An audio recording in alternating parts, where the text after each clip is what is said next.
care if you screw them cocaine. I'm sorry, Ukraine? Cocaine? She don't lie, she don't lie, she don't lie. Ukraine. If you wanna silence your opposition while supporting aids of Nazis, Ukraine. Alright? Oh, isn't it great? The same crackhead family that's our first family. Also getting us into World War III with Ukraine. Whoopee! What's up, Nico Pluto? How's it going, everyone? I'm back, baby. Home studio. Oh, Lavin, thanks for the subscription. Sorry I'm late tonight. True story. Boomer Rob had trouble getting his camera working because it's been so long since I've used my home setup. Apparently I had to do some update with my camera or something through OBS, so I would have been here like 20 minutes earlier, but I basically had to reinstall everything. But I'm back, baby. Back to working sort of normal hours. This week was kind of crazy. Normally I could stream when I'm off the clock at work, but here's what happened. Some of the people I work with, I do healthcare with people with disabilities, really wanted to see fireworks. And Monday, Tuesday when I was at work, those evenings, once it got dark, when I would normally be streaming, fireworks were going off. So we traveled about and did some fireworks. What's the list over my right shoulder? That is from when I did the show, The Arena, which I might start again here. Everyone that's been on The Arena. So in order of the episodes they were on. So I think I did like 4 or 5 episodes, about 4 to 6 people per episode. So there you go. That's who's on the list. Yeah, you know, I guess some coke would help Biden wake up a little. So we'll talk about that. We'll talk about the cocaine scandal. I got a bunch of cocaine-themed songs. I'll have to delete this episode off YouTube.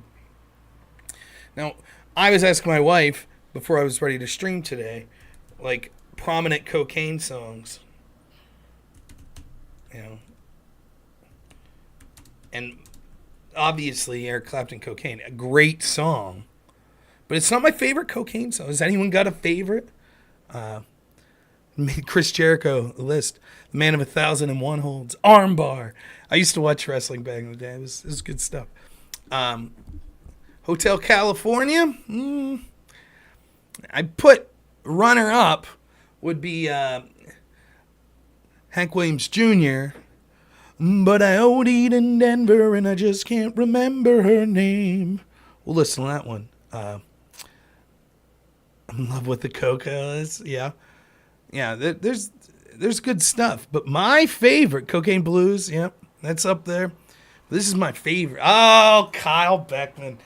My goodness. I can't believe someone got it. Yeah, that is the best cocaine song. Oh, 1 second. Maybe. I got problems here. You know, I used to have a wireless headset. Ah! Come here, you. There we go. Yeah, Bananas and Blow is objectively the best cocaine song ever written. And if you're not a Ween fan, or if you've never heard Ween, you are missing out. Snowblind by Styx. Yeah, Kyle. Ween, one of my all-time favorite bands. In fact, so I turned 39 on July 4th. Next year, I'll be the big 40, and my wife is really considering chartering a fishing trip with Dean Ween. Dean Ween, the guitarist for the band Ween, actually does fishing. So we'll play a little Bananas and Blow. I'll have to delete this on YouTube when we're done. The objective best cocaine song for my money.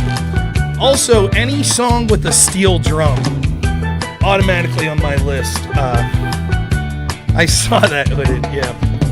We're gonna enjoy the smooth sounds of Ween. And you might be thinking, like, what are they, some like island band? No, they're insane. Ween's great. Thank you, 39 gang. I'm here.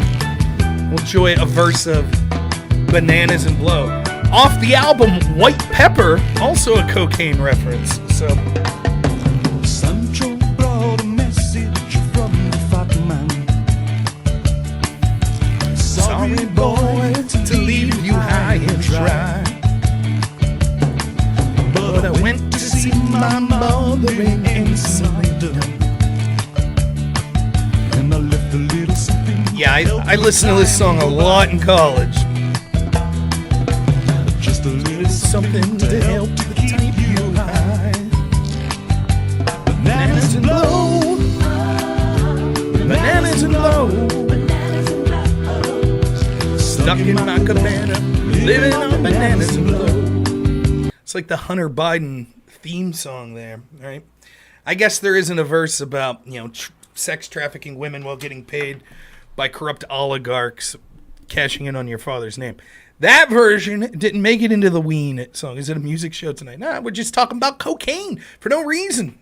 None whatsoever. By the way, in no way is this show endorsing cocaine.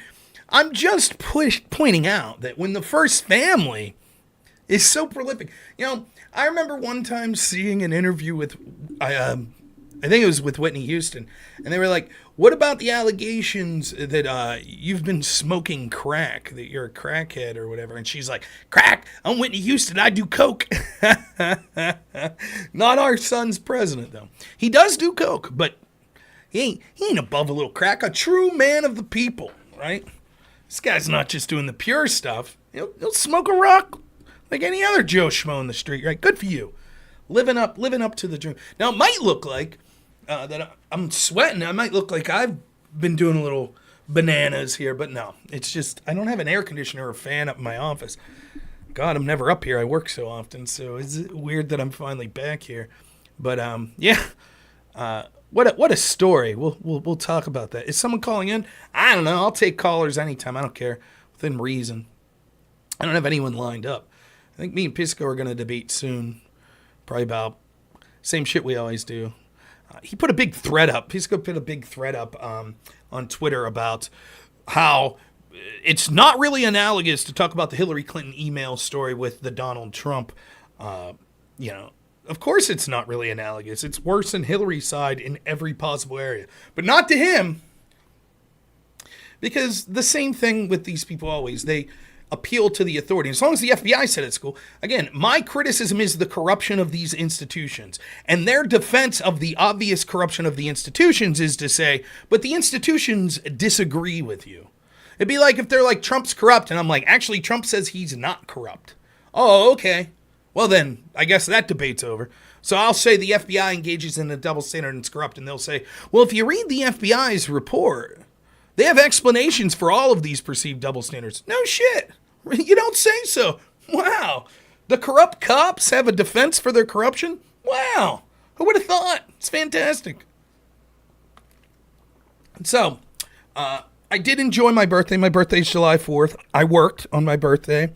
And then yesterday I considered streaming, but my wife and my son had birthday dinner for me and got me some birthday gifts.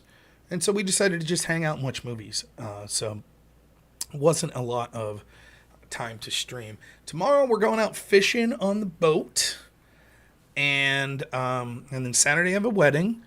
Thank you, Nico Pluto. Yeah, 39 years old, born on the 4th of July.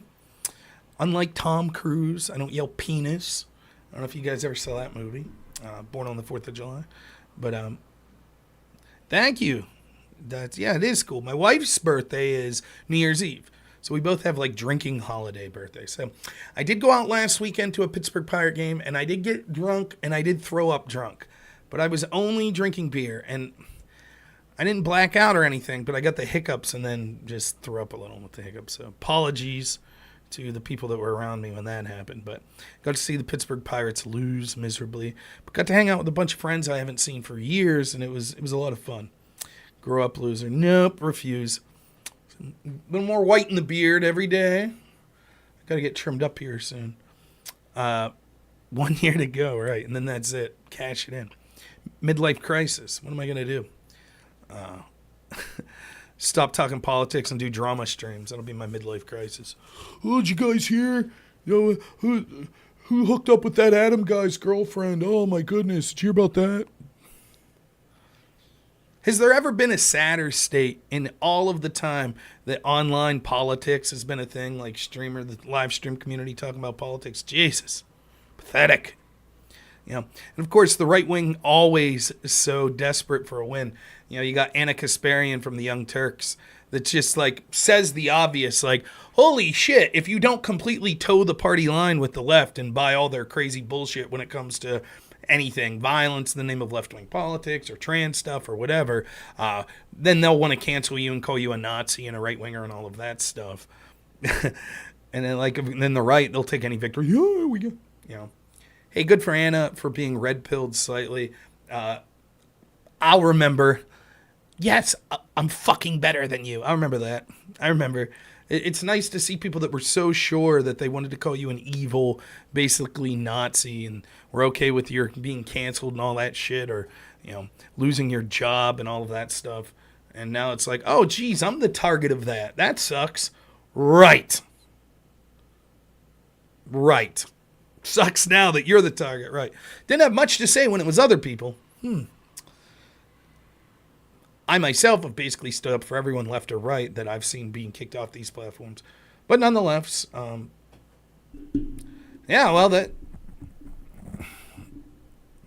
what she said. Yeah, I'm fucking better, much better than you are.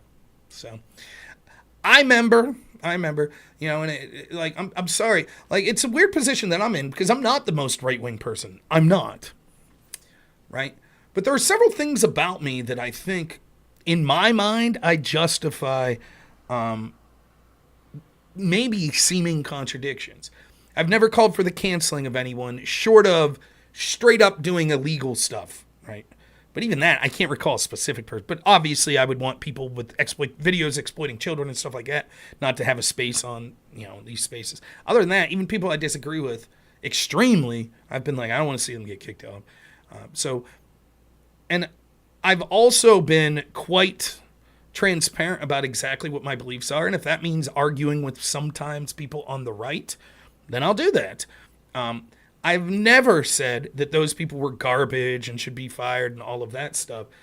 So when I make the following claim, it might seem like a contradiction if you're coming at me from further right than me, or further libertarian than me, because I don't think that I'm on the extreme end of any of those. I'm sick and tired of the veneration of the moderates, of the slightly left-wing people. I'm tired of it. I'm so tired of it. Oh, Bill Maher said something clever. He's not an insane tyrant. He just cheered for a recession because he wanted dirty Trump supporters to have to pay the price so that their candidate didn't get elected. But he was against some of the more radical stuff with COVID. Congratulations. Yay, you did it. Woohoo! Oh, Ana Kasparian's not as much of an insane nut as she one time was. Maybe she will be next week. Sorry. Now, I understand if you're further on the right than me or further libertarian, you might be like, okay, but isn't that an argument we can make against Rob? Shit or get off the pot? Maybe, but I've been consistent in my beliefs and in my approach. I wasn't on here, saying that people should go to jail or be censored of, I'm fucking better than you. I wasn't saying that stuff. So, I do think that a lot of these people, and it's something that I predicted a long time ago. Go back to the cancel culture of, imagine this during the Obama years. They're remember they were trying to cancel all these songs like Baby It's Cold Outside and stuff. And it's meanwhile, Jay-Z's getting invited to the White House. And I was like, you would think that these rappers and people like that would see the writing on the wall oh, geez, 20 years after I'm relevant, the conversations about me and what I contributed culturally, I'm going to be erased. I'm going to be painted to be the worst person in the world. If you think the song Baby It's Cold Outside is misogynistic, have you heard Big Pimpin'? That guy was at the White House with Obama. And that shit will only fly right now. See, it's okay right now because we venerate that aspect of culture. Rap culture is venerated. It's hip. Black people are victims. Rap culture is the voice of the victim, so it's hip, it's cool. But it won't be 20 years from now. 20 years from now, it'll just be plain old misogyny. That's what it'll be. So you would think just to protect your own ass, if you were in NWA or your Snoop Dogg or your Jay-Z or any of those type of people, you'd be like, hey, maybe we shouldn't be canceling music and art and shit like that. That seems to be a bit much. But they either don't give a shit or they're silent. Okay. Come for you eventually. I thought it was really funny. Here's another, it's along those lines that I thought was funny. Go look at how many left-wing streamers were celebrating the Alex Jones getting railroaded in court and having to pay, what was his ultimate fine, $100 trillion or something like that? Some absurd number is Alex Jones owes $400 million or whatever. And you go watch all these left-wing streamers good. And it's purely for self-preservation, don't you think that you would be rooting against that? Because probably if your job's being an online drama or political streamer, you're probably going to say something at some point that's not true or that it's provocative, that someone's going to sue you. And now the precedent's been set that it's like, well, if you're just giving your crazy conspiracy opinion and it turns out that that harms someone emotionally, they could sue you for everything you have. Like, you would think, but there they are. And then they'll realize, right? That's Ana Kasparian in a nutshell. Once they get sued, they'll be like, well, actually, this isn't a good thing. Oh, no shit. You didn't have anything to say when it was the people you didn't like being targeted. It's the same with the censorship, right? Like, I can't tell you how many times I've seen various left-wing streamers and stuff like, well, hey, man, you're saying disinformation on YouTube about COVID or about the Ukraine war, about the election. You know the TOS. You lost your channel. Oh, well, you got a community strike, you got demonetized, oh well. And then as soon as then you'll see them on Twitter like, hey, my channel got a strike, but I didn't do anything, blah, blah, blah. That sucks. Now you're worried about it, right? It's not everyone on the left, but it's an awful lot of them. And Ana Kasparian was certainly, and the Young Turks were certainly in that boat of some of the worst offenders, of people that cheered on cancel culture, stood idly by during it, acted smug, arrogant, acted like the people that they disagreed with were dehumanized. Now that the pendulum's going to predictably swing back the other way. And where are you at? Like, right? It's always been the case. It's always going to be the case with those people. I've talked about this frequently over the past 4 years, right? There will always be the idea of what I call cultural Marxism, or sort of the oppression Olympics. There's always going to be a group that's newer and more oppressed, right? Oh, you're gay? Well, you're oppressed. But now it's like, shh, shut your mouth, gay people. There's new, trendier, more oppressed people, trans people. And eventually, they'll be told to shut up. Right? There's always a more aggrieved group. You know, look at the feminist. Look at the tool. Like, go back and watch Sargon of Akkad videos from 2014. Go back and watch. You remember the Berkeley incident where Milo tried to speak at Berkeley and they were beating the shit out of people that were trying to get into Milo? Like, that shit was happening in campuses all over the place. You could see all these feminism and anti-feminism video where, like, feminist type people or crazy radical left-wing people are physically attacking people that they disagree with on college campuses, or preventing speakers from getting in, or preventing people from going to hear speakers, and et cetera, et cetera, et cetera. Right? There's so much of that. Hey, what's up, Carlos? How you doing, friend? Hopefully you get out to the rally here Saturday. I do apologize I can't go to that, Carlos. But yeah, my good friend Carlos there. Tom Foolery has a new weekly panel debate. I'll reach out to him. I'd be willing to go on and crush people. Panels are less fun to me. I like the one-on-one stuff. But I'll do panels too. I don't care.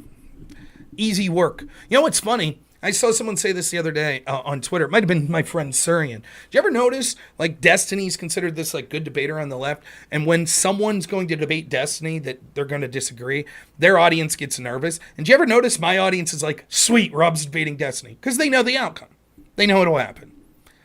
They know that there's a 90% chance that I'll win the debate. And even if I lose, I'll look pretty... or if I lose, I'm not going to get blown out. Good, Carlos. Tell everyone I said hi. I do really apologize I won't make it there. Thank you, Astro. I really appreciate the follow.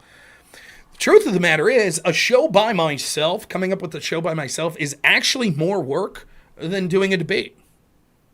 I can go on to a panel just about any time without knowing the topic or who I'll be debating, and I could do a 3-hour show. Easy. I'd be better if I knew the topic and I was able to put my thoughts together beforehand. But I could easily, just for the sake of content, I could do that all day, every day. Destiny is a decent debater, right? He is. As far as people on the left, he's one of the better ones. I'm not going to lie about that. But the specific things that I talk to him about when it comes to politics, it's not that I'm a better debater than him. I am. But it's also that I'm right. I mean, think of the last one-on-one debate I had with him. He's in the unenviable position of defending the Biden administration. Good luck, you know. But he can't get away with his rhetorical shit that he does with other people with me. And he knows this, right? His audience might say, I've talked about this before, his audience might say, like, Rob's like the dumbest person ever. That's because they're not intelligent people. They just are tribal, and that's okay. I'm sure I have a fan or two that's like that. That even if I, after a debate, the next show is like, I think I did really poorly, There's probably certain... Thank you, Gizmo. 31 months. My goodness. I don't know who has less of a life, me or you, Gizmo. 31 months. Thank you so much. It means a lot. It really does. Appreciate it. But it is what it is. So, anyways, going back to the feminist stuff, right? All of these tools they use, the censorship, the silence, the bullying, the standing on their soapbox and pretending to be morally superior, shaming people, demanding apologies and stuff. Now all that shit's being used against them by the trans community. Now they're TERFs. And it's funny to watch them like, hey, sorry. Oh boy, now that the communists came for you, now you speak up. Didn't have shit to say when they were on your side. One of the earliest examples I can remember talking about this is you go back to the 2016 election. Not many people will remember this. You remember Bernie supporters were getting pretty rowdy when it came to like Trump rallies or Republican rallies and things like that. Pretty rowdy bunch, the old Bernie supporters. Tended to be younger, more activist. Well, then once it came to the DNC convention and Bernie supporters rightfully felt that their guy got screwed over, well, they turned their anger against the DNC. And then all of a sudden you had people like Sarah Silverman going on stage like, grow up. This is ridiculous. And all of a sudden, the same people in the DNC and the establishment Democratic Party that had no problem with this immaturity and attacking of opponents when it was directed at Republicans or Trump-type people, all of a sudden, when it was directed at their own party, they were like, this is ridiculous. We can't have this. Debbie Wasserman Schultz was another person that was like that. Oh, you found me on American Joe's channel. That's awesome, Gizmo. Thank you. Yeah, I used to do quite a few shows with American Joe. Have you heard about Vosh lately? Not particularly. People were posting his stuff that he's put about age of consent and shit up, but other than that. So to see Ana Kasparian or Bill Maher, whatever, right, for self-preservation reasons, they see like, oh shit, now that the mob's, I've run afoul of the mob, now I could bravely stand up and say, perhaps the mob's gone too far. Isn't it funny how it always works that way? And I think that's how you could tell a lot of people's integrity. I speak up against the shit even when it's people I disagree with. I speak up when it's people that, on either side, like us, everyone's heard me argue with QAnon people over and over again. One of the community strikes I got like 2 months ago on YouTube was for a video I did like 2 years ago when YouTube banned everyone who was QAnon. YouTube and Twitter banned everyone that was QAnon. Did a whole show saying how ridiculous it was, even though I didn't agree with Q. And I actually thought they did a lot of damage. I was like, this is ridiculous that they're being banned. And that's how you could tell a lot about people's integrity. Who was willing to stand up for what they thought was right, even if it didn't benefit them, versus who's the people that always seem to only care about stuff that personally enrich them or benefit them. Doing good, Ninja. Thanks for asking. Yeah, Kyle. Well, I saw a lot of, for me, it's one of the, when people say left versus right, I know I fall into that trap too, and it's easy to put a label on like that because people sort of understand what you're talking about. But the real divide's populist versus establishment. That's the real divide. I look back at a movement like Occupy Wall Street, and I see a lot of similarities to a movement like the Tea Party. Now, if you just looked at the average person in the Tea Party, what are you thinking? Like 60-year-old, guy, owns his own business, going to retire in 5 years, tired of ridiculous taxes, inflation, corrupt spending, et cetera, et cetera. Occupy Wall Street, probably, some 20-year-old that smells like patchouli, that's getting high every day, that's tired of like the rigged game that are these bankers getting bailed out, et cetera, et cetera. Believe it or not, they might look like polar opposites, but a lot of their criticisms, 90% of them are basically the same. They're coming at them from different angles. But I thought that that's why there was this, that's what the establishment feared in 2016 the most, right? You had the Brexit movement that was a populist movement that was gaining momentum. Then you had on the left, Bernie Sanders. And on the right, you had, even before that, you had Ron Paul, and then Trump kind of took that. And I think they were truly threatened, that they truly saw that people were starting to wake up. And for me, Bernie sold out. As far as I'm concerned, you might say Trump did in some ways. I don't think he sold out, but you can make that argument. He failed, that's for certain, as I've articulated many times. Doesn't mean I won't vote for him again. But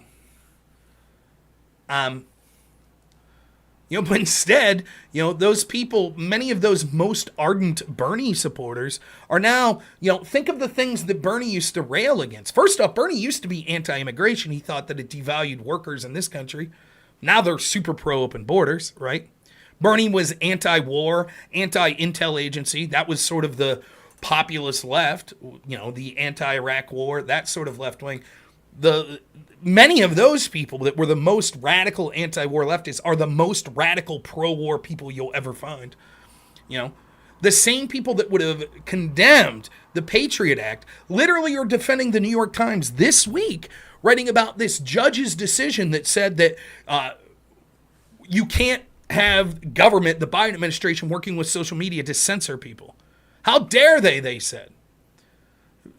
The left's going on CNN and MSNBC saying, my God, this attack on the surveillance authority of the Biden administration. These were the people that were railing against the Patriot Act. Now they're the biggest supporters. All it took was cool black president that they were like, oh yeah, this guy's cool. And don't get me wrong, I know what you're thinking. You're like, oh, Rob Smith. Despite the fact that I wouldn't vote for someone because of their skin color, I do understand how satisfying that was to millions of people. I get that. I don't begrudge it, to be honest.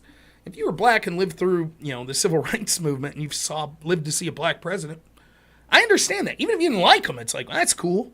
I get it. And so many people on the left that play that identity politics game, that was such a big deal to them. So basically, foreign policy-wise, can anyone really articulate to me the difference between Bush's terms and Obama's? I remember writing a thread for the website Above Top Secret. It was called Bush's third term. It's just Obama. He just, what did he do? Well, he was this populist. He was going to speak up for the people. One of the first things he did, you remember in 2008? He talked to all the bankers from Goldman Sachs and shit, and he gave this famous speech where he was like, I'm the only thing standing between you and the pitchforks. He took the banker's side. That's what he did. Great. A real man of the people. He did it. Then he continued all the wars and blah, blah, blah, blah, blah. But it didn't matter. The same people that were the most anti-war when it was Bush's wars, all of a sudden they were silent or cheering it on when it was Obama's. And then, what happened after that? So we had 8 years of that. They were just like, we'll continue the same policies, but we'll put this, articulate black guy that everyone's going to be like, he's so cool in the left. We'll put him up there, and then no one will criticize it, on the left at least. And it worked. And then Trump comes along, and he's like the comic book villain. He's everything. He checks off every box that the cultural Marxists hate. He's rich, he's white, he's powerful. Hate that. Hate. He's an oppressor. He's privileged. And he's like, I don't know about these wars. I don't know about the CIA. I don't know about the FBI. Well, now they're all in. That's how you can get in. I mean, I say this all the time. How could you go in less than 20 years from the most vocal anti-intel agency, anti-war people becoming the biggest supporters? That is such a, if you didn't live here, if you were reading about this, right, and this was you're 2,000 years in the future and you're reading about this time in history books, you'd have to tip your cap and say, man, that's a victory for the messaging. That's a victory for the propaganda. It's an incredible achievement. It's scary as shit that they're that able to manipulate public opinion, but it's impressive. Is Trump controlled opposition? Maybe. Ellen Degenerate says, hey, Ellen Degenerate, isn't this the guy that I debated that came on and bragged about shoving drugs up his ass? That was his big strategy. Hey, Ellen Degenerate, how you doing? Great to hear from you again. It's fantastic. He says, still advocating for women to forcibly give birth to their SA. What's SA, baby?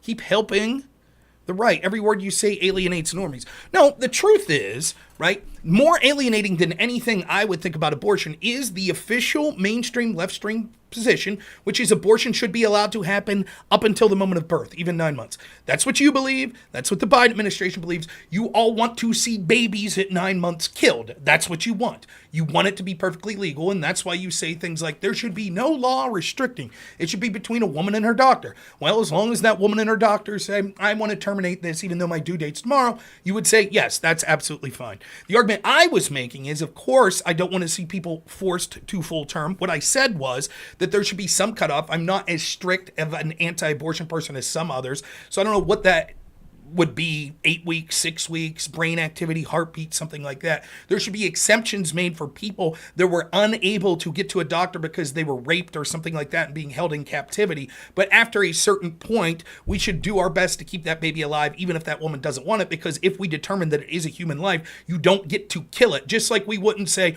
what if a woman is imprisoned and forced to give birth, right, while imprisoned, and then 3 days after she gives birth, the law enforcement agencies find her, and she says, I can't live knowing that this offspring of mine exists. Even if they're adopted, I can't live. It will emotionally torment me, so I want that baby killed.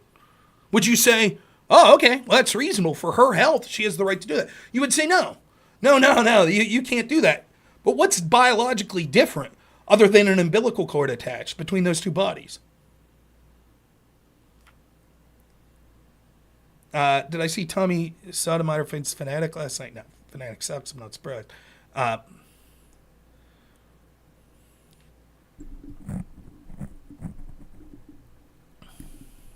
don't know what the term SA means. Perhaps if you would explain yourself instead of bragging about shoving drugs up your ass, I'd be able to more articulate what you mean SA. Rapist? Is that what you're talking about? So no, I'm just being logically consistent. Sexual assault, thank you. Right. So yeah, I articulated my position there. My position is that you shouldn't be allowed to kill your 3-year-old baby because you say, I was raped and I was forced to have the child and therefore I want him killed now. Apparently you disagree. We'll see who alienates normies more than that. Anyways, thanks so much for playing Ellen Degenerate. Now, one of the things I'm trying to do here as I'm 39 is trying to keep the streams a little more highbrow. And one of the things I think that at bare minimum I would be able to do that would be to, keep people off my chat that perhaps would like to glorify the use of drugs induced anally.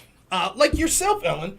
Now, I know you think that you're making some hay because what oftentimes you lefties like to do when you're getting crushed in the debates, like you were getting crushed in that debate you had with me, is try to think that you have one talking point that you've heard over and over again and just keep hammering on it. And I understand the normal right-winger, they play right, very doesn't good, know how to defend their obviously, position on abortion. I get that. They allow people like you to control the narrative. The truth is you have no ability to defend whatsoever. Your position would be, right, have fun getting kicked off Twitch. Cool. You can think I'm going to get kicked off Twitch. We'll ban you. And there you see also just the censorious nature. Oh, I got the clip I wanted. Right, what's the clip? Thank you so much for the super chat. This is Omar. Can you ignore my other account? I would love to engage with you sometime. Thank you for the $10. No, Omar, I'm not going to debate you.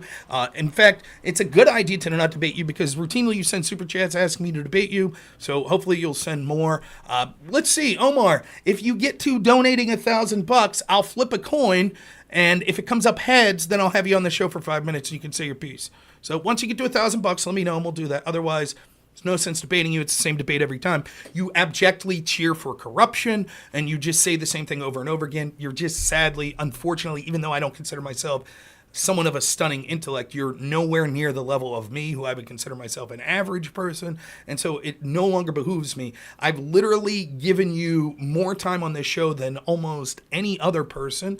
I even set up a timer to ensure that you got equal time with me. You absolutely refused to engage in any specifics whatsoever. Instead, steadfastly cheering for the corruption of the FBI and just saying, again, I've done this debate a million times. I don't know why I'm doing it again, but I have fun doing it. Here's me. Yes, I think there's a double standard between how the FBI handled Trump people versus Hillary Clinton people, Biden people, etc. But Trump is corrupt. He's corrupt, and Trump's like the most corrupt. He's like corrupt, and like you defended the corruption, and Trump's just corrupt, and he's like, oh, Trump's a bad dude, and he's just corrupt, and he's just corrupt.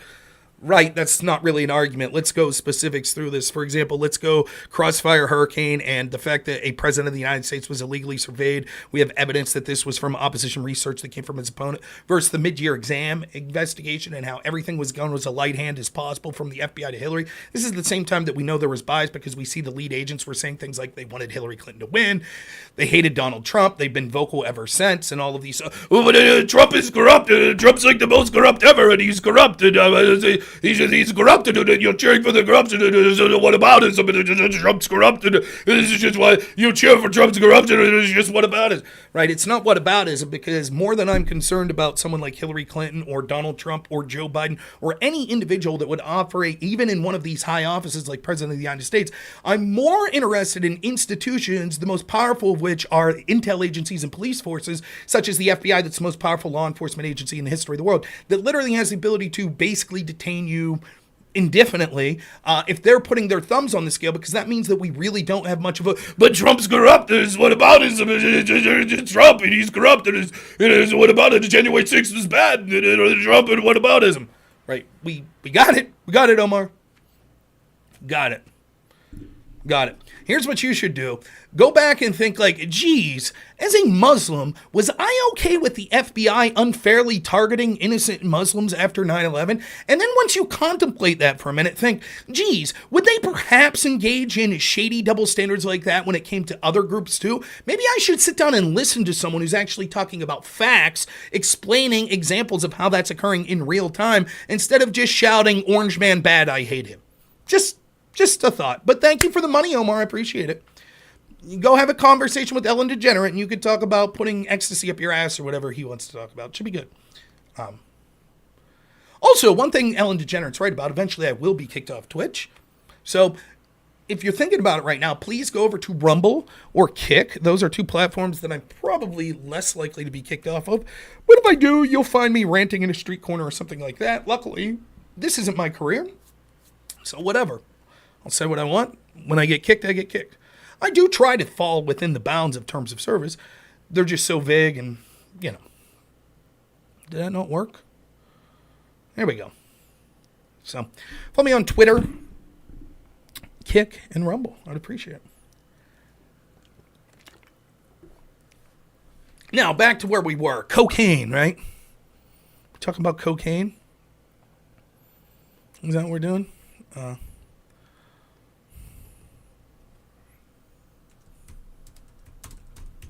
Another great cocaine song, right? I wonder if Ellen Degenerate, if him and Hunter Biden ever boofed coke, right? We'll get to Hunter Biden. Started the tour out in Denver, Colorado. Oh, yeah.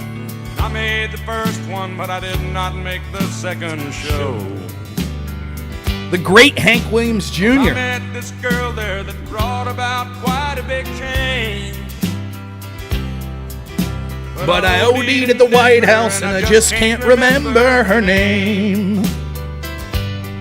I guess you could say that my love life was not up to par. It's the Hunter Biden anthem. Too many nights alone had left some permanent scars. Told me she'd love me, and I told her that I'd do the same. But I OD'd in Denver, and I just can't remember her name. I brought it on myself, and I guess that I shouldn't complain. Doc says, son, you can't do any more of that cocaine. Oh, there it is. Thanks, Hank. I was waiting. Minute 15 for Hank to mention. Doctor told him to stop doing coke. Woo! Hunter. So here's the story. I don't give a shit, never have, about Hunter Biden's drug use. I also don't have proof that the cocaine that was found in the White House was Hunter Biden's. I don't give a shit about any of that. I don't even think it's a big deal that they found cocaine at the White House. I probably think it's less of a big deal than many other people. One, because I'm not a hypocrite and I've done illicit drugs. And second, because, we're kind of on the verge of World War III and inflation's through the roof. And I have friends and family that, are still suffering from lockdowns and shit like that. There's so much going on in life. Do I care that someone was doing coke? No. However, it's worth mentioning a couple of things. First, we were told that decency was on the ballot. That's what Joe Biden was. His family's decent, not like those notorious Trumps. The Bidens are decent people. The cocaine story is not even the story, nor the hookers, the crack. That's not even the story to me that is provably the most egregious of them not being decent. The fact that they basically have a granddaughter, Joe Biden has a granddaughter that he refuses to acknowledge, is insane. How could you claim to be the people representing decency when you're going out of your way to shame this little girl that did nothing to you? I mean, that's insane. But the idea of all the stuff we heard about, Trump, he's just leaving stuff lie around, and my goodness, who knows what's going on? The insanity of the Trump White House. It was already stupid when people were saying that, because if you heard stories about what was going on at the Clinton White House, need I even say more? Right? It's like, okay. By the way, I didn't care that Clinton got oral sex. I didn't care about that. Maybe lying about it and stuff, but I really didn't care. I don't care.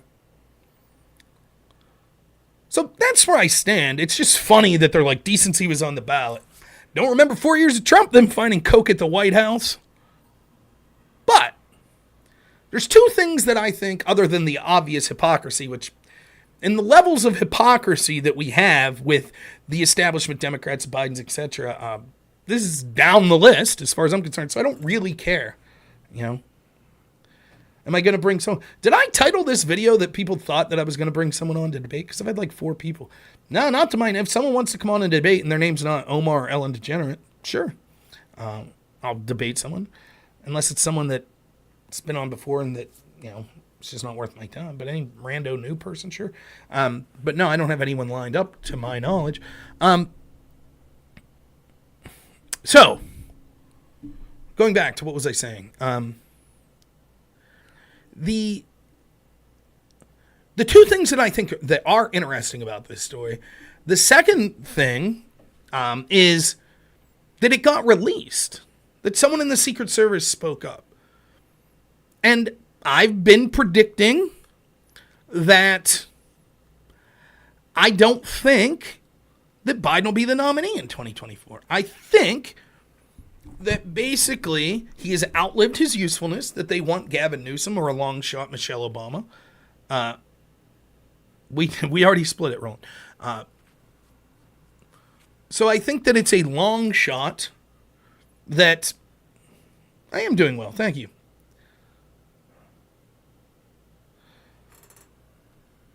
And so I think this is another example in a litany of stories that have been breaking recently that don't look good for Joe Biden. I think you see the media being harsher on Biden. And I think that they want the sort of anti-establishment populist people to spend a lot of time talking about the scandals of Joe and Hunter Biden. And so when they cut that baggage, they could say, well, that was all the Bidens. That's done now. They were good people, but we're concerned about doing policies for the country, and those scandals they're done with. And this is the same playbook they always use. It's the same shit they did with Hillary Clinton, right? It's the same shit. I mentioned this the last panel I was on with Destiny. This is what they do. They pretend like the story doesn't exist when it does, when it's happening in real time. So like Joe Biden issuing a quid pro quo to force the firing of a prosecutor looking into his son, right? Or Hunter Biden illegally handling a gun, trying to purchase a gun, throwing it in a dumpster, blaming a Hispanic person, throwing it in a dumpster outside of school, and then it being covered up. They act like as that shit's happening in real time, like, oh, it's crazy conspiracy theory shit. And then once it's proven, like 3-4 years later, by the way, it's the same thing I said in Sitch and Adams' show would happen. 3-4 years later, they'll be like, oh, okay, yeah, that was bad. Oh, well, doesn't matter now. I guess that they can't run for president again then. Ah, shucks. It's what they always do, right? I consider myself a Christian, but I think I'm a poor one. What's up, Vita? Thank you so much. Thank you. I had a great birthday. So, and I've said, I think that Republicans are making a mistake putting so much emphasis on the Bidens, particularly Hunter Biden, but also Joe Biden. The scandal isn't the Bidens. And sure, that's a large part of it. But the real scandal is the FBI and media and almost every institution in this country's covering up and endorsing of that corruption. That's the far bigger problem. When the scandal of Biden breaks, yeah, it's troubling that that was the president of the United States enriching himself in quid pro quos and giving who knows what to people that are our foreign enemies. But the fact that the FBI knew about it and covered it up because Orange Man bad, and they wanted Biden to win the 2020 election. That's election interference, and that's corruption of the highest magnitude. That's far more serious than anything Biden did. And even if they cut and run from Biden, that scandal still persists to this day.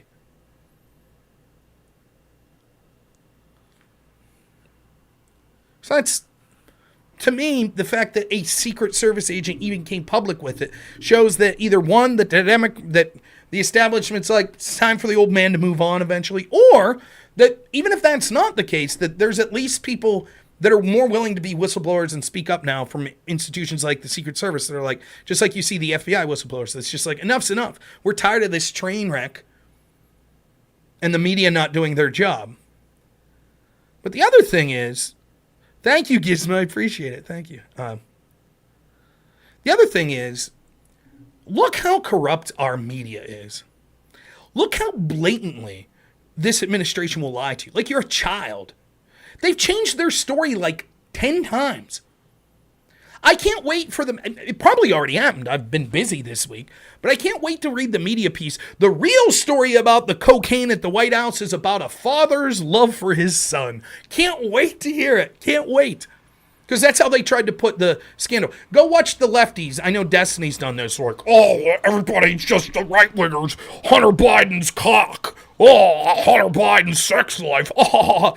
Right, Destiny. There are people that talk about that stuff, but those of us that are serious have always talked about how this was evident corruption of selling influence to the United States and then covering that up, and the cover-up by major institutions like the IRS, the FBI, etc.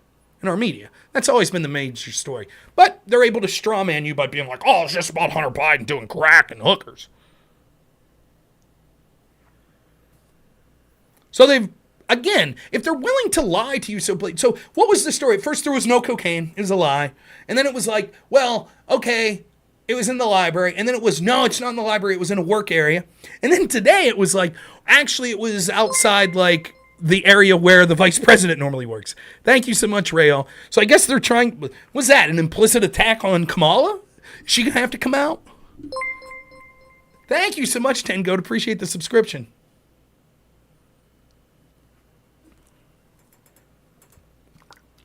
They don't care about the lies. That's right. It's not about the truth. They're good people. They're better than you. You're awful, so they're justified in doing whatever they want. Yeah, how do they not know? Isn't it funny the thing? I saw someone put I can't take credit. I think it was Viva Frey put on Twitter today. I was scrolling through and I saw this. I was like, isn't it amazing the stuff that they can't find out? You remember when Garland testified, right? It was like, or maybe it was Chris Wray. I think it was Chris Wray. They were like, how come you haven't made almost any arrest in the vandalism of pro-life centers? And he was like, well, that happens at night. Oh, okay. Most powerful law enforcement agency in the history of the world. Oh, your crime was committed at night? We're clueless. Can't find the pipe bomber, even though they have video of it. You know, testimony showed, who was it? The agent that was in charge was like, you're not going to believe this. I don't want to encourage conspiracy theories. But the one cell phone provider, we lost some of their data. That's probably where the pipe bomber was. Oh, shucks. Remember the guy on the scaffold January 6th that seemed to be provoking people? Couldn't find that. Couldn't find evidence of crimes of Ray Epps. Couldn't find that. Couldn't find evidence of crime of Paul Combetta that deleted Hillary Clinton's subpoenaed emails. Couldn't find that. Is that weird? Don't know the motive of the Vegas shooter. Couldn't find that.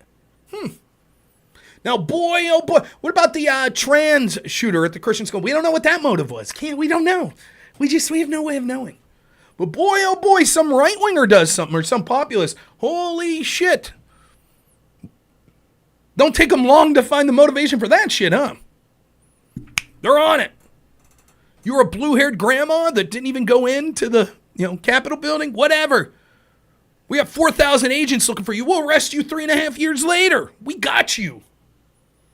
Oh, the most surveyed building in the country? In a place where you have to be credentialed to even get in? We have no clue. We have no clue who brought that coke. I mean, yeah, there are cameras everywhere. What are we going to be told next? Just like with the Epstein suicide, that all the cameras malfunctioned at the same time, that like 4 Secret Service guards fell asleep? Is that the story? Is Bill Barr going to come on national television and go, now trust me, I have no reason to like Biden, but I saw the cameras all went out and these people fell asleep. Yep. The cocaine, it was Russia. They must have dropped the cocaine there. Yeah, the Discord guy, right? The Discord leaker of the Ukraine document. They found that guy in, 2 days? But the cocaine, we just don't know. We don't know. I have no clue.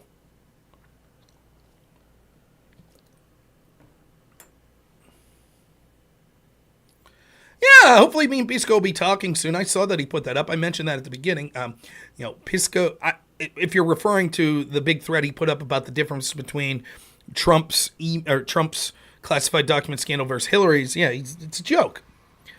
He's always going to come out on the side of defending, more so than Hillary Clinton or Joe Biden, he's going to defend the institutions. And so, for example, he puts things in that thread, like he says, there were no classification markings under Hillary stuff, but clearly Trump knew that the stuff was classified. Really? Because since he's made that post, we now know that the document that allegedly Trump was saying was secret, that he could have been declassified, wasn't even a document that he's being charged for. So as far as the document that said he's being charged for, proved that he knew they were classified. Where do we see that? All of a sudden that tape doesn't... You can't say, well, because he said this about these other documents that we don't even know exist, that the FBI is not claiming that he mishandled, or they're at least not indicting him for, that must mean that the rest of them that they are charging, that he felt the same way. You have no proof of that. Meanwhile, it's not true that Hillary's documents didn't have classified markings. They did. And she said she thought the classification markings went alphabetical order and not confidential or classified. To which, according to the IG report, the interviewing agent of Hillary Clinton, who wasn't named, said that he, and I'm quoting now, thought that it defied credulity that a career politician like Hillary Clinton didn't know what those classification markings meant. In other words, the FBI agent thought that she lied. But James Comey and Peter Strzok disagreed. They said, yeah, that makes sense. She thought that these classification markings meant alphabetical order. Makes sense. I could see how that mistake would happen. And Pisco's like, there we go. Good enough. Yep, see? Nothing to see here. The FBI says it was totally cool.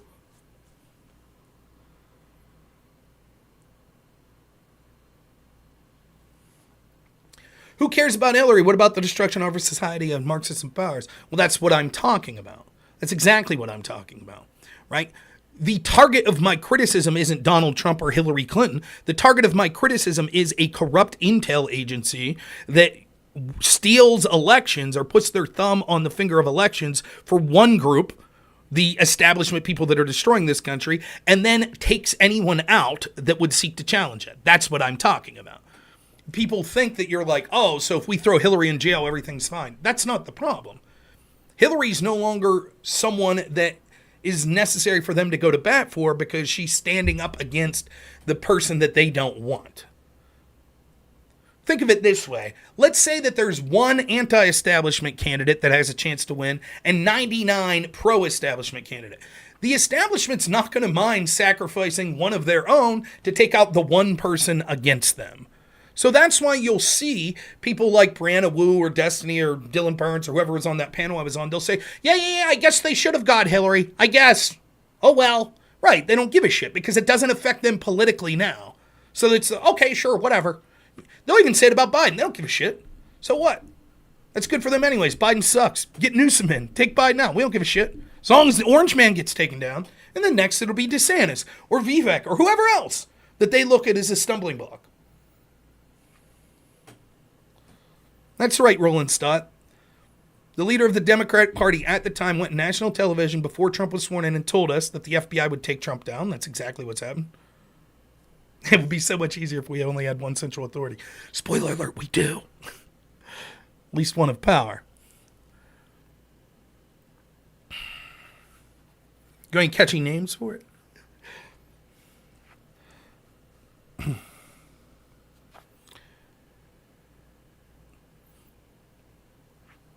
So, Pisco's just found out, he says, Agent or this guy Nada that worked under Trump, we're being told that he was directed by Trump to obstruct, to hide this stuff. We don't have any evidence of that in the Hillary situation. When they didn't just attempt to obstruct, they did. They deleted subpoenaed emails.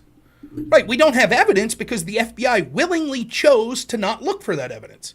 For example, they believe that Paul Gambetta, who they knew at the time lied to them, who they knew there was only 2 or 3 people at Platte River who had access to these emails to delete them, to the servers to delete them.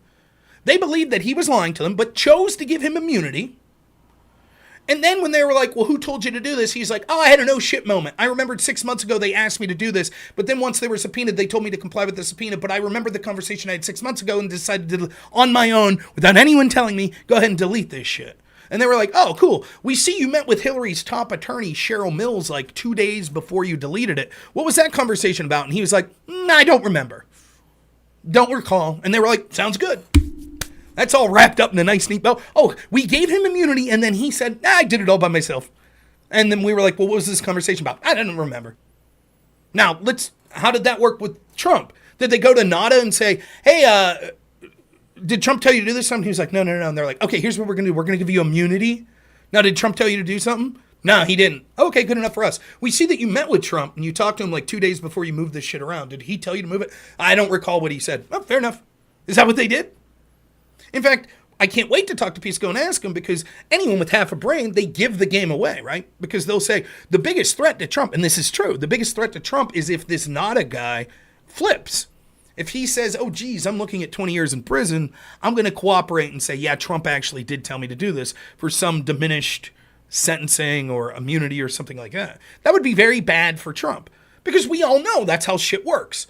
That's how investigations work. You find someone lower level who you could prove committed some crime. You turn the screws on them and you say, listen, we'll cut you a deal if you're willing to flip on someone higher. But for some reason, even though it seems the FBI understands that when it comes to Trump, they're constantly charging low-level people around Trump, trying to get them to flip. And everybody knows, the media and the Democrats and the FBI and all the talking heads, they know, they're like, oh, this will be bad for Trump if these people flip. But when it was the Hillary people, it was the exact opposite. It was, let's give everyone immunity. Okay, you have immunity. Do you have anything you'd like to say negative about Hillary? No, I don't. Okay, case closed. And then Pisco goes, see, it's different. We don't have evidence against Hillary or top-level people in Hillary. It was just one low-level guy who did everything wrong, and unfortunately they gave him immunity, so what can you do? That's it. And that's how big brains like Pisco and Destiny are able to say, well, I trust the FBI. They did everything on the up and up. Forget about their obvious bias and double standards, and things like that. Forget about all that. We have to take their word for it. And, we don't have evidence. When I debated Destiny on that panel, that's what he kept saying. Do we have this evidence? Do we have it? Do you have proof that Hillary Clinton told them to delete? No, I don't have that proof. Case closed. Because the FBI chose not to look for it. That's what they did. They gave immunity. And then when people said, I don't remember what my conversation was, they said, okay, sounds good. Geez, if they did that with Trump, do you think it would have been a similar outcome? So with the cocaine story, anyways, to get back to that, all it really shows, the most important thing is just how blatantly they'll lie to you. They don't give a shit. It's like the lies they're telling are so brazen at this point, and they just work. They just absolutely work. 52 intel agents say that the Hunter Biden laptop story is Russian disinformation. It's disinformation. It's clearly bullshit. Clearly bullshit. His business partner was going on national television saying, I too have these emails. I was one of the recipients. I can confirm this. Even Hunter's lawyers weren't saying, no, this email wasn't, or this laptop wasn't ours. But yeah, that was the blatant lie. And then they're like, oh, our bad. We were tricked. Oh, shucks. Oh, well, same shit with all this shit surrounding COVID and other things like that. It was blatant horse shit. Then when it's proven to be horseshit, they're like, well, you got to trust the experts. So what? We were wrong. The lab leak theory, for example.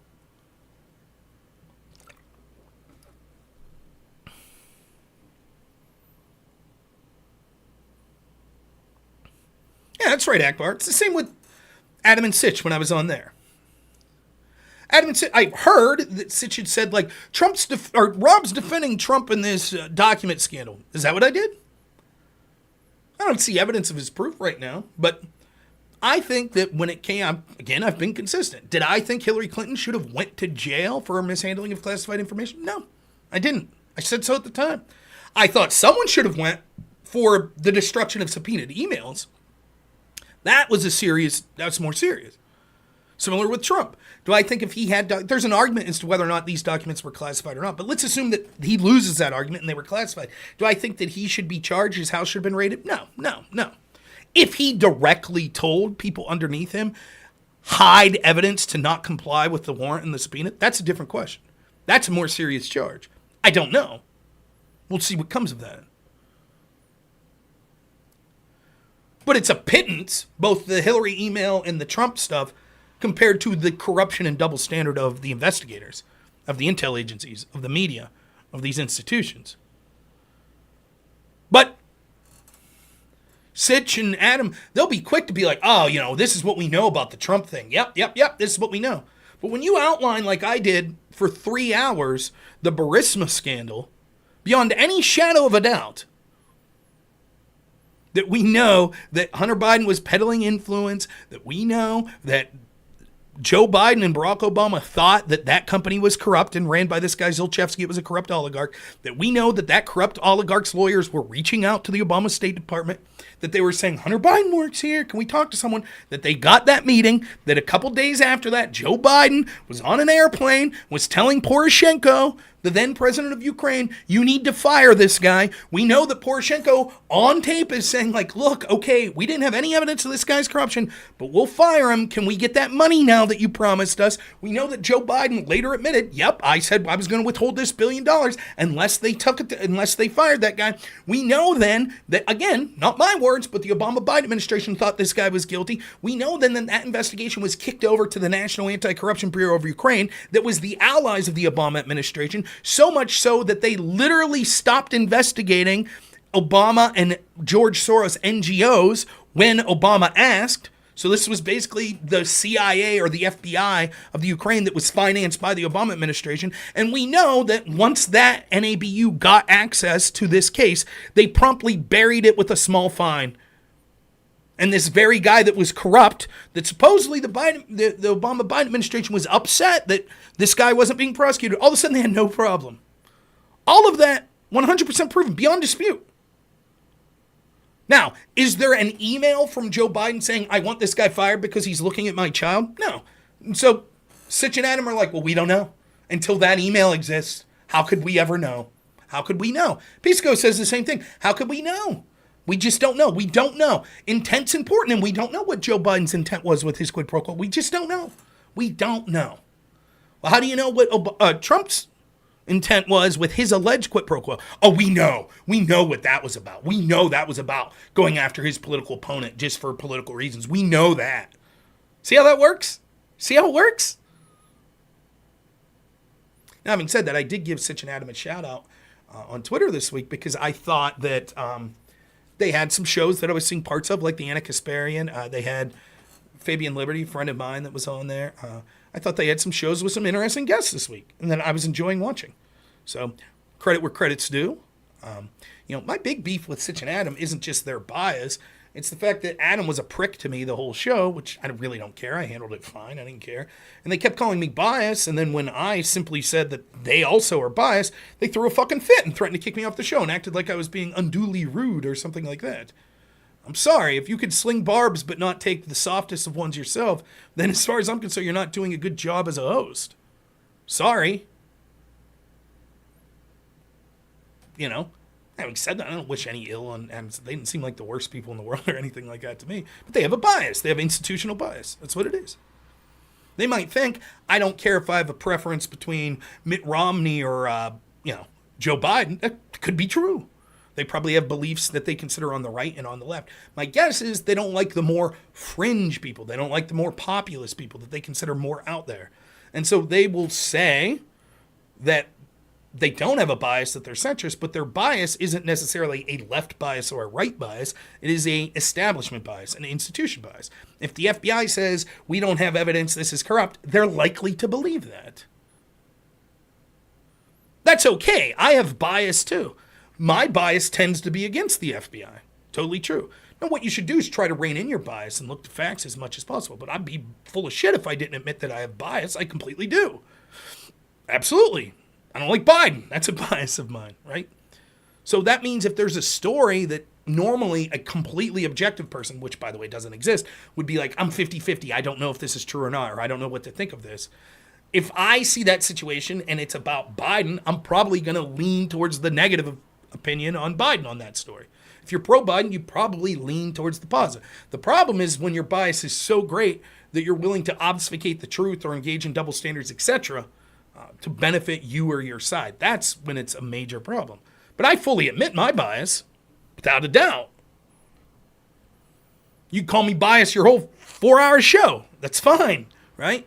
But don't then cry like a baby when I say, well, actually, you have bias too. See, that's what I hate. Oh, I'll kick you off the show. Okay, dude. Have at her. I don't give a shit.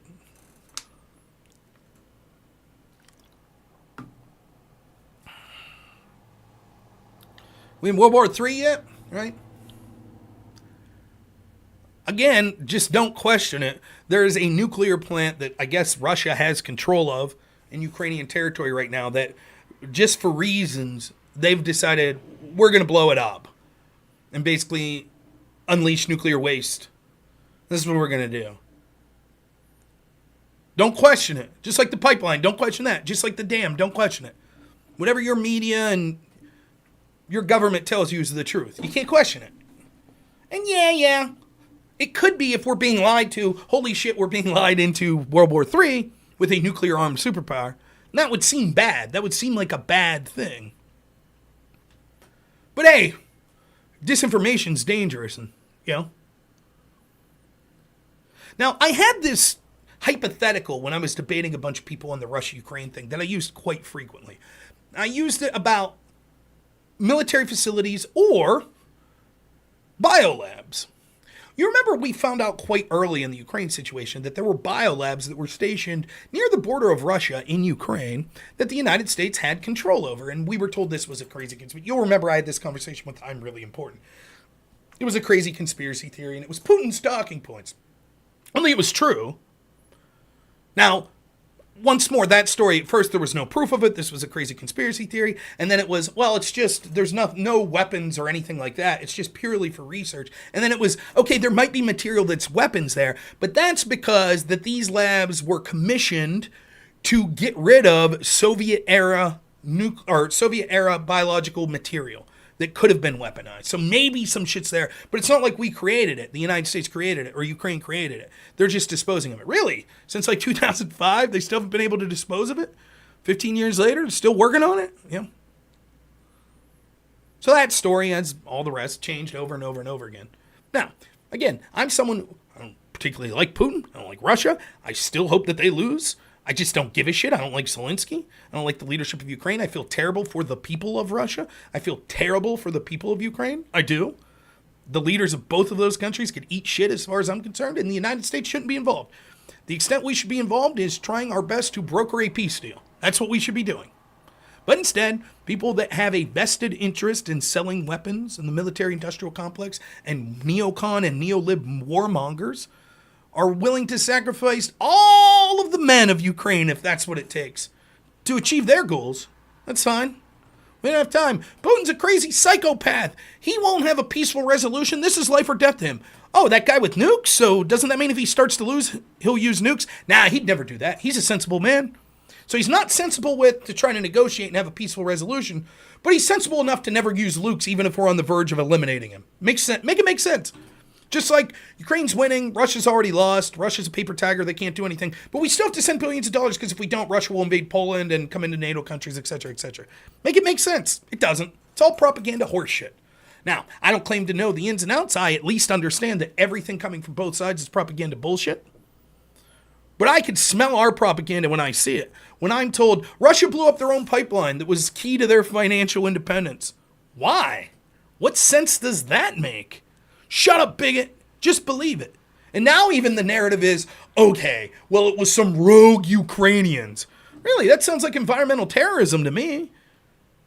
Doesn't that mean people that are struggling for energy in, say, Germany, a NATO ally, have to blame the Ukrainian government that intentionally sabotaged their access to cheap fossil fuels? Isn't that what that means? Did anybody consult them, the people of Germany? Anyone? No? We're just resorting to environmental terrorism now? It's cool, right? Or how about when that bomb hit in Poland and Zelensky was out there saying, this was an attack, this triggers Article 18 or whatever. NATO countries have to get involved now. Putin did it. And then it turned out it was Zelensky's army that accidentally had this missile land in Poland. But you couldn't question that. You're a bigot. How do I know you're a bigot? Because a bunch of people with Ukrainian flags in their bio told me so. Right? Nazis are bad. If you say okay or three-pointer, well, that's a secret dog whistle for white supremacy and Nazis. But actual Ukrainian military people in the Azov battalion wearing black suns and swastikas and shit like that, well, those Nazis, you have to understand it's complicated when they have actual Nazi memorabilia. These fucking people on the left, they see white supremacists under everything you do. Actually, I'm a lifelong Democrat who's thinking of voting for Robert Kennedy. Nazi. Super progressive people, Jimmy Dore. Nazi. But actual people with Nazi memorabilia, well, it's complicated. That's complicated.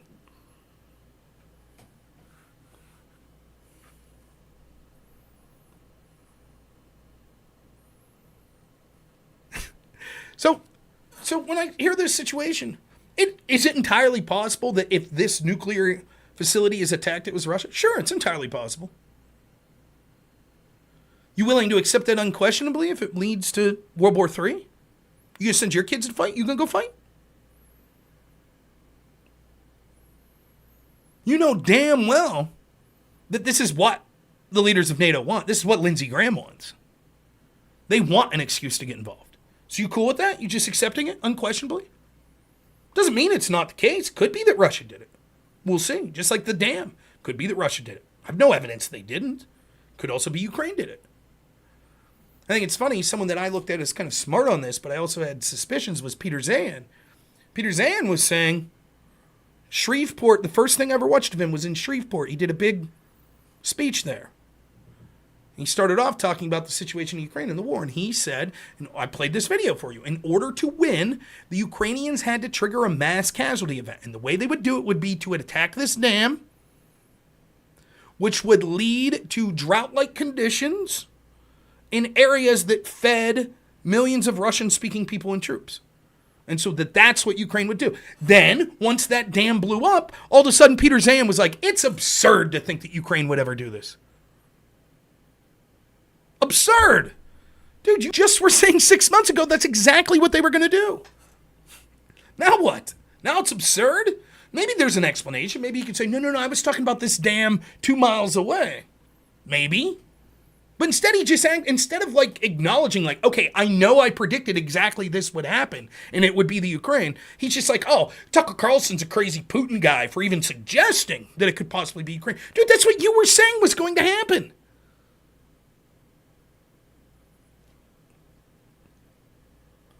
And these are the people we're supposed to listen to. Can't question it.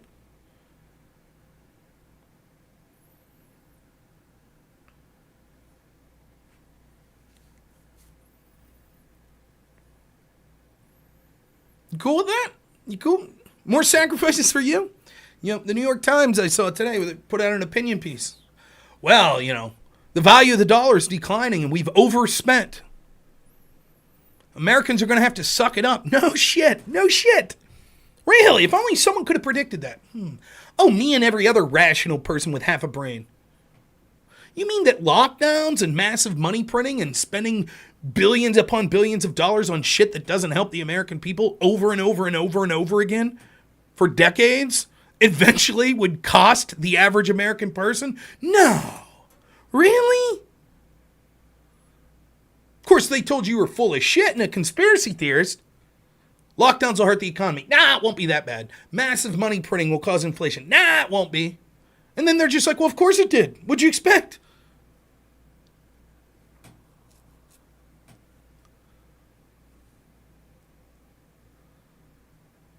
Now, I don't know. I can't tell you what's happening on the ground of Ukraine. I don't even pretend to try because there's so much propaganda from all sides on it.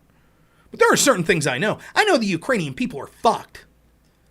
I'm over 90% sure. Want to know how I know? Because I've seen this story play out over and over and over and over and over again. Let's say Afghanistan is the most recent example. The United States goes in, says that there's evil people that we have to protect these people from. So the United States goes in. Then it turns out that the resources of the country are being exploited by NGOs, military-industrial people from the United States that are in bed with the same politicians keep us there. Then they siphon out a bunch of wealth from that country. And then eventually we leave and the country's high and dry and they get fucked over by the very people that we were telling that we were their grand allies that we were going to defend.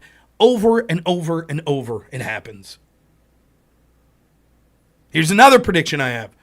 10, 15 years later, we'll be given the excuse that we need to have a military presence in the area because, are you ready for this? It turns out that all of a sudden there are terrorist organizations in the area that somehow got access to a bunch of weapons.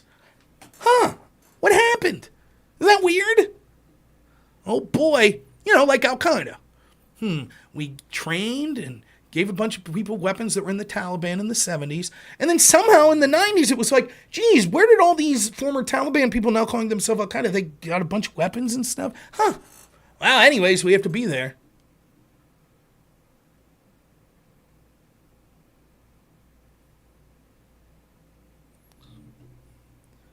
But anyways, on this biolabs point that I was making, I would say this. I would say, okay, what if 50 miles off the southern border of the United States in Mexico, what if all of a sudden Chinese-operated biolabs became evident to the United States government? And we knew that they had access to serious biological material there. Would the U.S. be cool with it? They would approach China and China would say, oh, no. These aren't weapons facilities. They're just research. That's it. And the U.S. would be like, well, we want to come in and investigate. No. Sorry, you can't do that.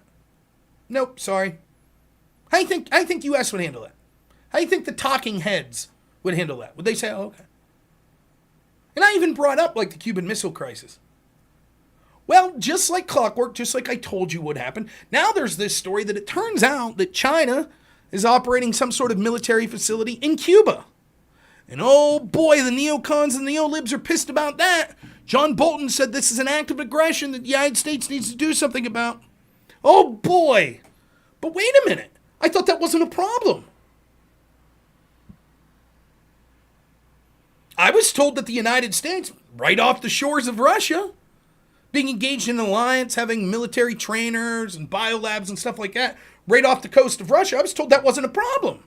I was told that, one of Russia's neighbors and allies, Syria, with the United States invading their sovereignty, that wasn't a problem.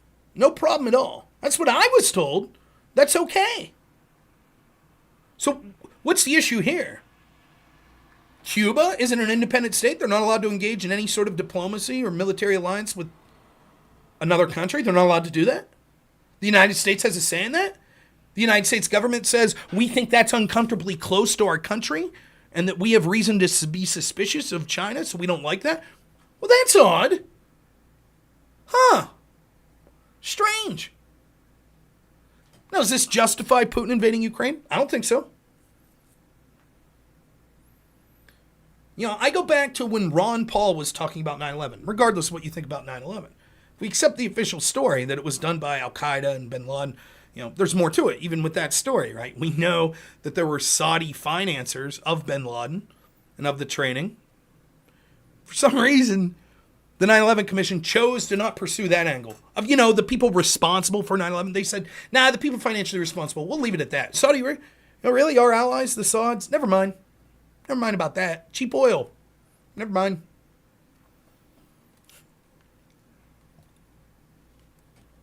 Maybe if Saudi joins BRICS, we'll eventually get to the truth of that one, huh? But nonetheless, if we accept that version, that's what's happened. Ron Paul wasn't like, oh, well, the U.S. had it coming. I had a professor, by the way. I graduated high school in 2002. Started college in 2002, so September 11, 2001 was my senior year in high school. I had to do the morning announcements. I'll never forget this. Shit was weird, right? Like you heard about the first tower getting hit. And then we went to first period. I think it was first period. And I was sitting there with a good friend of mine. I won't mention his name because he said something really stupid, as I'll get to in a moment. And it's like we're silent. And the TV's on in the corner, one of those old little square box TVs, and we're looking at and watched live as the second plane hit the tower. Pretty sure we were watching live. Maybe it was a replay, but my friend said, man, what are the chances that like some freak accident like that would occur? And I was like, 0? This is clearly not an accident, right? It's an attack at that point. You're not just going to have two airliners happen to hit two towers and like, use your head a little, bud. And so I remember this shit. It was surreal. And then the next year I went off to college and I had a professor. Professor's name was Siddiqui. And the whole semester, U.S. deserved 9/11. U.S. deserved 9/11. And there are people in this class who knew people that died in the tower. This is, 365 days later. And this professor is basically saying, you had it coming. Fuck that guy. He didn't make it through the end of the class. He resigned. It was weird. But anyways, Ron Paul didn't say that. What Ron Paul said was, of course, it's inexcusable. However, we need to ask ourselves, has U.S. foreign policy made these types of events more likely? Yes. He's like, it's like a den of vipers. You stick your foot in the den of vipers and then say, oh shit, I got bit. Well, you shouldn't have put your foot in the den of vipers. Doesn't mean you don't blame the viper. But why are you putting your foot in there? Our foreign policy decisions in the Middle East were creating people, creating terrorists. One of the first things we did, a picture you're in Afghanistan, it's a terrible third world country.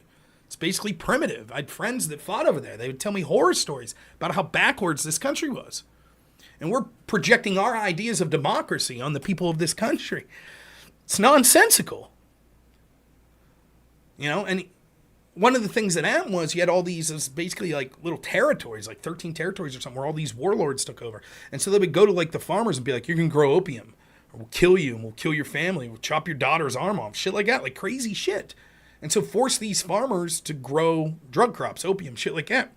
And gave them very little in return. They just had to do it because these warlords said it. Then the United States comes in and they're like, oh, great, we're being liberated. And they're like, burn down these opium fields. What? That's all the work I did. Sorry. Shit like that. It's like, what do you think? Then then the Taliban would come in and say, hey, we weren't necessarily those warlords. And these evil Western invaders, they're coming in telling you how to run shit. You're creating animosity.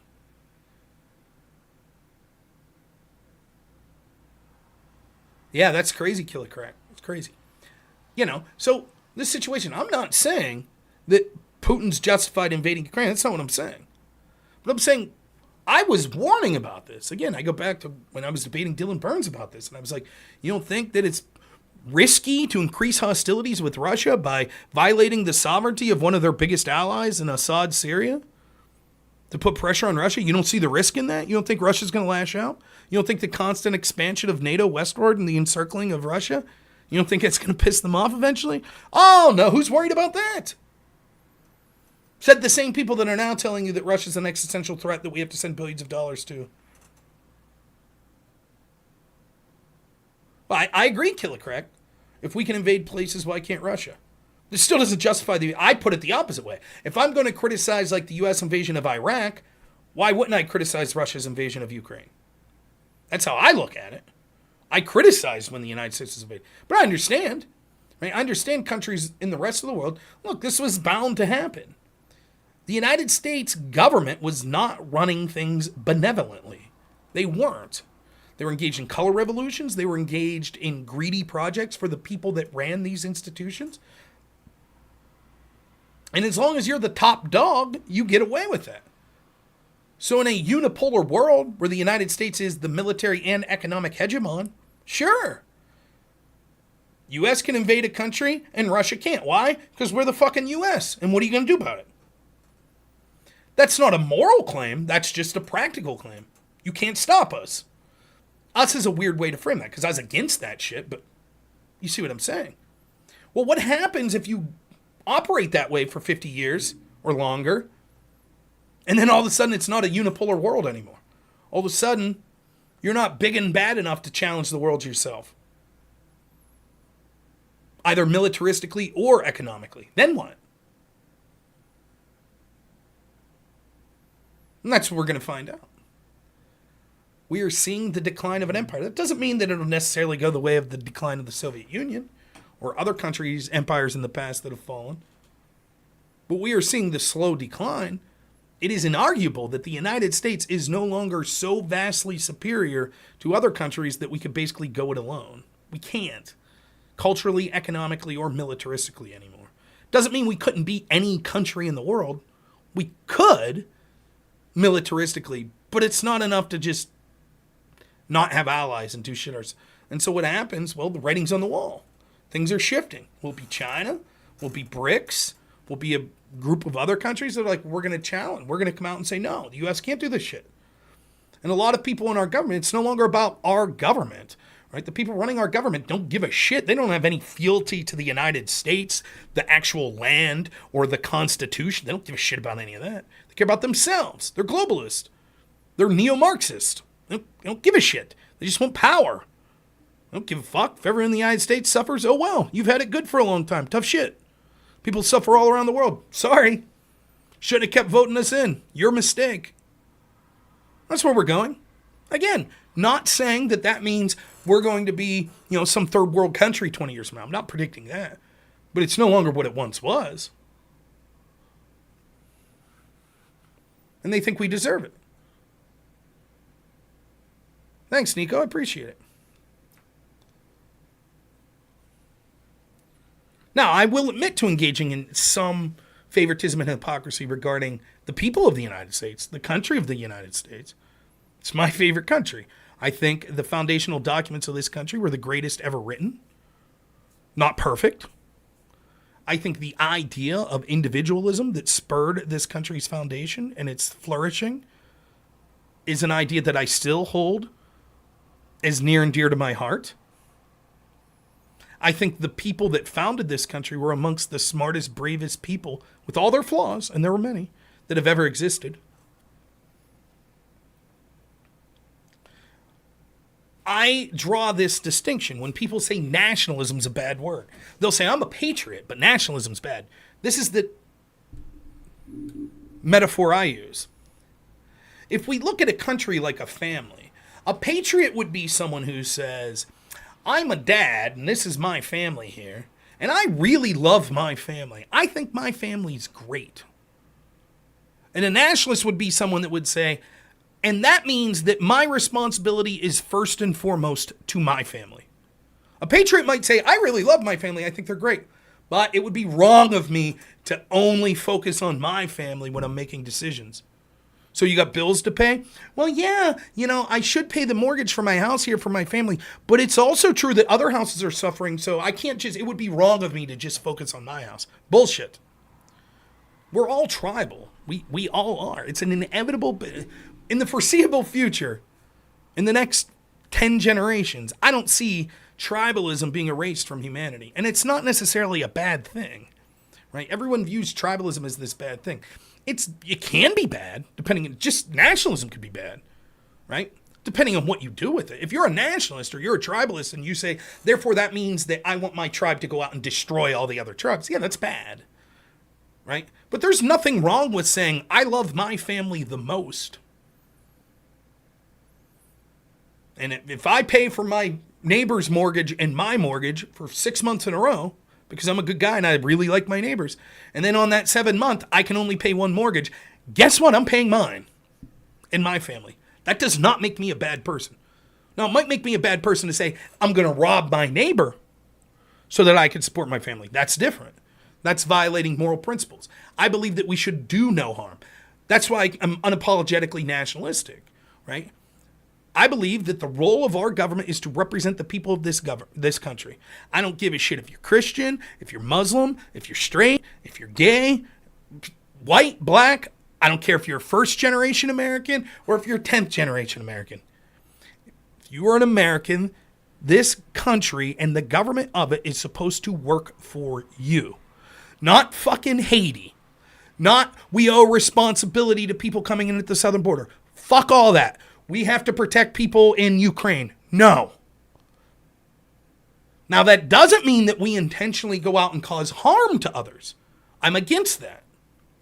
And so what happens is, I was in this debate on a panel a long time ago, and I'll never forget this because there was what really stands out in this debate to me, there was a guy who, how I think it was through Discord, so you could put your name, a little title there, and this guy said, whatever his name was, Jim or something, black anarchist. He was a black guy. And he was an anarchist. That's what he said. And I thought it was interesting. I was just like, whatever, it didn't matter to me. But he was advocating for forcibly tying people down and giving them a vaccine over COVID. And I was like, how could you call yourself an anarchist? I can't think of a more authoritarian. What? What are you talking about? Anarchy, don't believe in government? Don't believe in the position of the state, but yet you want state officials to forcibly tie people down and inject them? What a contradiction. So that's what I most remember that from. But that same gentleman, I remember, he was saying, the United States owes money all over the world. We owe money for climate change. We owe money for, slavery and blah, blah, blah. So all these countries. And I was like, let's just keep it real simple. How much money do you think we owe every country in the world? And he's like, billions. Each country, billions. And I was like, what would the tab be? I don't know. He said some ridiculous number. And I was like, where would we get all this money? And you know what his answer? Does anyone remember what his answer was? So it's like we owe every country in the world. Everyone. One, because of climate change, right? Right? So how are we going to pay? How we pay this exorbitant bill to every country in the world? Trillions upon trillions of dollars. How are we going to pay it? What do you think this guy's answer was? Anyone know?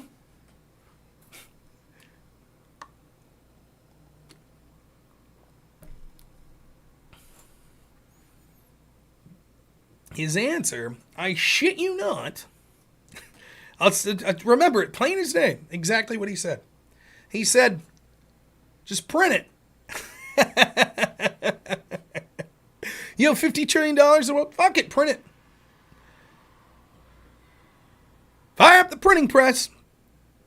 There you go, that solves it. Why the fuck do I pay taxes? Why does anyone pay taxes? Well, the government needs, they need to bring in $3.2 trillion next year to fund Medicare and, all the entitlements and the military and blah, blah, blah. Fuck it, just print it. Doesn't cause inflation, right? So who cares? Why make anyone pay taxes? Just print the fucking money, right? No downside. Oh, wait, what?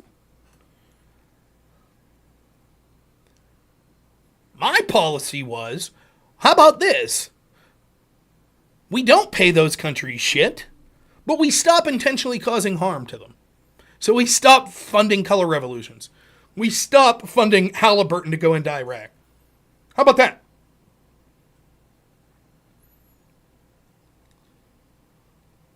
It's funny, if you notice a lot of, particularly lefties, I'm assuming this could happen with neocon, rhino establishment people on the right as well, but I notice this particularly with the lefties.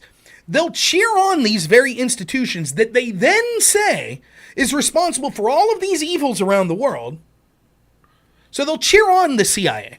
They'll cheer on the military. They'll cheer on the Democrats and Republicans that, get us into these illegal occupations and wars. And then they'll say, oh, well, we're responsible as a country. And so now we owe something. And that owing is always another benefit to them. So like immigration, right? So they'll back the CIA that they'll say, oh, because of the war on drugs and shit like that, that's why things are so bad in Central America and South America. And so now things are really bad there, so we have to allow all these refugees in, which also benefits them, which is what they want. So they literally support the groups that cause the problem and then say the problem exists, therefore the solution has to be the solution that we wanted in the first place. Open borders, basically. Isn't that convenient? And by the way, they do this with all sorts of shit. We want big government intervention in the market. So COVID came and we want lockdowns and we want massive money printing. Okay, well, that led to one of the most rapid, largest transfers of wealth from the poor and working class to the upper class in the history of the world. So are they like, oh shit, our bad? They're like, no, you know what the answer is? More big government spending and intervention. More socialism. That's what we need. That'll fix it. Look at all this wealth disparity. Right, you fucking caused a huge portion of it through the bullshit policies just last year that you were advocating for. And instead of having any shame, you're like, you know what the problem is? We need more. Neocons do this shit, right? I remember when I debated that, what the fuck was his name? I call him a neocon, but sort of a right-wing war guy. Shit, I can't think of his name right now. When I debated him, right? I was like, yeah, we were lied to in Afghanistan for 20 years. You cheered that shit on. How'd that work out? And he's like, you know what the problem is? We should have just had 50,000 troops there for decades. That's the problem. We didn't do enough. If only we'd invade every country, that would have solved the problems. Isn't that? They cause the problem and then say, well, now that the problem exists. No, it wasn't counterpoints. I can't remember the guy's name.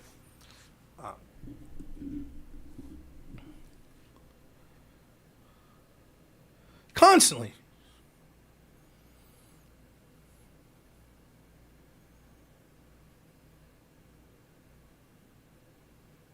Yeah, Tengo. Ogre does do a great job of begging people to pay for my channel. What I need is him to up the ante. I need Ogre to come on here and be like, come on, you know what would really make my life great if someone just donated $10,000 to Rob every month. Then I would finally stop bitching. Come on, Ogre, up your game.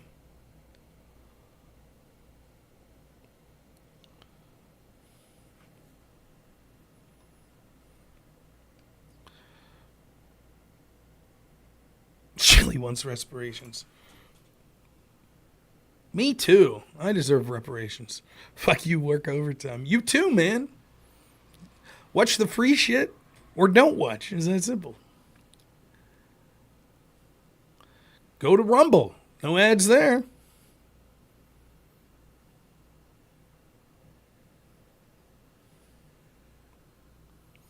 Communism, what they really want from communism, they don't give a shit.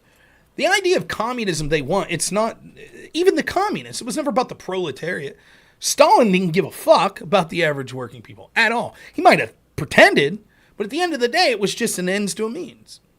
Or means to an end. That's all it was. Orwell talks about this in The Road to Wigan Pier. The communists, the socialists, were right to point out the plight of the working class. They just didn't give a fuck about them. They were bitter people that didn't like the people above them. So like, we're here and we'll criticize these people by saying, look how you're treating these people. But they don't give a shit about these people. They just were like, well, now you got to adjust because these people. And then when these people were like, okay, we'll come down here. They were like, now we're top dog. Good. The appeal of communism has nothing to do with workers' rights and shit. It's literally more power in the hands of the government. Which means if you're running the government, more power for you. That's what it is. You can't think of a more totalitarian system than that Mao's China, the Soviet Union, etc. They don't give a shit about the workers. The no true communism shit's old hat. Who gives a shit? It's blah, blah, blah, blah, blah, blah. Therefore, give us all the power. That's the problem. The therefore, give us all the power portion. And you can make it sound good. Of course you can. Life, like, you know, I'll admit to being naive for most of my life. I'm one of the luckiest people that have ever lived. I really am. I grew up in an almost, I would say, a poor, idyllic setting, if that makes sense. Like, I grew up objectively poor, but I wasn't missing many meals. And my problems in life was always like, where am I going to find the next case of beer? Geez, it'd be nice to have a girlfriend. I wish my car would stop breaking down all the time. That's it. Those are the major problems in my life. And I had some health stuff with family and stuff that was a bummer. Don't get me wrong. But who can't say that? You're extremely lucky if you've never had anyone close to you that's had some sort of health problems, let alone yourself. I mean, I don't even know how that could exist. Everybody dies eventually, so you're going to go through that shit, you know. But basically, I was, you know, I remember, this is just to show you how naive I am, I was probably 22, 23. And I grew up in this small town. I've lived within a 30-mile radius my entire life. And I was this, you know, so bouncing from these little small towns that are scattered around in this 30-mile radius. And I remember I heard a story about, it was like in the newspaper about a child molester in this little town that I lived in. I was like 23, I didn't have a kid or anything. And I was like, that's so crazy. That shit doesn't happen here. Child molester here? And people would tell me like, oh shit, man, you'd be amazed how many people are on Megan's Law around here. I was like, no, what? But it's true. But I was shielded from that. I never had anything remotely like that. I'm not going to say I didn't get whacked here and there as a kid, like as far as like discipline. It wasn't terrible. It wasn't like over the line. You know, and so I was super naive. I'll tell you another story. I remember going to college. I was 21, and I was on the debate team at Clarion University in the small town of Clarion. There's like, at this point, 3 bars in the whole town. And so at this point, I would say that there was probably like 11, 12 people on the debate team. My guess is it was 2 women for every man. So it was like 4 or 5 guys and like 8, 9 girls, you know, and still some of my best friends, the boys and girls that were on that team. But I'll just say this, hopefully not my wife flipping out, because my wife does. Some of these girls were very attractive girls. They were. But I really wasn't romantically interested in any of them, really. They were friends. And I was spending, sometimes 12, 14 hours a day doing debate work, and so it was just like, it'd be like, like working with someone. You're putting all this time in. We became friends. We go out to the bar, we drink, we'd have fun, watch sports games together. It was fun, And I remember one time we're out at the bar, and we probably, the two of the girls that was out there with me that I knew, probably lived 6 blocks from the bar. So I met at their place, and then we walked to the bar. And it's like midnight, and they're like, "Hey, Rob, we think we're going home." And I was like, "Oh, I'm drunk. I'm going to stay, And then I'm going to walk home. I live like 8 blocks away, so I'll walk home later. And they're like, "Can you walk us home?" I was like, "For what?" And they're like, "We're girls. We don't want to be alone, drunk on the street." And I was like, "What the fuck are you talking about? It's Clarion." And they're like, "No, that shit's real." I didn't think so. I was kind of a burly guy. Grew up in this little town. I'm like, "What the fuck are you talking about? Shit don't happen here." But it does. Now, in some senses, John, are you talking to me?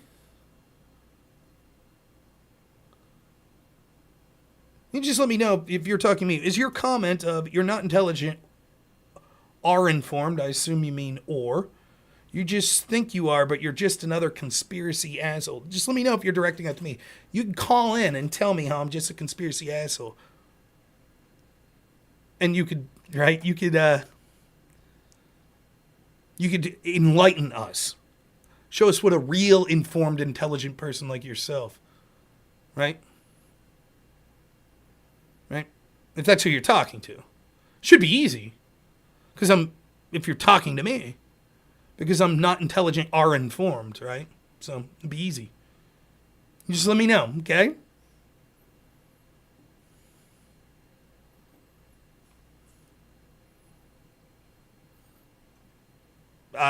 Communist? Anarcho-communist is my guess. Based on what he's saying. Is that what we're going to be? Problem's government, man. Like, if we just have an area outside the state, man, that's the fucking... First off, I'll guarantee you're not half as smart as people that are legit ANCAPs, like Casimir and Fabian, who I've talked to for hours on these subjects. So you're going to sound stupid compared to them anyways. And second, I don't oftentimes brag about my intelligence or stuff like that, but I think I am a pretty damn good debater, and I think I'm pretty good at articulating my opinions to people in ways that they can understand. I would consider myself one of basically average intelligence. But what I found is the arrogant people like you, 95% of the time, get absolutely fucking wrecked when they say stuff like that. So I'll be happy to brag about my intelligence or being informed, if that's what you would like. Unless you weren't talking to me. Then I'll let it go.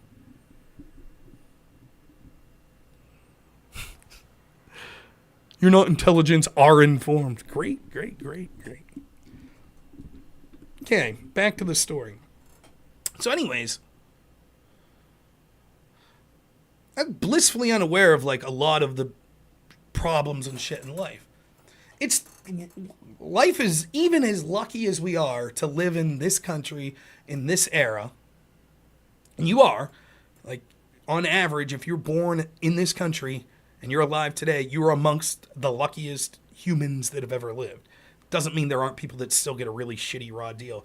You're born with some debilitating disease, or you're sexually abused or all that shit. I get that, right? But just in general, this time to be alive, this country, it's really good, compared to all of human history. But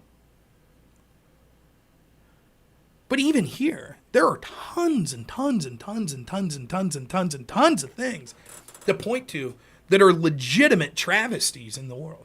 Pain and suffering, unimaginable. I really want to see this Jim Caviezel movie, Sound of Freedom. We love Jim Caviezel. I know that the movie's been out for it's been created for 5 years, and they had trouble getting it distributed. But it's about child sex trafficking. That shit's real. I don't talk about it as much as other people. I'm not diving down rabbit hills. But I think about this all the time. There's someone's job to try to bust these people, whether it be law enforcement or independent people. Imagine the disgusting things you have to see. The most innocent of people that we could all agree, should all agree they're the most innocent, in the most horrible pain that you can imagine. how could that not affect you? How could that not destroy you? Imagine that you had to watch a child exploitation video to try to save the kids. My God. I don't even know. I don't know how you get through that. If that's your job, if you're doing that day in, day out. Jesus. So it's the simplest thing in the world to say, there's some horrible shit that's going on. And therefore, give me all the power and I'll solve it. It's easy. They used to this in debate all the time, in policy debate, right? So there was different styles of negation, right? You have one resolution all year, and you're affirmative half the time and negative half the time. When you're affirmative, the rule says that you have to come up with a plan that defends the resolution. So you didn't have to defend the whole resolution. So it wasn't like cake is better than pie is the resolution. The resolution was always worded in a very legalese way. So it would say something like, resolved, the United States federal government should sign and ratify one of the following 5 treaties, or one or more of the following 5 treaties. Comprehensive Test Ban Treaty, or the Kyoto Protocol on reduction of emissions by 2020, or right, and it would list 5 treaties. And so when you're affirmative, you would stand up and say, our plan is to ratify the Comprehensive Test Ban Treaty. So you didn't have to defend the rest of the resolution. You just had to prove that you were defending that resolution. You know, the negative could say, no, we'll defend the status quo, so we shouldn't sign that. Or they could say, actually, we'll do it in a different way. We'll counterplan. We'll sign something else, right? And there's a bunch of different ways you can negate the plan of the affirmative. The plan becomes the focus of the debate, though, not necessarily the resolution. The resolution exists so that the affirmative has to have a plan that meets the resolution. And if you don't, you lose automatically. The negative will say you're not topical. So, for example, it could be sign one of these treaties, and I could stand up and I say, plan 2 + 2 should equal 4. Here's a bunch of reasons why that's important, because society would fall apart if it didn't. And the negative would be, that's true, but you're not topical. You're not defending the resolution, so you should lose. You can't just stand up and say something that's true or a good idea that has nothing to do with the resolution. That's theoretically the idea. Now, it gets more complicated than that, but that's the idea. One of the ways that people would reject your affirmative was called a critique.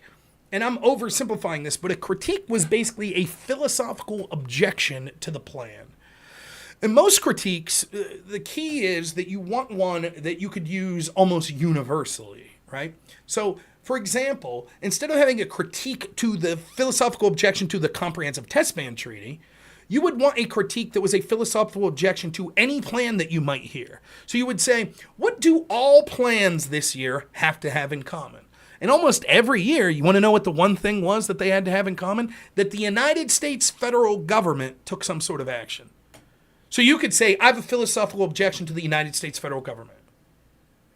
And that would work every single round, because you knew either one, the team you were coming into was not going to be topical, and so you would just argue you don't defend the resolution, you should lose.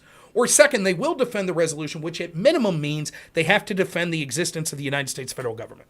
So you can make a philosophical objection to the United States federal government. And that objection could be something like, the United States federal government is capitalist, so we reject capitalism. Okay. And then this took forever for me to wrap my head around, because it's almost always rooted in postmodernism, which doesn't believe in truth, right? And so you would be like, okay, you reject capitalism, so what are you embracing? Communism? Socialism?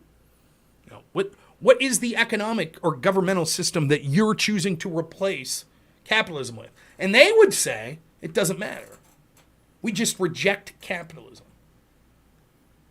So you can't say, well, capitalism is better than communism. They would say, maybe. But we're not defending communism. We're just saying capitalism's bad. And look here, here's a bunch of shit that proves it. Don't you know anyone in your town that's having a bad time under capitalism? Yeah, I guess. See, there you go. Yeah, but do you have an idea that would make it better for them? No. We're just saying that your system's fucked some people over. Well, that's true. There's no perfect system. But what good is the debate? And so it took me like 2 years to get over this. I'm like, well, how's this fucking fair? They're not going to defend anything? You'd say, what's your alternative to capitalism? Their alternative is the rejection of capitalism. And it makes it very difficult to debate, because there isn't a system there isn't a system ever created that you can't point out negatives to. And you could say, hypothetically, I can envision a utopia that would be better than this. That's true. Utopia doesn't exist.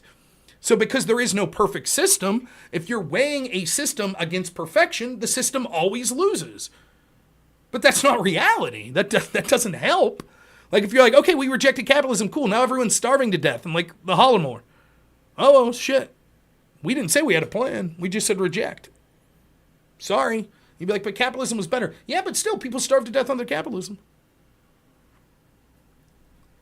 Right? That's what, like, these people, like, tough guy there that was talking about how stupid I am, right? That's the sort of shit they'll do. They'll be like, well, the problem is government. That's the problem, that government exists. Sure. Right. And how would anarchism fare any better? How would, oh yeah, it's all communism. No.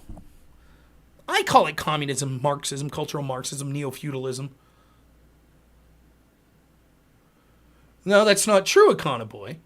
The alternative is reject. So critique does have to have... So Econoboy knows a little more about debate, right? So let's say that you're not running a philosophical objection to the plan. Let's say you're just making policy objection to the plan. So my plan is we should sign the Comprehensive Test Ban Treaty. And Econoboy's debating me, and he says, I say the reason we should sign the CTBT is because it would lower the proliferation of nuclear weapons. And that's good because if more countries proliferate nuclear weapons, it'll eventually lead to an accidental nuclear strike. And Econoboy says, no, we shouldn't sign the CTBT because if we do, it'll stop proliferation. But actually proliferation is good because if everyone builds nuclear weapons, it will stop conventional war. Because a world where everyone has the ability to destroy the world means that no one will no longer be aggressives. So we'll be able to stop inequality. And this is a real debate that happened in academic circles, right? So in that world, Econoboy is defending the status quo. He's saying we shouldn't sign that treaty. Rob's plan is to sign the treaty. I'll defend the status quo and say the status quo is better not signing that treaty, right? You could have a counter plan.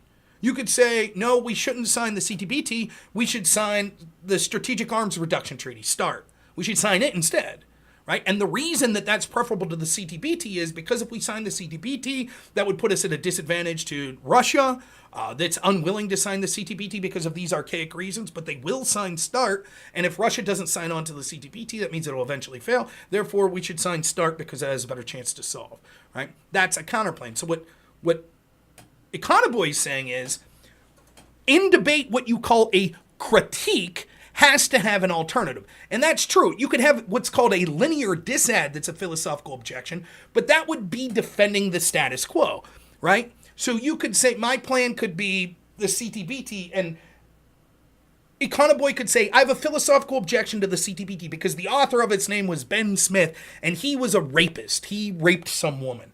And so I object philosophically to any plan that was created by, but he's defending the status quo, right? And so I would say, as bad as this individual might be, if I could prove that this solves an accidental nuclear strike, what's your offense? That it makes this one shithead guy look good, right? So what most critiques, to be a actual critique by definition, you have to provide an alternative, right? Because most critiques aren't defending the status quo. Most critiques are a philosophical objection of the status quo. And so you have to say there's some sort of alternative.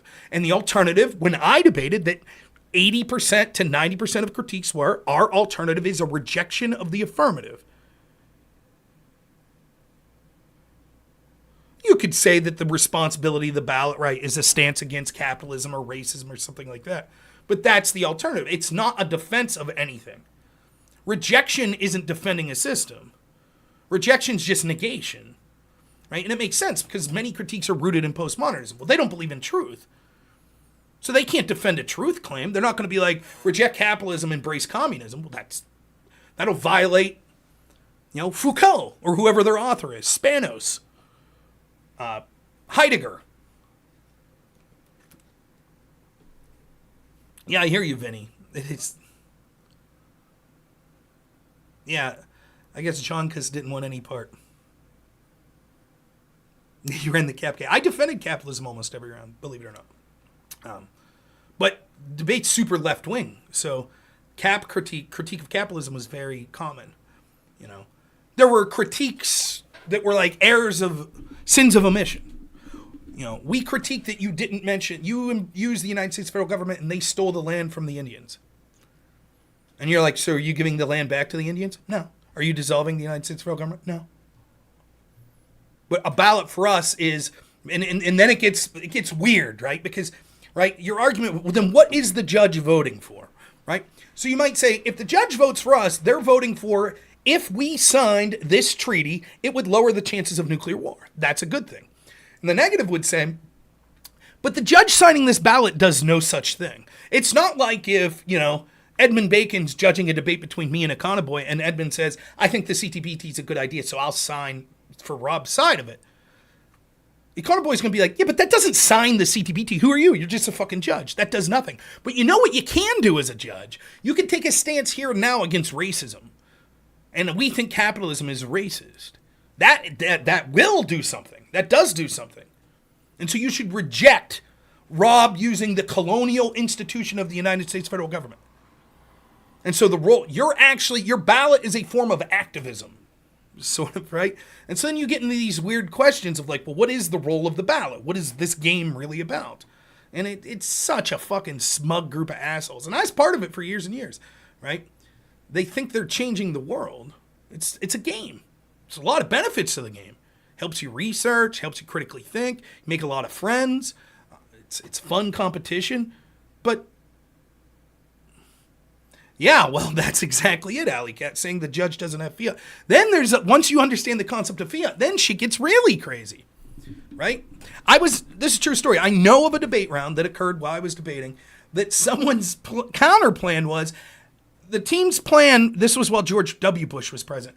And so the team's affirmative was arguing that George W. Bush was an asshole. And so whatever their plan was to sign this treaty or do this or do that was to make George Bush look bad, right? And so the negative was like, okay, counterplan, have George Bush run naked down Main Street of D.C. That's fiat. Fiat means the judge has to play the game in his mind or her mind that this is what should happen if I sign the ballot. I know it's just a game. Just like I know if I'm playing Monopoly that I'm not literally bankrupting my friend that landed on Boardwalk while I have a hotel. But in the context of the game, that's what you're playing.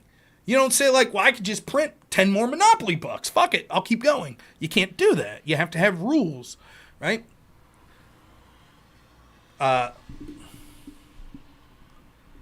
Orientalism. Yeah, so the best debater in the country when I debated was a guy by the name of Gabe Morello. I debated him one time, and I didn't even have my normal partner. My roommate, one of my roommates at the time was my partner, and I fell ass backwards to being 4-0 in this tournament. And the way debate works is, if you have a 6-round tournament or an 8-round tournament, after the first couple rounds, most of them do what's called power pairing. And what that means is you're likely to get matched up with people of a similar record than you. So let's say you're 0-4 after day one. The next morning, you're probably going to debate a team that's 0-4 or 1-3. They're not going to put you up against the best team because they want to keep it sort of competitive. So I was 4-0, and I knew what that meant. Like, well, shit, I'm about to debate the best debater in the country. And don't get it twisted. Like, if I debate Gabe Morello 100 times, me and my partner, he probably beats me 98, 99 times. He's leagues ahead of me. But he was a critique debater. He was a left-wing, critique-y type guy. And our plan basically directly called out China, and their critique was Orientalism, right? Which was sort of the idea of, like the Orient used to be this term that was used, right? And it's the idea of mystifying in a negative racial way China and Asia, right? And so many times it didn't really fit, but with our plan, it really did, because our plan was like, fuck China. Our plan was basically calling for U.S. intervention into China's government. So certainly the critique of Orientalism works, because it's like, dude, you're literally like, China's the boogeyman and we need to stop them. That's fucking horrible.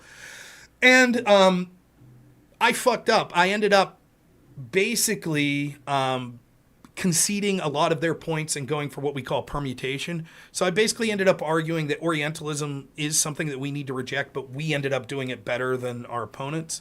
and I lost the round. And the judge said if I would have made the other decision and just stuck to our original case that China was horrible and evil, I would have won the round. I would have beat the best debater in the country because I was winning. But I chickened out. I didn't trust myself. But yeah, it's really funny if you're not in debate and you saw the shit, like, because it sounds meta, which it is. But then imagine on top of it, you're talking like this is fast as you believe God's will. You talk about the idea of fiat and whether or not we should be able to do things like this. If Joe Biden would actually speak, would you be able to say these sort of things that would actually happen? How would we weigh those things? If we're using the concept of fiat and saying the U.S. federal government should make them, we'd have to be able to look at things like test cases or when this would come out of which block and things like that. Because should we say that when the judge votes for this, that it immediately passes, or should we say it's the next time the Congress is in session? So, for example, if Congress is out of session, we're not going to be there for another 6 months. But we have some sort of politics things that's talking about who's going to win the election. But there's no way that they're going to have this bill that would come up through no more means in the next 6 months. Should we be able to assume that there'll be some fictitious war when this could happen that would be end up helping one of the sides or the other in the 2024 election to be able to occur? If that sort of thing did happen, then we have to ask ourselves, what are the possibilities these things would happen, or something in the interim could happen? So, for example, if it would happen that there would be some bill that would be passed in Congress that would help Biden's chances in 2024, would it be possible because Biden's doing other things that would directly lead to something that would mean he would do something else that we'd be able to hypothetically imagine would mean he would still be able to lose the election to do things like that, right? Like, so imagine how fucking meta like debate is anyways, all this philosophical shit, right? Everything's nuclear war, right? And shit like that. And then you have people talking, and I'm not even fast, right? Like there are people that were way faster than me. That was debate. That's policy debate. And it's fucking brutal. Like it just is. When you're talking about like Northwestern's coach, Harvard's coach, these are people making 6-7 figures a year. They're like college football coach, some of them. They're making $1 million a year, coaching debate, being the program director of the debate program. Because a lot of people that went on to become Congress people or lobbyists or things like that made big money, they debated. And so when they're donating money back to the school, they're like, we're going to set aside, an endowment for $100,000 for the debate team every year. So, extemporaneous debate I dabbled in. It's completely different. That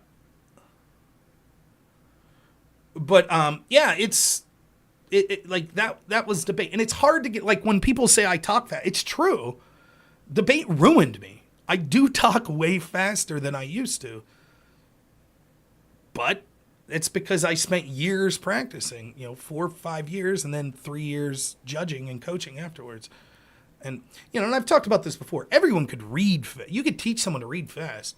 So you get like a novice, right? Let me just find an article here. I'm just going to go to Google News.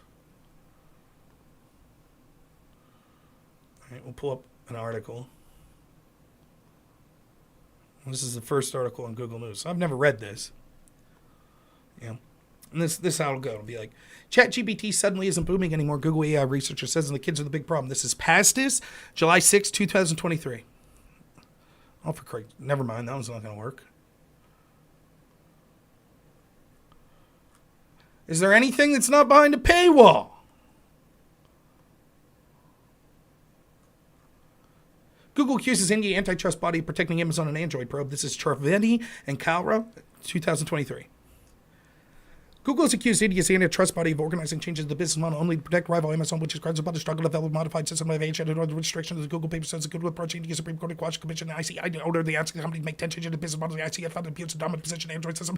97% of India to Google's the Supreme Court found under disagreement with the CCI conducting the Android investigation in December filed with the law tribunal. Google said the CCI copy pasted some of the European rules against similar case. CCI denied the accusation. The CCI's October order found that Google won $63 million in an act to modify the versions of the Android operating system. Android code to legally distribute any restrictions on those pre-Google apps and Amazon and CCI did Google restricted developments of Android to qualify iOS. Google host struggle and praises the first decision in India. It said the company on June 26 filing.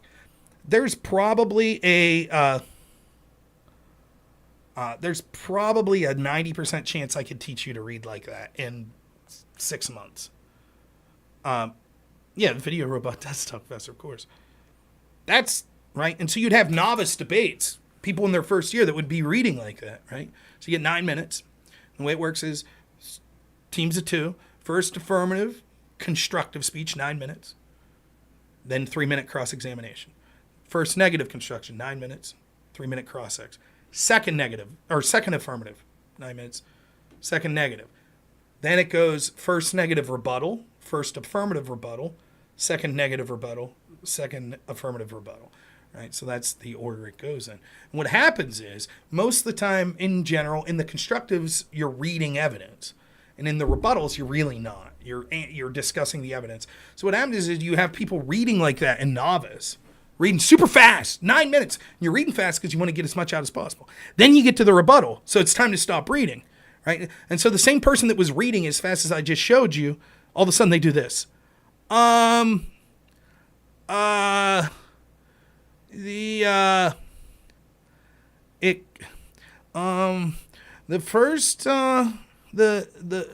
first piece of evidence, I don't know, I'm done. And it's like, oh, so you read like an auctioneer the first 9 minutes you spoke, and then the second 6 minutes, you can't even go 30 seconds. You're like, I don't know what to say. Because no one ever taught you how to debate or how to think or what the arguments were. They just taught you how to read fast. Because if you could read faster than the other team, then you get more arguments out. And if they don't answer the arguments, then you win. But it only works if you know the arguments. So anyone could read fast. The question is, can you think fast? That's the problem. And so it would go something, I could read that article there, but can I process it?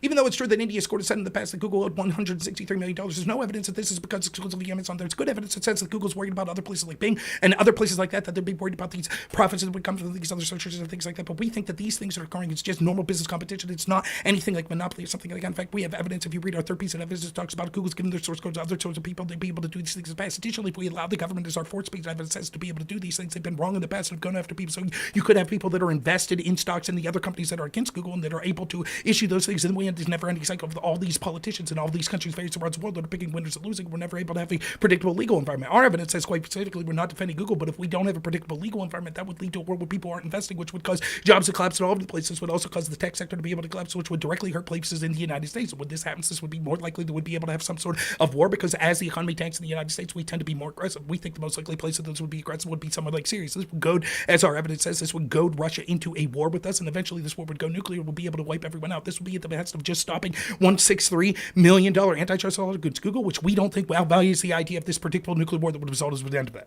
Right? Can you think that fast and talk that fast when you're not just reading evidence? That's as a judge, if you reject, you don't have fiat. Fiat is the idea that fiat's difficult to explain. It's the concept that you have the ability to act, right? So fiat is the tool of imagination that, what if the government did pass this? So as a judge, I have fiat. I have the ability to say, if the government passed this, it would be a good thing. So Alley Cat says, as a judge, if you reject that, do you get in trouble? No, you don't get in trouble for anything as a judge. At all. In fact, you could get in trouble. The only chance you had of getting in trouble was being the opposite way. I had a team threaten to kick me out of a tournament once because I said in my judge philosophy, the very first line was, if you're affirmative, you have to be topical. You have to defend the resolution. Affirmative team stands up. They say, literally the first line out of their mouth is, we refuse to defend this topic. It's racist. Okay? Negative team stands up, says, we agree. That's a reason to reject the topic. They're not topical. We win. Sign my ballot. That's it. It's exactly what my judge philosophy says. It's not like I did anything unethical. I outlined exactly what my philosophy was. Each team had a chance to pref me or to rate me on a scale. And the judges you rate really low, you generally don't see in the back of the room. They chose not to. And I almost got kicked out of this tournament for following the rules of debate. But in general, as a judge, you can do whatever the fuck you want. Unless, it would have to be insanely egregious. You would have to be like, I vote for this team because I find that girl attractive. Maybe that would get you into some shit. But you could literally just be like, I don't like your fucking tone. I vote against you. Fuck off. And they'd be like, okay. You really wouldn't get in trouble. You might get people like, well, fuck that guy. We don't want him in the back of the room. But what are they going to do? Anyways, yeah. We're talking about cocaine, right? Hunter Biden, cocaine. We're talking like I'm sweating. I look like, we got one more cocaine song in us? What do we have? I know someone recommended this one, not by name, but I know it. Might as well. I'll have to delete this one off YouTube anyways. You ready? If we're talking Hunter Biden, I'll bet he's listening to this song. I always hated the hippies, but Driving that train, pound cocaine. Hunter Biden, you better Watch your speed. Trouble ahead, traveling Burisma. and you know the notion just crossed my mind. Casey Jones, a great Grateful Dead song. Don't you just feel good knowing that we are on the cusp of World War III and one of the integral players is the crackhead son of our president? Isn't it great? You couldn't write this shit. God, amazing. Absolutely amazing.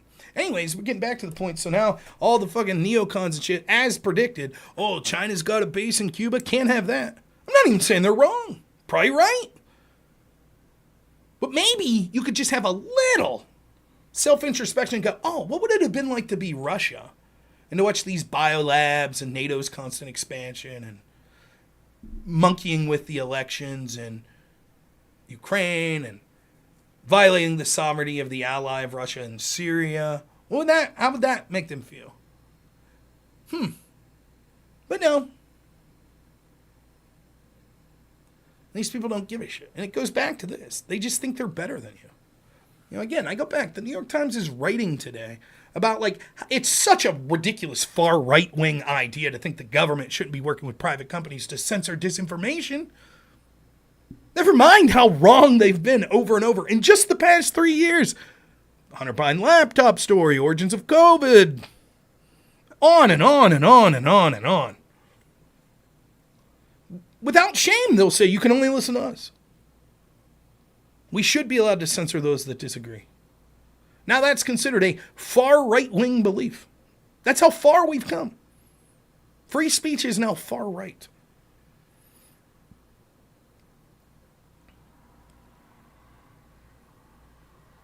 It's getting worse.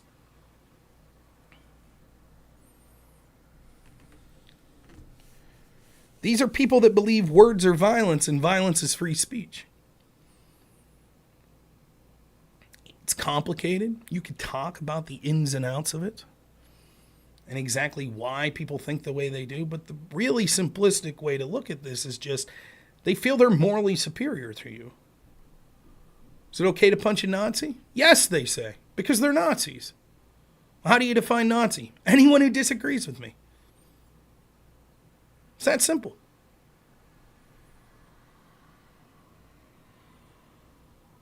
You shouldn't be allowed to spread disinformation that's against their worldview. You shouldn't be allowed to do that. That's how they feel.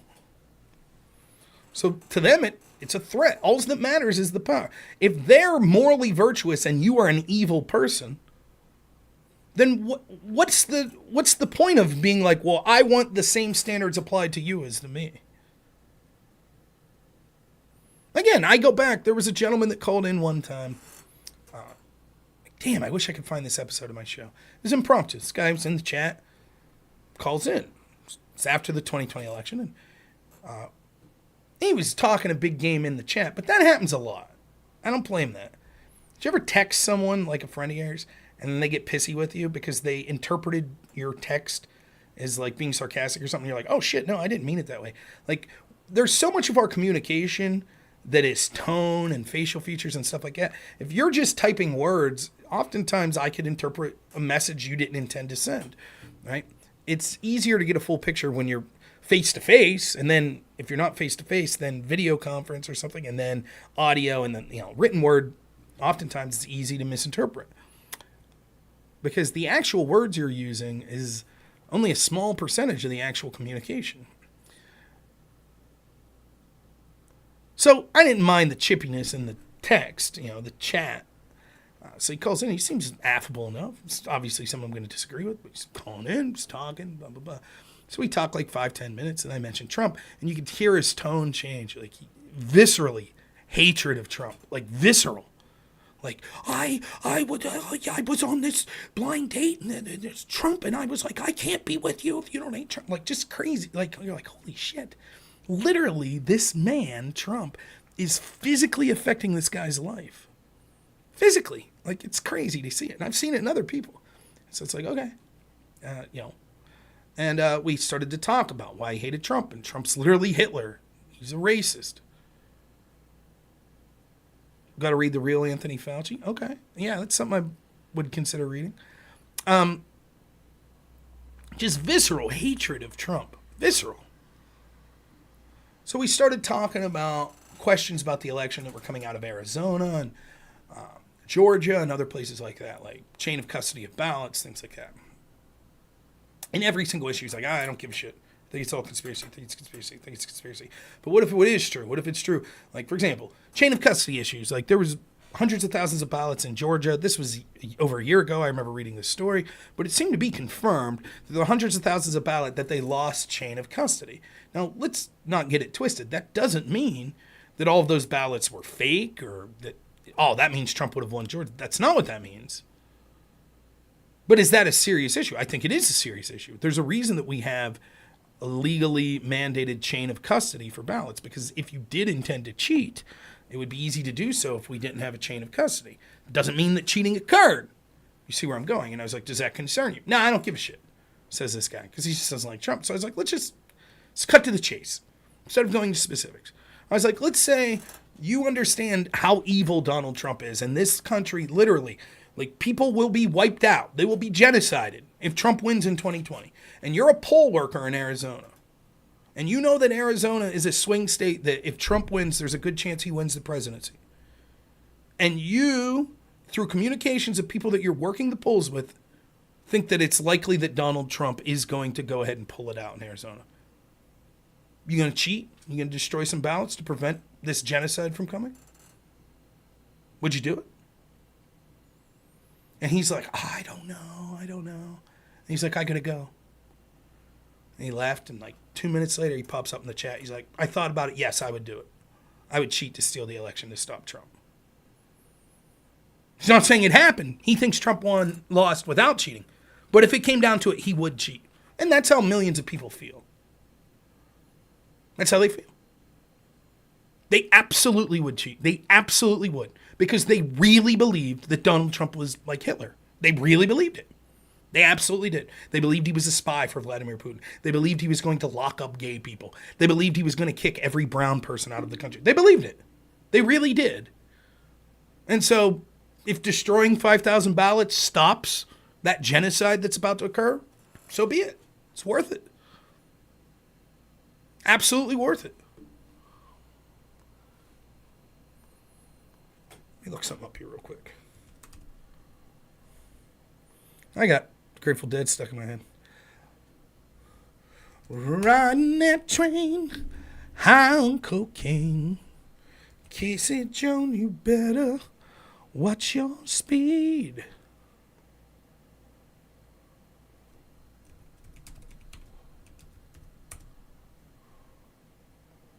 I'll look something up here real quick.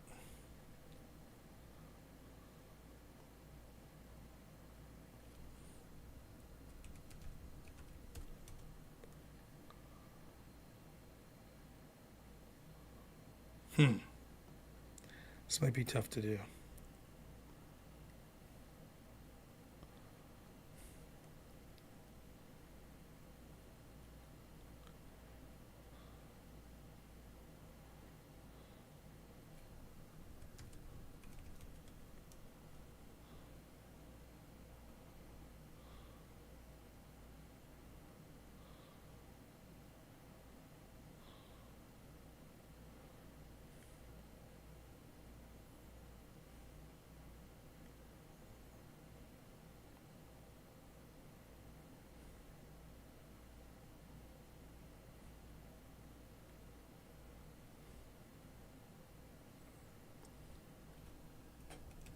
Looking up something here.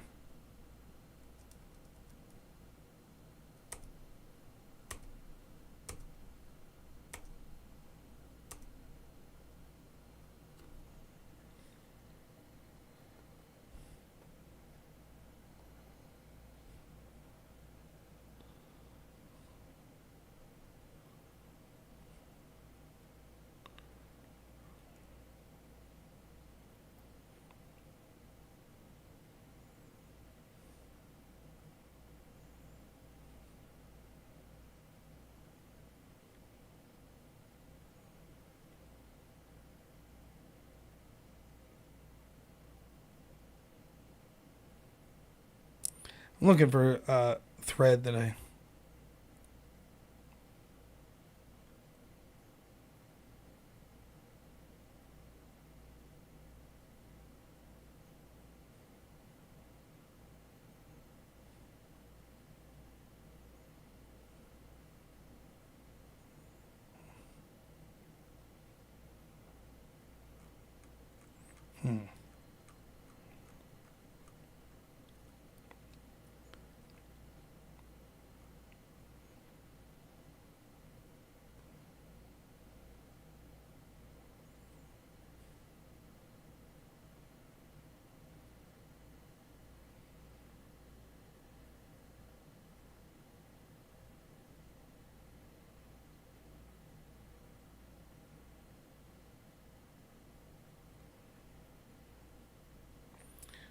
Damn it.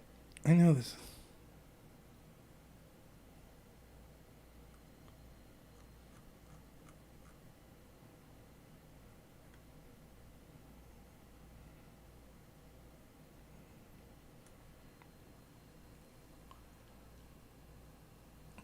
The search feature on this website sucks. So I was on this site above top secret.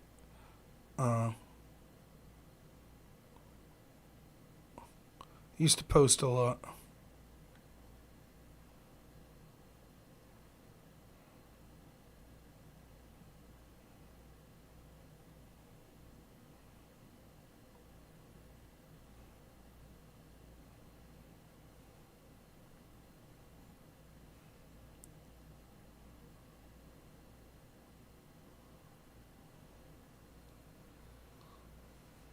Ha!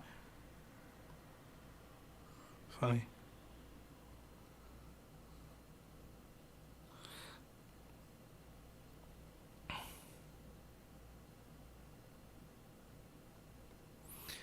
Man, I really got to just spend one show a week going back through this old show.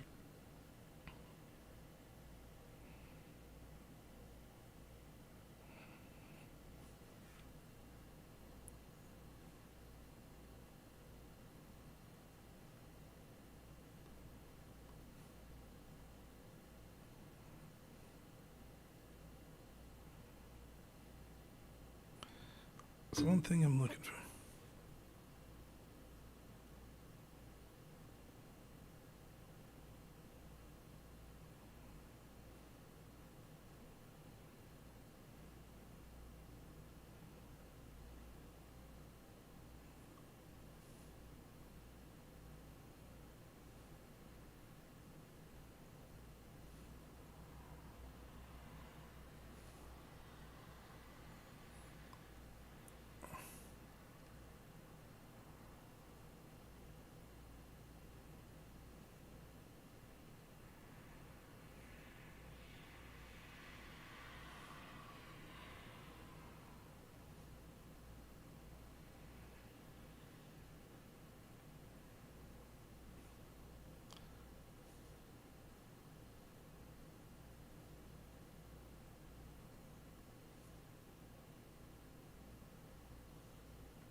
I know this isn't very interesting. I'm looking at... If I can't find it here in the next 2 minutes, I'll just...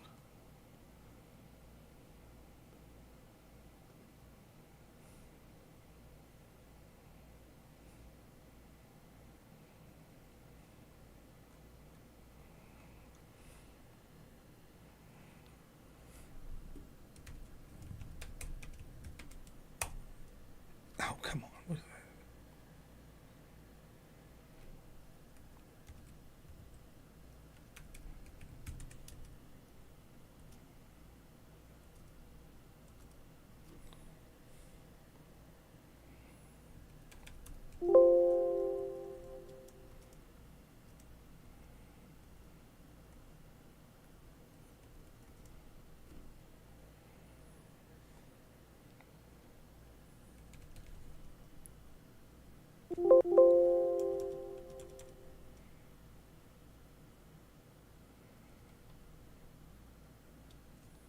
Well, anyways, what I was looking for, I'll find it someday. Sorry about that.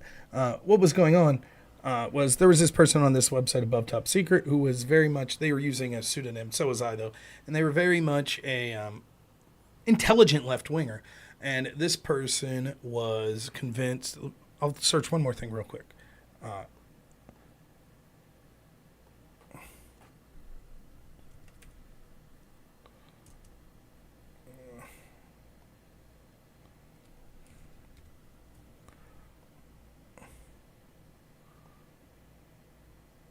Because it's worth seeing exactly how they justify.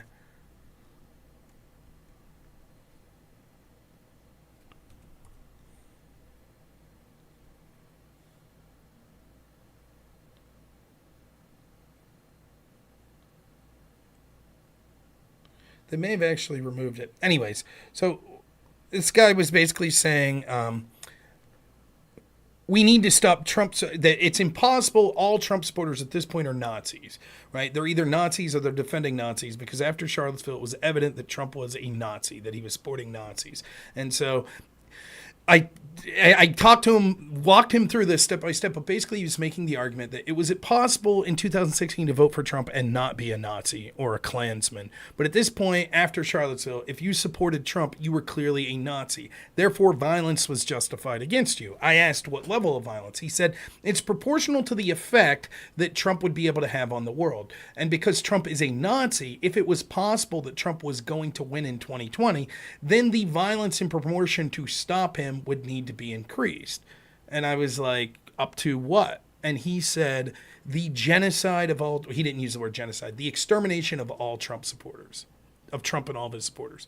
The extermination and Trump of all. If it appeared as if Trump was going to win in 2020, you would be morally justified in literally killing Trump and all of his supporters. That's what he said. Right? Now, you might say these people are insane. Yes, that's an insane point of view. And this wasn't someone that was just like dumb. This was someone that could articulate arguments. I believe they were a socialist, of course. And I'd argued with them, massively disagreed, but we've had this conversation in the past, right?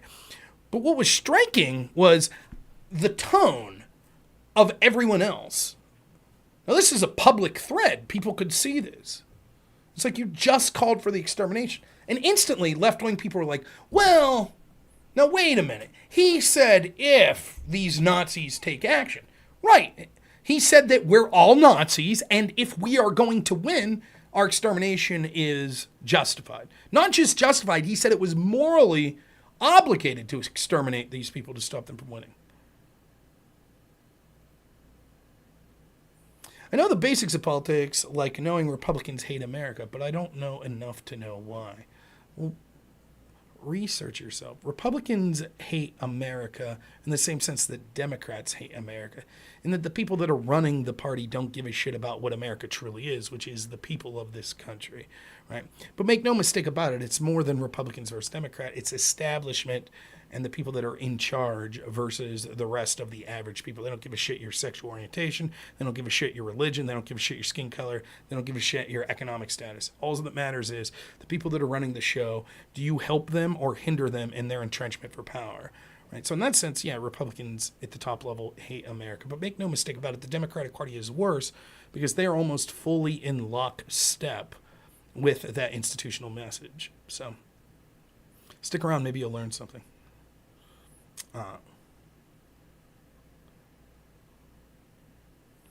You only know the facts that everyone agrees with. Well, good for you. Well, I'm glad you know that.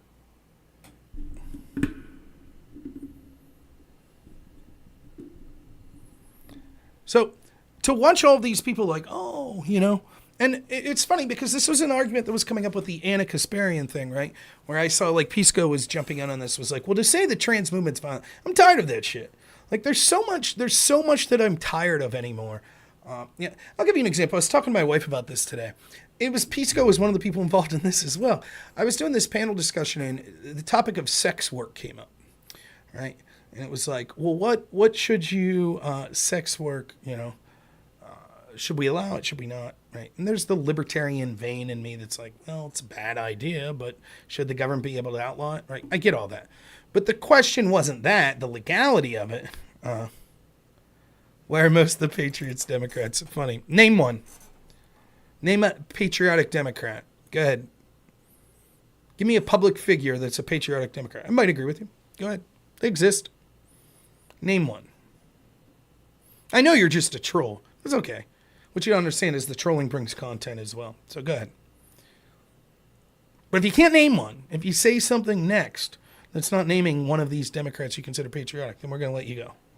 How's that sound? Fair deal? I'm not saying I have to agree with you, but name someone. Anyways, what were we talking about? Lose my train of thought. But yeah, this sex work thing, right? And, you know, Pete goes like, well, morally, why are you against sex work? It's a job and blah, blah, blah. There you go. Hey, you had your chance, Asparagus. See ya.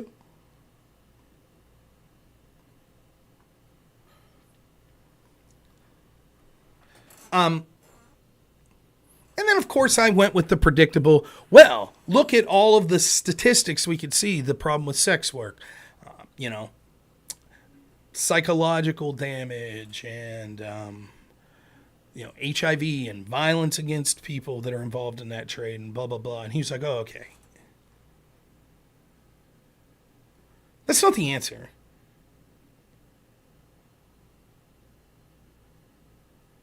It's not the answer at all. The answer is all of us know in our gut that it's shameful. It's disgusting. We all know it. That's the answer. All of this bullshit red pill drama. Oh, you know, what about people that want to cuck?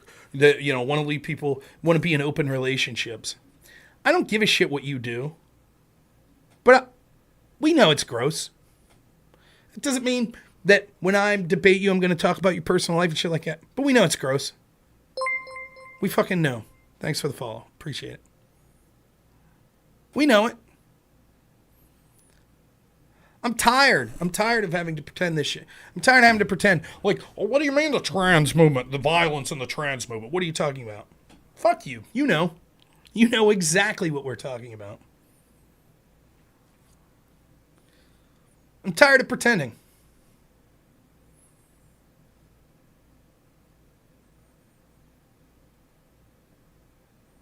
You have to ask, what's the difference between morally and morality? Did I say there was a difference?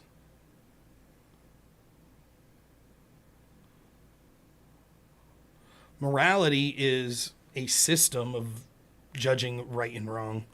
Morally is usually used in the context of an action to the positive of that system.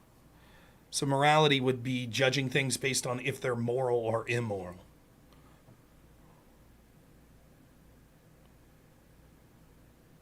But I'm just tired of it. You know, people go, well, what do we mean the trans movement? Here's a trans person, a trans activist, and they're not violent. Sure, I'm sure they exist. I'm sure even most people that are trans activists aren't violent. I'm sure. But what I do know is this. There is a significant streak of violence with people that advocate for trans issues. And much like the infamous, before he was a complete lunatic, right? Go back and watch that clip of, shit, why can't I think of his name? Sam, what's his name? TDS guy. Oh, it was big atheist. Sam, shit, it's not Sam Cedar.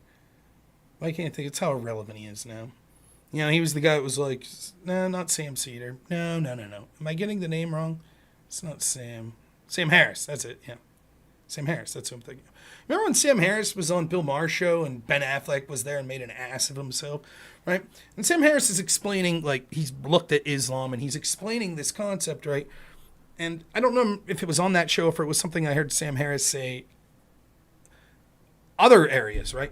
The problem with Islam wasn't that 70% of people that are Islamic are terrorists. That's not even close to the number. It's not the number.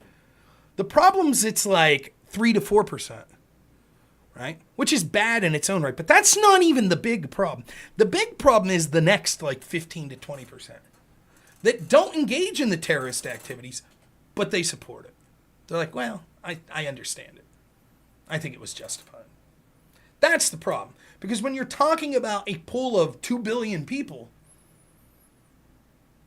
roughly 20% committing acts of terrorism or defending acts of terrorism being committed is a substantial amount of people. And it's enough. It's not 1%. It's not 0.5% that you would say, well, how could you smear this entire group of people with that? That is not an insignificant portion of people. That's how I feel about violence in left-wing communities, such as the trans community.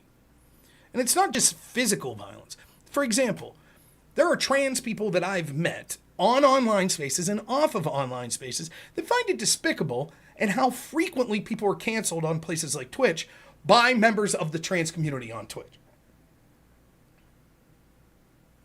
But that doesn't mean that you would be incorrect to say there is a trans community on Twitch that relies on intimidation and censorship. That's true. And saying, but here's a trans person on Twitch that doesn't do that. Doesn't negate that premise. And it doesn't matter if 80% of the trans people on Twitch don't do that. What matters is that people that are spearheading the movement on this space rely on those tools. And that's what has an impact that controls what the rest of us could say. So while it may be true that the average trans person isn't going out there punching someone in the face if they disagree with them politically, that's true. It's also true that when a radical trans shooter shot up children at a school, the insurrectionists broke in to the government assembly and said there were 7 victims. 7. The 6 killed, including 3 children, and the shooter.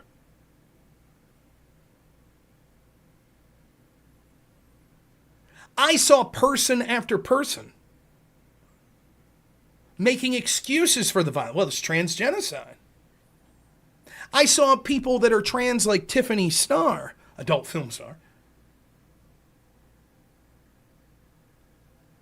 put up a little image that made fun of that and said, when I see trans women defending against genocide, hashtag Nashville, and it was a picture from a game of selling them guns.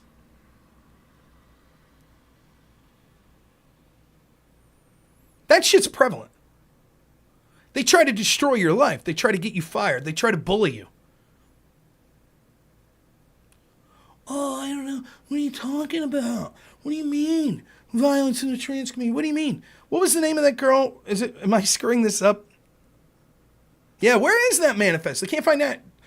Who had the cocaine at the White House? I don't know. Who was the pipe bomber? I don't know. What were the crimes of Ray Epps? Not sure. Motive of the Las Vegas shooter? Don't know. Trans shooters manifesto? Nah. Oh boy, though. Guy releases information about Ukraine war on Discord. We got him in 2 days. We got him. Am I going to screw this up? Let me Google this before I do this because I'm going to sound...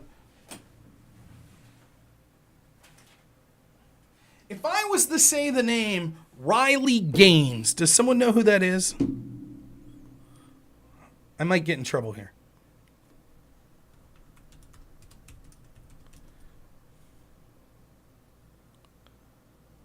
Yes. Okay, but Riley Gaines is the swimmer. There's also someone who I've seen his name coming up on Twitter, I believe named Riley Reid, who I believe is a porn star. I'm not talking about the porn star, who I know nothing about. I'm talking about the swimmer, right? She's the one who spoke up against Lily Thomas, the biological male that was competing against her. Riley Gaines, what college did she speak at here recently? Was punched in the face by trans activists, and then they surrounded her when she was forced to lock herself into a room, which law enforcement was unable to get to her for a significant amount of time. And during negotiation, some of the people that had physically assaulted her and chased her against her will into this room, which is kidnapping, which is the unlawful detention of someone. That is a serious crime. That's what they did to Riley Gaines, trans activist, said that they would leave her go if she paid them money. That happened on a college campus. What was the name of the girl who was like the gun activist, who was a young lady? And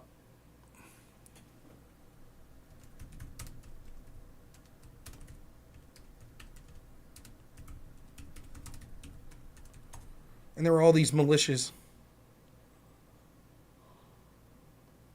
They call her Gun Girl. Caitlin Bennett.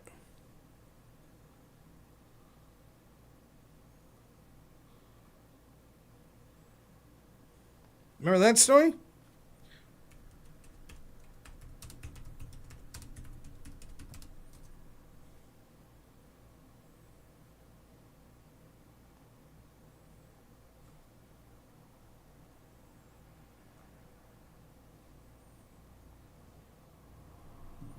Here, let's watch this, right?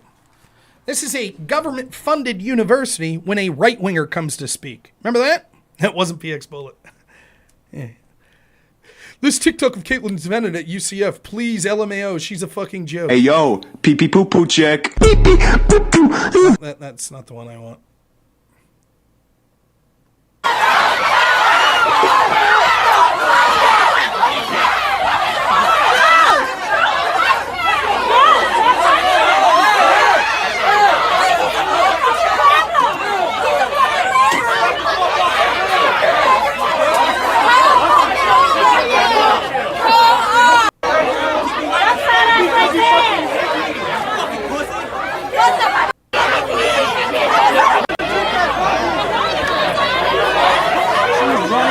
It's not even the video I want.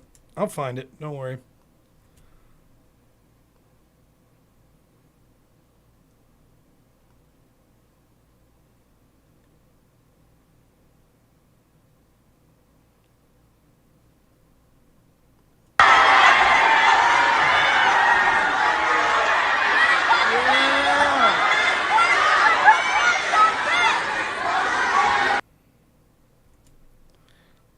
There's literally dozens of these, just in case you're wondering. There's a girl that talks about the Second Amendment. You don't understand it. Hey, you don't...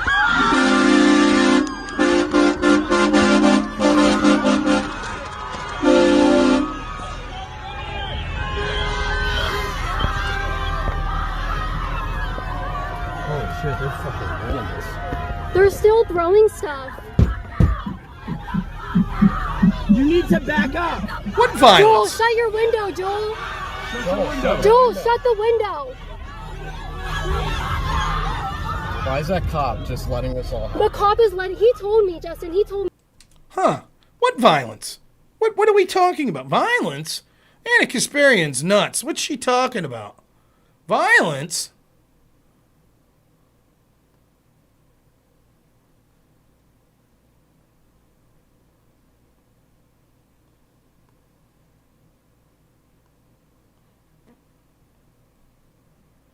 Huh. There's one. That's not even the best one.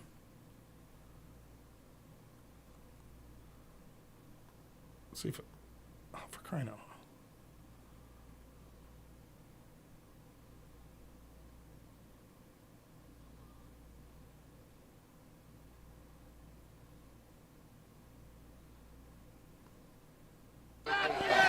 Wait, get a picture of me. Get a picture of me. Get out of here. Yeah, you need to get out of here.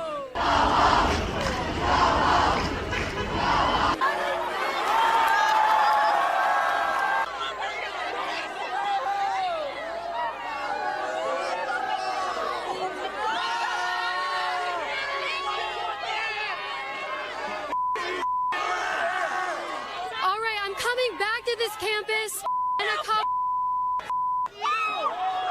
That's somebody's car.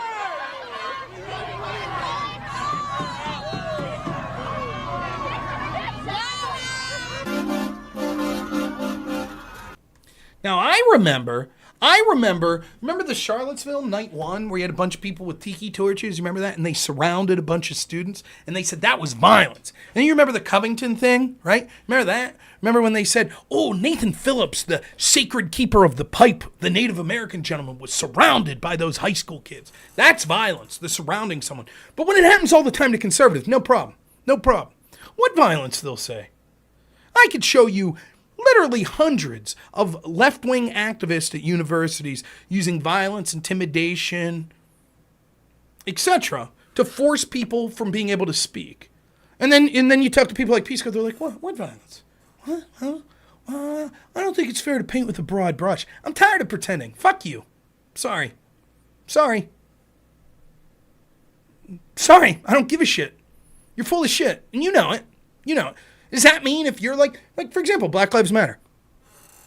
Remember, who was it? One of the units, Stanford or something, put out 94% of all locations of Black Lives that had Black Lives Matter rallies were peaceful. I believe that. My little town here, Clarion, had a Black Lives Matter rally. No violence that I'm aware of. I probably knew 20% of the people that showed up, good people. Disagree with them. I thought that they were mistaken in embracing, as I said publicly, embracing that organization that I knew was corrupt and was advocating for things that would not only make lives worse for all Americans, but in particular Black Americans, like dissolving the nuclear family and defunding police in high crime areas and things like that. But nonetheless, that doesn't mean that every person that was showing up is a terrible, shitty person or that would engage in active violence.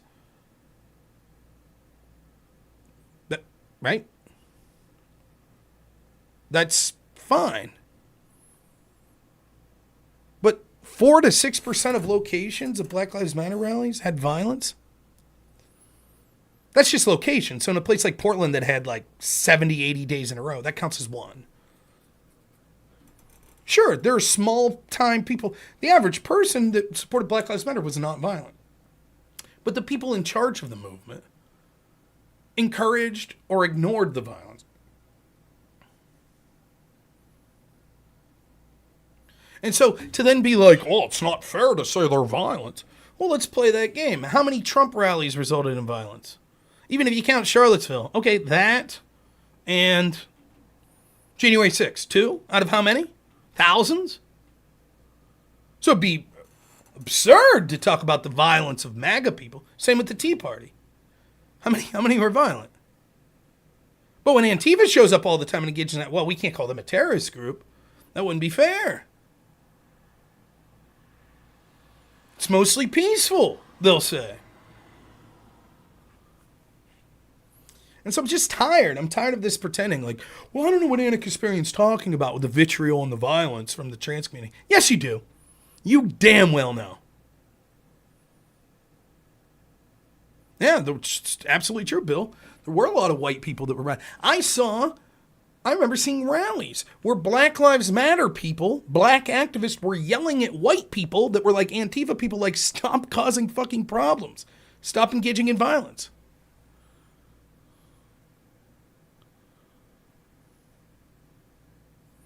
Yeah, McBacon Love, that's absolutely true. If I could summarize it in a different way, right? What they'll want to do is, right, let's assume Pisco's a good faith person, right? And I use Pisco because I like talking to him, and I actually think Pisco's a good person. I do. I think he's incredibly biased. I think he's a hack, right? He's a partisan hack, right? But hear me out, right? I don't think he's necessarily a shitty person. I would hang out with him if he was my neighbor, but I talk to almost anyone. I'm difficult to not hang out with. Anyways.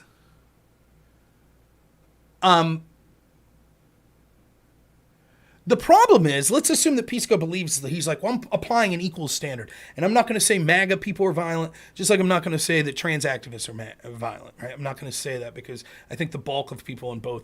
That's fine, but what it ignores is the people in positions of power take the exact opposite stance. That's fine is if you as an individual are like, I'm going to apply this standard and I'll engage. Like, for example, I will apply the standard of, do I think that Hillary Clinton should have went for jail for mishandling classified information? Probably not. Do I think Trump should go to jail for mishandling classified misinformation? Probably not. But who am I? That's my standard. And for the sake of my integrity, for me it matters most who I am, what I do, because at the end of the day, who am I responsible to? Myself, my family, my God. That's it, right? At the end of the day, I'll die, and within 20 years, no one will fucking remember me. I guess if I have grandkids, my kids will remember me. Then 100 years, the chances of anyone remembering me are slim to fucking none. Unless I do something incredibly impactful, and then it's what? Then I get 150, 200 years? Before people, right? That's what happens. Like, it just happens, right? But as the grand scheme of affecting the world, does my standard matter that much? You know whose standard matters? Merrick Garland's, Christopher Wray's, Joe Biden's, people at the FBI, people in the mainstream media, people in the Biden administration. Their standards matter quite heavily because they have the power to enforce those standards on others.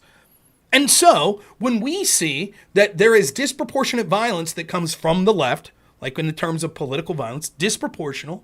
So, for example, you look at the George Floyd Summer of Love versus January 6th, and the amount of people damaged, the amount of property damage, the amount of law enforcement damage, the amount of people killed, the amount of locations, all of that, it's not even close that George Floyd outweighed.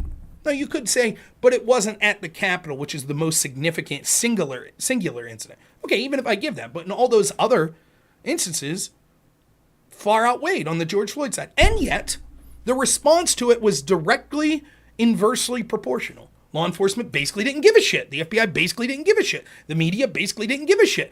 All of these institutional power. In fact, Black Lives Matter, while all of this George Floyd shit was going on, was almost universally celebrated in every institution in this country, from corporate America to the mainstream media to academia to Silicon Valley. Almost all universally praised. While people, in the name of the spirit of what they were talking about, were going out engaged in mass acts of violence. People were literally doing things like throwing Molotov cocktails at police cars. Lawyers were doing that, getting slaps on the wrist.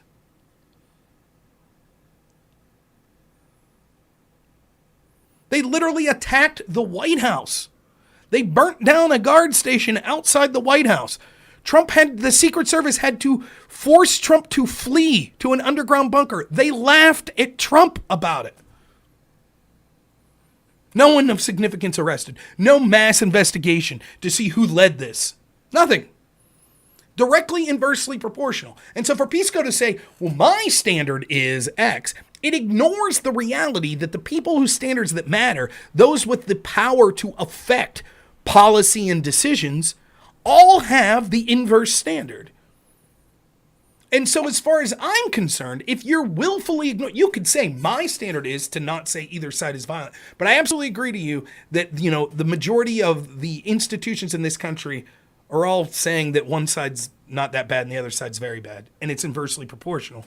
That's a fair statement. So I'm tired of then, when you bring up this sort of stuff, to have people say, well, source, let me see the source. What's your source that sex work's bad? What's your source? Fuck you. I don't need a source. Do you have a daughter? You have a kid? You want them doing sex work? There's your fucking source. You want your mom doing it? Fuck you. Source. Fuck off. What's your source? The left's violent. Where's the source for that? And it's also very similar too, right? Like, again, they'll appeal to the authorities. So they'll be like, well, the FBI says the right wing's worse. And the media coverage, it's it says the right wing's worse. And all these studies, Center for National Strategic Intelligence Service, it says the right wing's worse. Isn't that convenient? It's very similar to all the experts agree about COVID. Right, you censored all the people that disagreed. And then you say, see, everyone agrees. See? Everybody says it couldn't have came from a lab. That's what everybody says. The experts all agree. Except the ones that didn't, that you kicked off of social media. Oh, and it turns out they're most likely right. Whoops.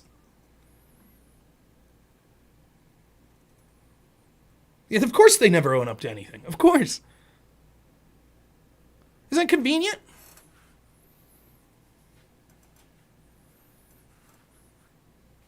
Then when you're like, okay, well, let's reference specific... I can't tell you how many times. Even Destiny made fun of... The time I was on the panel with him and that progressive brat chick was there and we were talking about Rittenhouse. And I mentioned June 30th, 2020. Or I'm sorry, May 30th, 2020. Where a bunch of violent lefties attacked the White House and burnt down a guard station, blah, blah, blah, blah, blah. And one of the dumb lefties on that panel go, I didn't hear about that. And Destiny rolled his eyes and goes, well, Rob's going to say that's the problem. No shit. Oh, that insurrection, somehow it wasn't that newsworthy, huh? That insurrection. I remember talking to Dylan Burns about it. He's like, yeah, I guess that was bad. I guess that was an insurrection. That's your town, Dylan.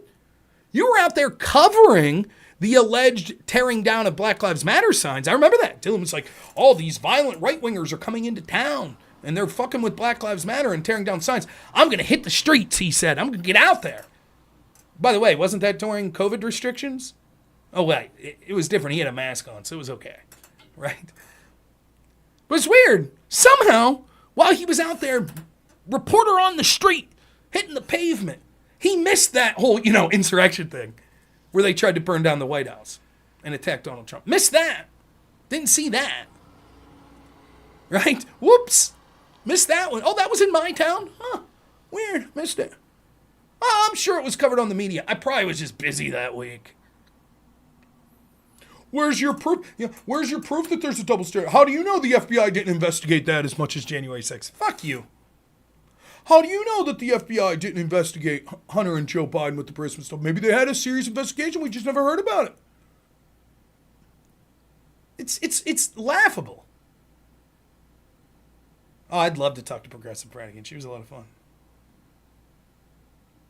Tell you what, it feels like the hottest day on earth right now where I'm at. I need to get a fan up in here or something.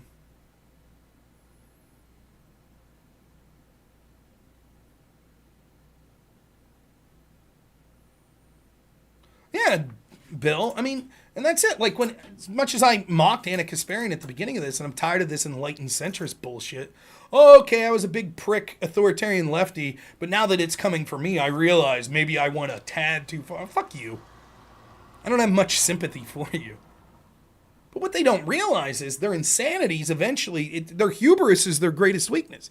If they just had patience and played it out and didn't push the envelope so hard so fast, they would win for beyond a shadow of a doubt. The only, and this is where like the idea of accelerationism, I get it. Like I saw this, like he was I don't know who the fuck this guy was. He was some French guy and he said he was right wing. I heard people saying he was like a far right, alt-right racist. I don't know if that's true or not.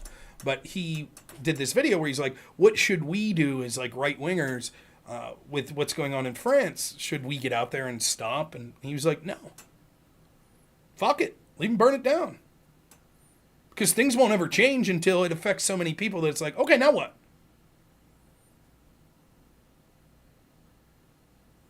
What's up, Big Blue? Thank you. Already I feel cooler. And it's like, great. They're so insane that they're driving people like Ana Kasparian closer to the center.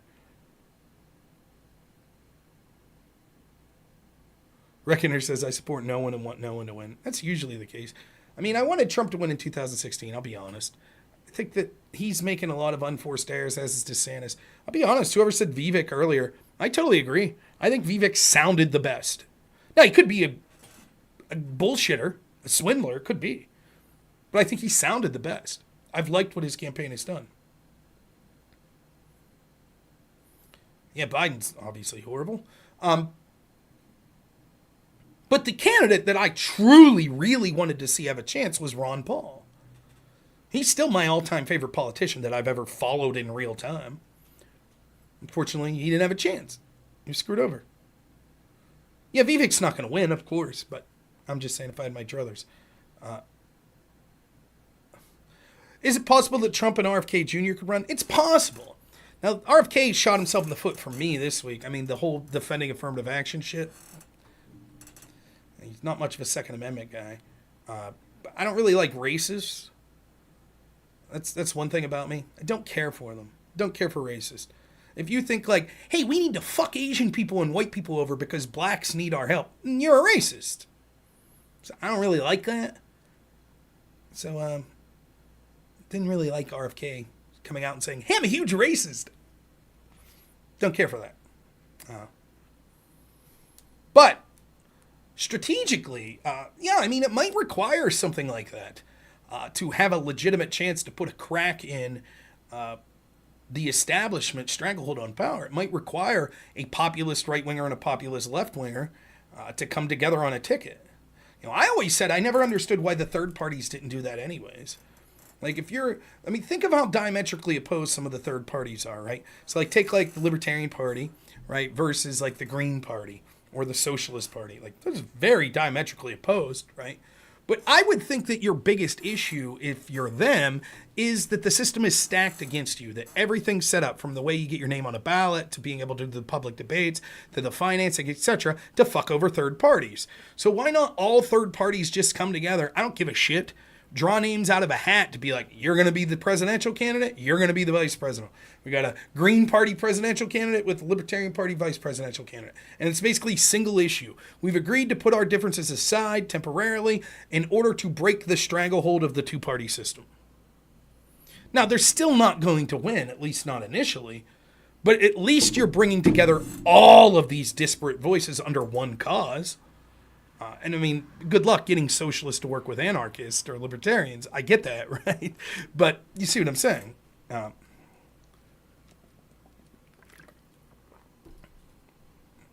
Yeah, a lot of what RFK Jr., and I saw someone say this, right? RFK's not there for me. He's not there for me, a right-wing populist. That's not RFK's role. RFK's role is to introduce populism to the left wing. I'd vote for RFK over Mitt Romney or Jeb Bush or fucking John Bolton or probably Chris Christie. I'd vote for RFK over any of them because I would vote for a populist before I'd vote for an establishment person. But if I had to choose between potential populists on the right like DeSantis or Trump or Vivek, yeah, of course I'm going to pick them over RFK. No problem. But RFK's job, I've talked about this before. I mean, the problem is there's a legitimate concern with Trump that his personality and whether it be his personality, which I think you have to blame Trump for his personality in some degree, and his hubris and unforced errors, but even more importantly, the fact that so much of that is stuck that wasn't fair from the corruption against him from the FBI, the media, etc., that there is a legitimate argument that there are tons of independent or centrist right-wingers, etc., that are never Trump. They're like, I don't give a shit. I would pick anyone over Biden except Trump. That's true. Those people exist. There's nothing you could do to change that. Do enough of them exist that it's impossible for Trump to win? I don't know. I mean, he came within 40,000 votes, but it'll make it tough. But I believe there is a solid argument for people that say Trump doesn't have a chance to win a general election. By the way, I think that any Republican, their chance of winning the general election in 2024, I put around 3%. I don't care if it's Trump, DeSantis, Vivek, anyone, right? The one caveat I'll put is if somehow some establishment Republican gets nominated, like a Chris Christie or a Mitt Romney, then they have a solid chance of winning. Not because they're popular, but because the system would allow that. They would allow an establishment Republican. They're not going to allow. And so if I'm almost so black-pilled, at least on the 2024 election, that if DeSantis would win the primary and then win the general, I would be heavily skeptical that he wasn't just an establishment plant. Because I'd be like, well, if they let him win, yeah,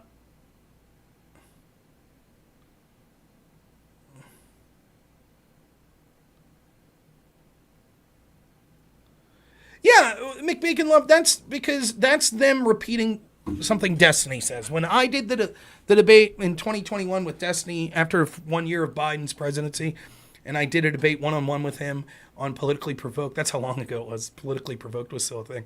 On Biden's record, I shamed Destiny, and he knew it.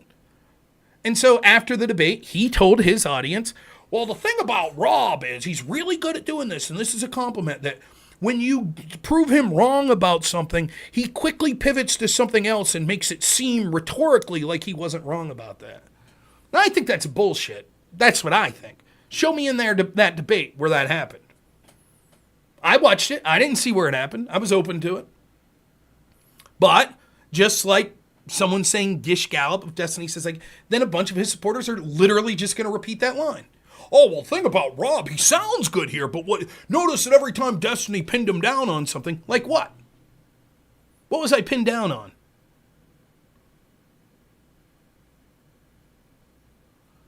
The last panel I was on, remember when it was Beckett and Dylan Burns and Destiny and someone else, and then there was this random guy on Connor's panel, and we got to talking about Burisma and globalism and all this shit, right? And it was basically me on 4, like it always is. And Destiny said at the end of that, when we stuck around and it was just me and him, he kept being like, source, and then I'd show him the source. And at the end of it, he's like, you lie more than any conservative. Show me one. Show me one in this debate where I lied. Go ahead. Everything I said, I had a source that backed it up. Now, with some caveats. The source may have said Hunter Biden's name was brought up from Burisma's lawyers in order to have a meeting with the Obama State Department. Me then saying, this shows that there's some corrupt shit going on here. The source didn't say that, but that's not what Destiny asked for. He said, prove that they met. So I was able to prove that. I'm not lying. You could disagree with my conclusion, but I was correct about the facts. But that's all they have. Oh, I can't even see Omar's post. Omar. One of the best debate. Thank you. I'm glad you like me on the cruise. Omar, I can't even see Omar's post on YouTube. Omar, why don't you send $1,000 in? We'll flip a coin and give you 5 minutes, right? You come on. You got something you're itching to say. Really itching. But just in case you missed it, I'll do my friend Omar here, who I've debated many, many times. I'll do a debate with my friend Omar. Hey, Omar, I think that there's corruption in the FBI. I think they're engaged in a double standard. If you look at how they did, for example, Crossfire Hurricane, the Trump-Russia collusion investigation versus how they did the Hillary investigation, the mid-year exam, we could see that they went as hard as possible after all these people connected to Trump. They accepted what they knew to be unverified information paid for by Hillary Clinton. They spied on him. They did all this shit. With Hillary's team, they did the exact opposite. They knew that she broke the law. She deleted subpoenaed evidence.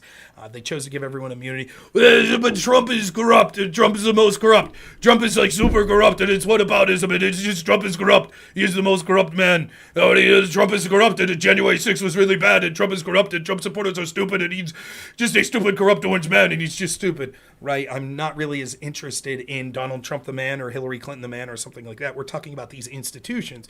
And if we have a corrupt FBI that's putting their thumbs on the scale of elections and they're engaged in double standards and things like that, that is a far more serious thing than one president that would be corrupt or something like that, because the FBI will exist in perpetuity. It will exist 20 years from now. It exists 30 years from now. Trump, Hillary, they would only have at most 8 years to be in there. So that's what... Yeah, this is whataboutism. This is whataboutism. Like, Trump's the worst. He's orange. He's the worst. He's orange and he's the worst. He's bad. And January 6th was really bad. And Trump is orange and he's the worst. And then January 6th was bad. And Trump supporters, it's stupid and he's bad. He's a swindler. He's a con artist. And it's really bad. Right, but Omar, I feel like you're not addressing the specifics. For example, if we look at specifics when it comes to Paul Gambetta, how he deleted the subpoenaed evidence and how the FBI gave him immunity, look at that compared to something like Michael Flynn, who it turns out we can see from the 302s the FBI never actually lied. He just said, I don't remember. But look at how they threw the book at him. And the judge, even after the prosecution dropped charges, decided that the judge himself was unilaterally going to pursue those. This is whataboutism. January 6th, Trump's orange man and he's bad and he's corrupt. And then why do you defend Trump? He's bad. He's an orange man and he's corrupt, and he's really bad, and he's only January 6th and orange. I imagine he's orange, he's corrupt, and January, whataboutism is an orange man and he's corrupt. There you go.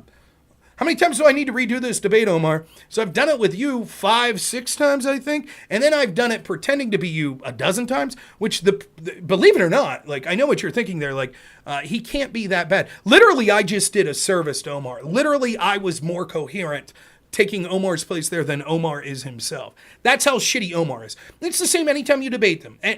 Omar's just one of the, unfortunately, I hate to say this, Omar, you seem like a nice guy, really do. He's just, unfortunately, one of the least articulate and dumber people that say, so he's not even able to make, like, rhetorically effective, because it's literally just, I don't think he understands. I'm sorry to say this. I think he's kind of stupid, right? And so you could say in a million ways, Omar, I don't give a shit about Trump. I don't give a shit about Hillary. I give a shit about the FBI. My focus is on the FBI. My focus is on these institutions. And I think I see a double standard. And Omar just, it's like it goes through his head. It's like a little Schoolhouse Rock video. The signal, the sound goes through his head. It's like, and then his brain's like the function, and it's going to come out the other side. So he's like, FBI corrupt, institutions corrupt, don't really care about Trump, don't care about Hillary. And he comes out and he goes, oh, you're saying Trump could never do anything wrong and he's the best ever? You're wrong. And it's like, yeah, Omar, that's not what I said. I didn't say anything close to that. So what you're saying is that Trump's the best and never did anything wrong? No, Omar. I'm not even talking about Trump, other than to say the disparate treatment that the people around him got from institutions like the media, the FBI, etc. I'm more concerned about those institutions. Oh, so you're saying Trump's the best and he never did anything wrong?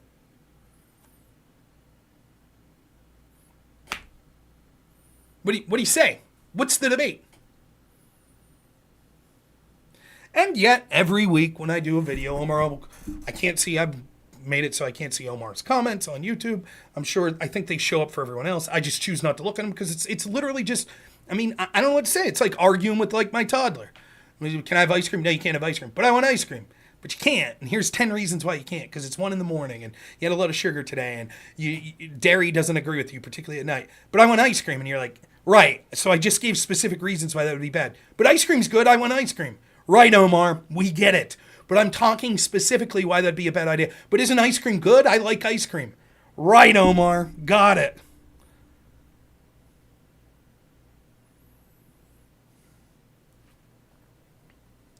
Same old shit. And by the way, now it's just he doesn't even understand that he's the butt of the joke, that it's absolutely hilarious. It's absolutely hilarious to me that he so desperately, like every day, I can't even see his post, and he's still I would say literally 1/5 of the time that I stream on YouTube, there's Omar. Why don't you talk to me, Rob? Talk to me. Let's have a conversation. By the way, Omar, if you want me to talk a little more shit on you, did you buy a channel? Did you do that, Omar? Did you do that? Did you buy a channel with like tens of thousands or hundreds of thousands of subscribers? Did you do that? Because there was a channel that was posting stuff that had nothing to do with politics or anything, like the stuff you normally talk about. And then all of a sudden it was your channel. It seemed odd. It's almost like you're trying to make a brand. And I respect the hustle. I'm not going to be part of it if it brings nothing to me. What does it bring to me? And when I say brings nothing, Rob's big timing Omar? Because Rob's a bigger streamer than Omar? Am I?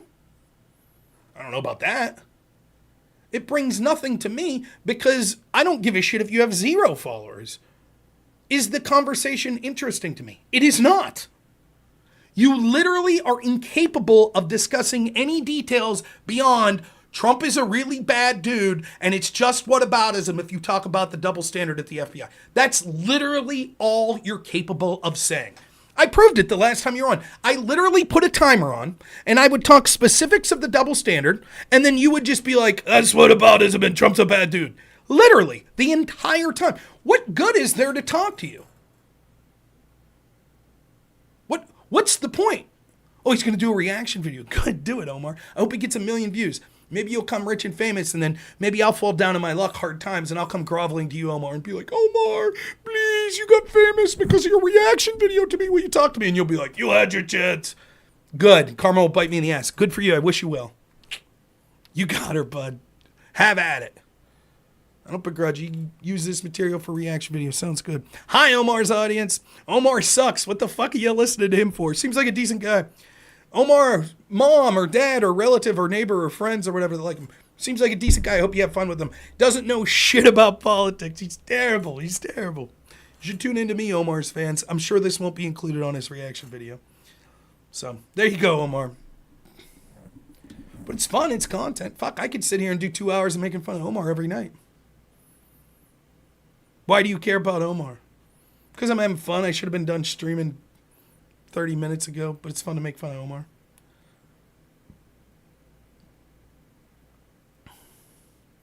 GTA radio host. Someone always says I sound like Jimmy from GTA 5. I can't place who that is. I played GTA 5.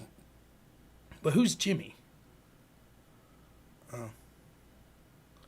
That is my specialty, dated, getting one guide. Here's the best part, I can't even see Omar's comments. I'm just relaying through. It would be hilarious if these people on YouTube, if Omar's not even there and they're just fucking with me. That would be the ultimate, right? If it's just them like, let's fuck with Rob. We'll just act like Omar's in the chat, but he's not. That would be awesome. Let's see. I'm sure I can go and if I open my YouTube channel and see Omar's comments. Oh, there he goes. He's got a lot to say. Diarrhea of the mouth. Wow, nailing it. Snowflake has me on ignore. Robert is a comedian. I'm going to do a reaction video. It was a shorts channel. I erased all the shorts and changed the politician. 2.8 million followers. LOL. He's afraid of me. Snowflake. You can see even in his insults, he can't be original. Oh, yeah, okay, I remember that. Yeah, I sound like an unemployed son of Michael. That sounds fair enough.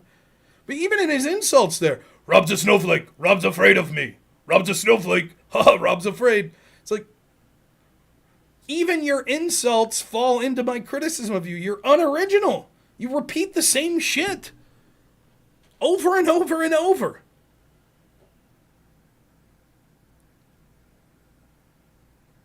Over and over. You're incapable of having a productive conversation when it comes to these things. And by the way, you just happen to be the more persistent, dumber version of basically how almost every one of these left-wingers are, right? You could see it when I was on that panel with Dylan, Destiny, and Brianna, right? We want to talk about the case against Trump. That's what we want to talk about, right?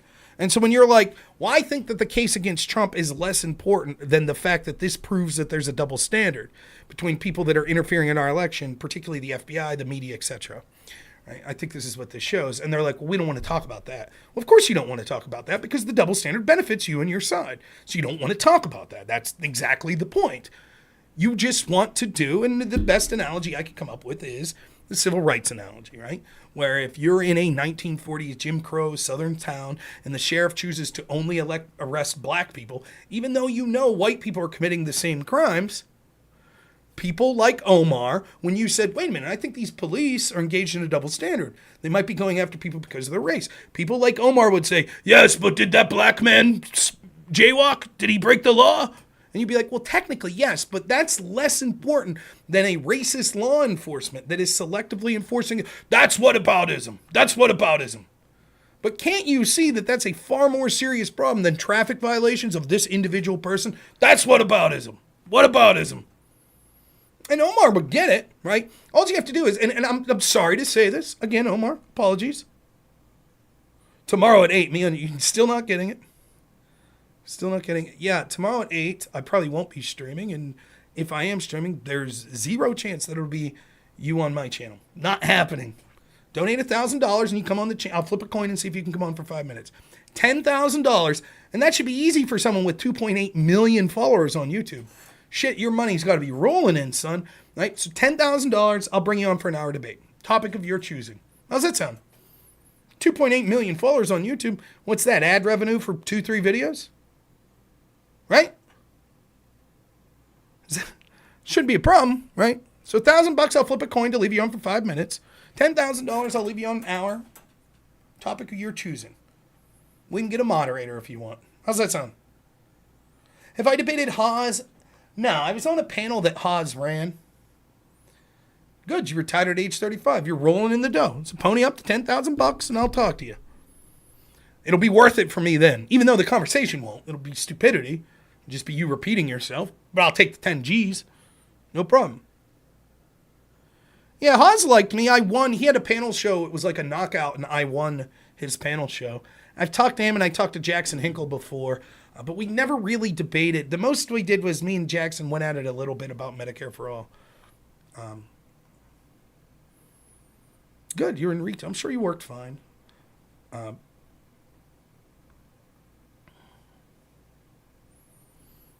But, you know, and so sadly with someone like Omar, if you put it to something that he could understand that would affect him, right? So if we said, remember that case, this happened basically this week as well. Like last week, I heard a story of this too. There was this one particularly egregious case. It was this young Muslim guy who had, unfortunately, seemed to have maybe some deficiencies. And let me be clear, I don't say that as an insult. When I'm insulting Omar when I'm saying he's not very bright. But with this particular case, like, keep in mind, my job is to work with people with developmental disabilities. I take it very seriously. I don't make fun of people in that level of things, like that you have autism or some other developmental disability. But there was a young Muslim man that was in that sort of vein. And the FBI basically entrapped him. They pretended to be an attractive woman, and they goaded him on to radicalize him, only to arrest him at the last minute. And if we were talking about this story, right, Omar would say, this is what Omar would say, right? He would say, but did he say that stuff? Did this radical Muslim boy say that stuff? Then he should have been arrested. That's what Omar would say. He should have been arrested. Yep. Doesn't matter that they entrapped him. Doesn't matter that it was unethical. Doesn't matter that it doesn't matter. We're not here to focus on the FBI's behavior. We're here to focus on, that's whataboutism, to talk about the FBI's behavior. Did that Muslim kid go along with the plan? Well, then he's guilty. And then you could be like, well, the FBI violated freedom of religion by spying on mosques and stuff, most of which were doing nothing wrong. But there were a couple times where they may have found crimes that had nothing to do with terrorism, but by violating people's First Amendment rights, they found this out. And I think that's despicable that the FBI would do this sort of stuff. And Omar would go, Did those mosques have anything to hide?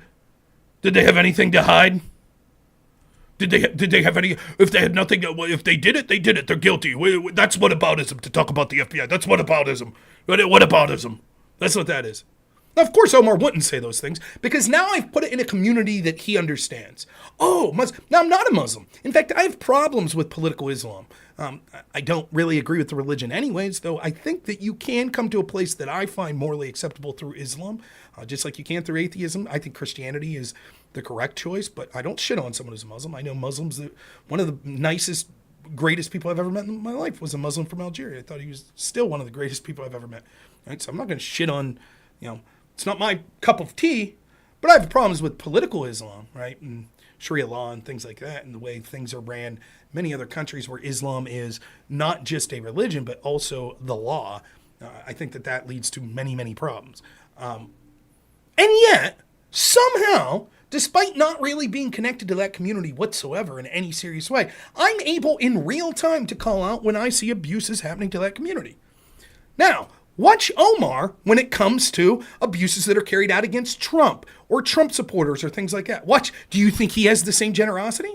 Do you think he's like, even though I don't like Trump and I don't like Trump supporters, you're absolutely right to talk about the corruption of the FBI, the media, places like that are unfairly maligning them. You're absolutely right, Rob. No, of course not. Why? Because unfortunately, to someone like Omar, and I don't chalk this up to weakness of character as much as I do weakness of intelligence.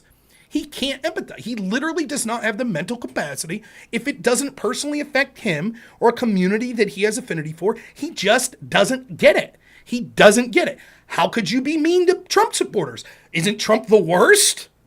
So it's just whataboutism to talk about. Now, I could say the same, and many people did. Well, fuck Islam. I don't like it. I think it's the wrong religion, and I think there are countries that are ran through Islam doctrine that do terrible, despicable things. So fuck them.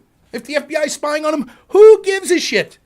Did those people do those things? Well, then it's whataboutism to talk about the FBI. But I don't do that because I have empathy and because I understand corruption of these institutions is far more serious than what these individuals were accused of. So even if I don't like those individuals, I could still say that it was a corrupt system that was entrapping and targeting. Omar can't do that. He can't. And again, I know it's getting a bit redundant, which is my criticism of Omar. He says the same shit.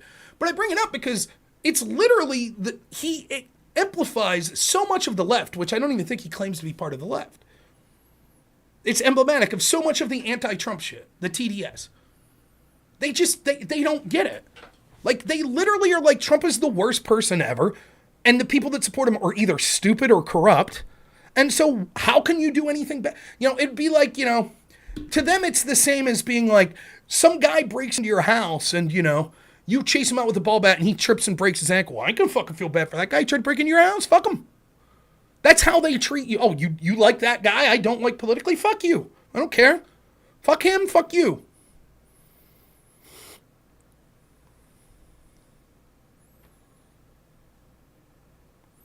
And now Omar will go to the same old argument that when confronted, inevitably what happens, 95% of the time, with like one or two exceptions, this is what happens. I'm able to prove beyond a shadow of a doubt that the double standard and the corruption exist, right? And so then the default will be to say, yeah, I guess I agree with you. Anyways,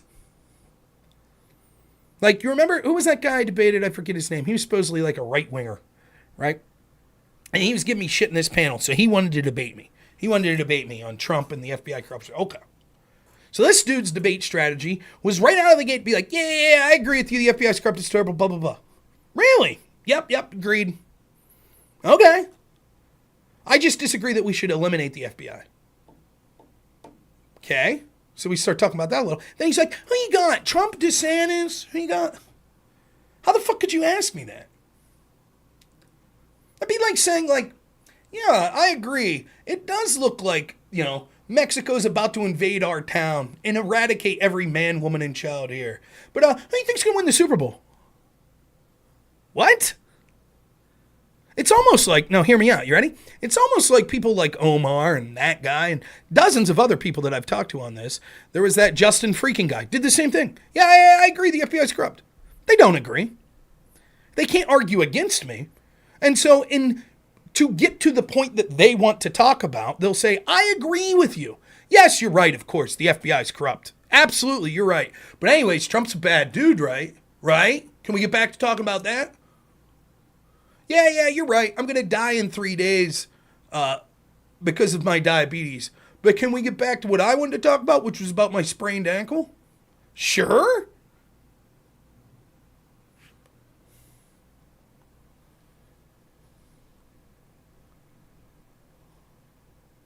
No, it wasn't Brenna Box. I forget what his name. It wasn't.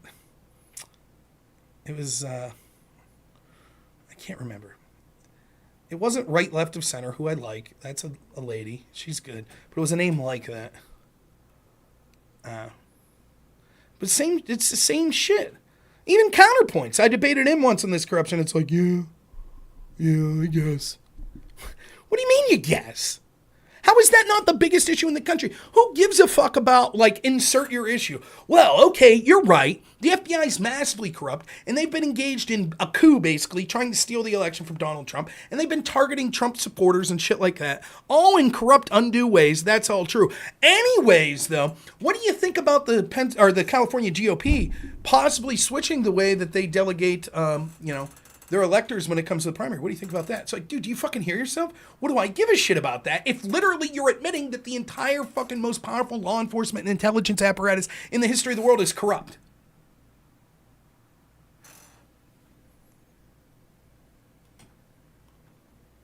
That's the way they are. Right. The exact same debate what I had with that other dude. Corruption exists, but we don't get rid of the FBI.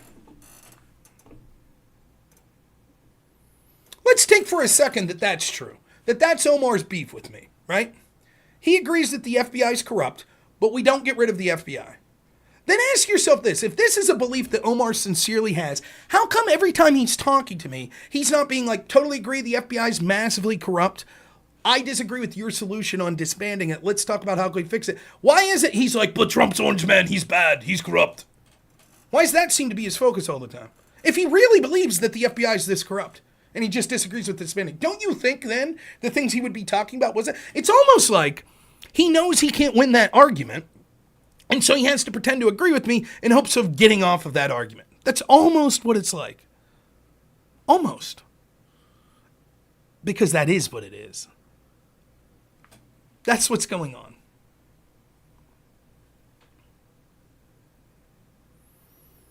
But what do I give a shit? Omar's got 2.8 million YouTube followers. How benevolent of Omar, with 2.8 million YouTube followers, to want to talk to some lowlife like me. Well, how many people I got watching on YouTube right now? It says I got 48 people watching across platforms. Right now I have 21 people watching on YouTube. 21. And yet Omar spends almost every night that I'm on YouTube, a guy with a channel with 2.8 million followers that he built organically, trying to talk to me. What a hero that Omar is. With 2.8 million followers, he could be talking to Destiny every night, or Hassan, or Sam Cedar, or, But now me. Interesting. Oh, he admitted that he bought the channel? For shame. Why come for the abuse?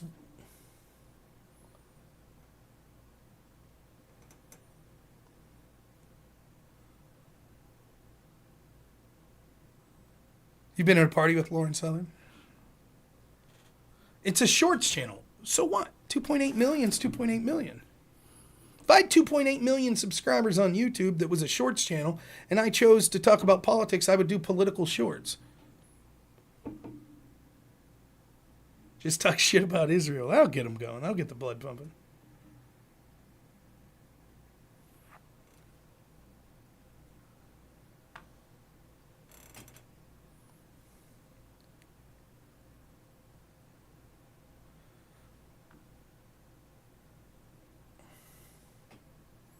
Omar, have you considered for a moment, just a moment, that if you believe that the FBI is corrupt, that even if you hate Donald Trump, that doesn't mean you should like Trump. If the FBI is corrupt. But if you consider that much of then the targeting of Trump and his supporters might be bullshit, have you considered that? Even for a moment? Of course he's lying. He doesn't believe it. He does not believe that the FBI acted corruptly against Donald Trump or his supporters in either the Crossfire Hurricane investigation, the January 6th investigation, or any of the pursuant ones. He doesn't believe it. He can't win that argument. He'll just say, and I'd happily have that debate with him. I would. I've tried to have that debate with him. And all he does is say, Trump is bad, what aboutism? Trump is bad, what aboutism? Trump's bad, what aboutism? That's all he says. Just like every left-winger I debate. The same fucking bullshit. Same one. That's right. He does cheer for the corruption as long as it's directed against Trump.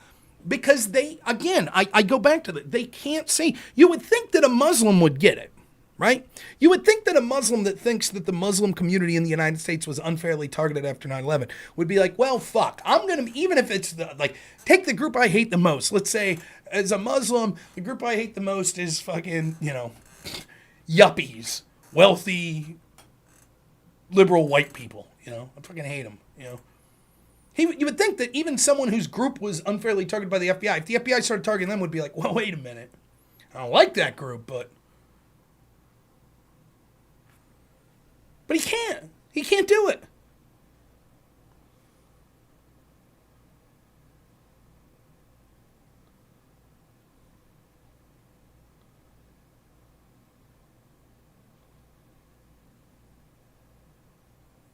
He absolutely can't. He doesn't care. Just like all of them. They don't give a shit. They can't see 5 feet in front of their face. They can't.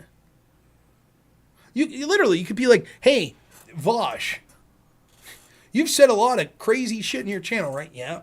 You've made some wild accusations, sure. But you're cheering for Alex Jones to have to pay hundreds of millions of dollars. Yeah. You don't see how this could bite you in the ass. Huh? What? No.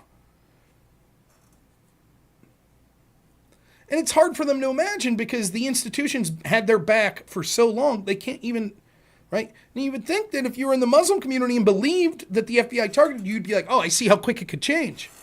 But now they don't give a shit. As long as it's helping me today, that's all that matters. I'll fight that battle tomorrow if they target my community again. But as long as they're targeting the community I don't like. So I think maybe Omar had enough and he left. I've certainly had enough of talking about him tonight. Thanks, Omar. Thanks for the content. Always fun. David, thank you for the $5. Incredibly. Good night, Omar. I wish you well, I do.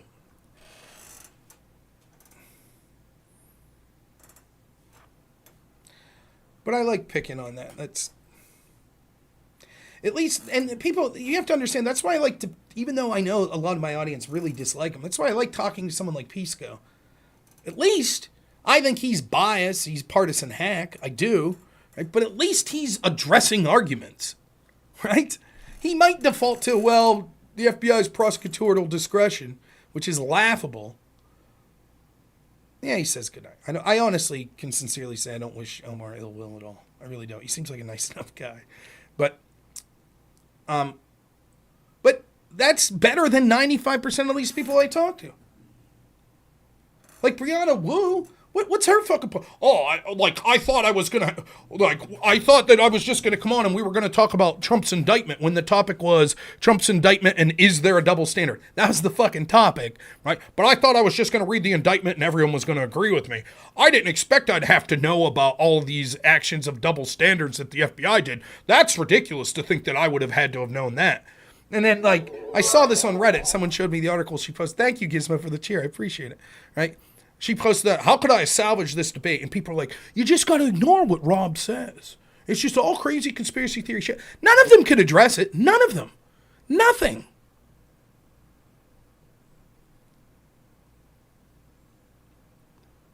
So it's just like, well, just ignore. And just stick to your talking point. That's it. Stick to your talking point.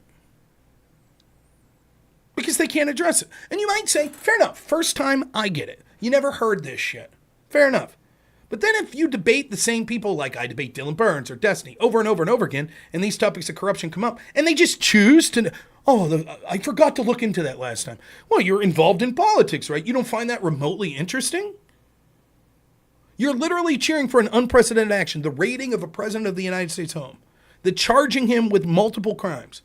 You don't think when people show credible allegations that there's a double standard, that it's even worth having a cursory look? It didn't cross your mind. Yeah, I agree, Brad. Now I wonder if Bill Dritt and Brad Zitt are related.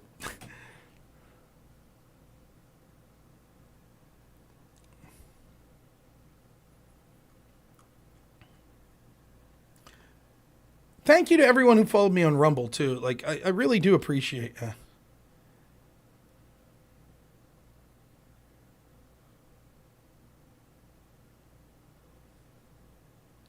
hell is this shit?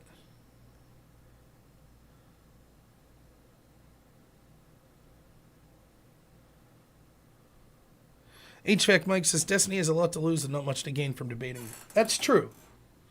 I don't blame him. Same with Vaj. Like, take someone I've never debated, like Hassan. What's Hassan have to gain from debating me? He beats me, I'm an unknown, it literally brings no viewership to him. He gets made look foolish, and unknown just made him look, embarrassed him. There's no possible gain for him. Like, if Hassan debates Sargon of Akkad, or Carl Benjamin, Carl's got a big audience, right?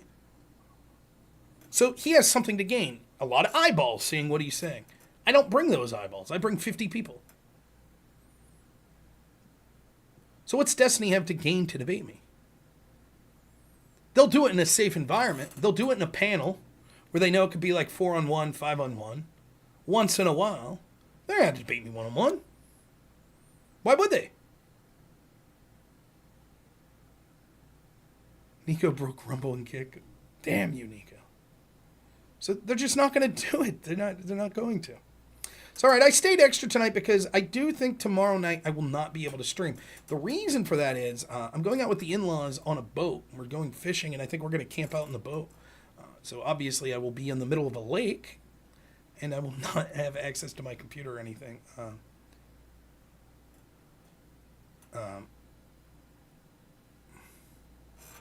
So I wanted to stay on a little late. Yeah, David, I don't disagree about that. Like, sometimes Destiny does make good points. Destiny has a good debate personality. Right? Like, I saw this clip of Destiny that went a little viral talking about, like, the definition of a woman. Right? And Destiny correctly points out problems with various definitions. But notice at least in the clip I saw, he doesn't say, well, here's the definition I use. Remember I was talking about critiques in debate earlier, right? And they like, we should reject your standard. Okay, well, what standard do you have? Well, we don't really have one. We're just rejecting yours. That's easy. Like, take it out of politics, right? Take food, right? And let's say I was to say, you were like, Rob, what's the best food ever? And I was like, the best food ever is my mom's lasagna, right? And you're like, okay, what's in your mom's lasagna? And I'm like, first off, she starts off with like mozzarella and ricotta cheese. And you're like, well, here's the problem. Sometimes ricotta gets watery. And you're like, oh, okay. Well, what cheese would you use? I'm not taking a stance on it. I'm just saying sometimes ricotta gets watery. Okay. It's high calorie. A lot of carbs. People that are diabetic. I guess. So what would you recommend? What's your favorite food? Oh, I'm not taking a stance. You can sound smart. That's true. Lasagna does have a lot of carbs. But what the fuck? Like, what's... And that happens a lot with Destiny. He's not really saying anything. It's just debate bro shit. It's not taking a firm stance. That's why I like debating people, even though it gets... I know, like my friend Aircraft Sparky hates debating the ANCAPs. He don't like debating Fabian Liberty. I like it. Because Fabian will at least take a position. Right? Or Andrew Wilson, like the Christian nationalists. I think the best like the highest compliment I could give Andrew Wilson as a debater is he literally will bite any bullet. I mean, I could literally be like, but doesn't your justification of religion mean that literally you cannot rape your wife? That your wife's body is yours and you could do whatever? And he'll be like, yeah. Like, I find that to be batshit crazy, but he'll bite that bullet. If I could prove to you that interracial marriage made it more likely for people to celebrate transgenderism, would you reject interracial marriage? Yes. And it's even if you disagree with that person, that's the type of debate I like to have because you don't have to fucking pull, and that's what I try to do. Right? And it's funny because Destiny always say, you won't answer. He'll do this all the you won't answer. You won't answer. Yeah, I will. I almost always give a yes, no. I'll explain myself, but I almost always give a yes, no. Like, yeah, that's, sometimes you have to bite the bullet. That fucking guy, Ellen Degenerate, that was on here earlier. If a woman's sexually assaulted, at some point should she be forced to carry the baby till term? Yeah. Difficult. But if she's sexually assaulted and imprisoned until 8 months, and then she escapes, the police free her, and she makes her way into the hospital. No, I'm sorry. An 8-month baby, that's too late to terminate. They could take the baby through C-section and absolve the woman of all rights to the baby or knowledge of it. That's whatever, that's fine. But no, I don't think you can kill it. Now that sucks to bite that bullet. Sounds bad. That's Ellen Degenerate said, that's the clip I wanted. Right. But they won't bite the other clip. Right? They won't bite the opposite end of it. You say no laws should be passed. The government has no rule whatsoever on abortion. Nope. It's just a woman and a mother. Okay. Or a woman and her doctor. Okay. So the woman and her doctor decide at 9 months they want to have an abortion. You cool with that? And most of them are like, well, oh, so then there should be some law. No, I didn't say that.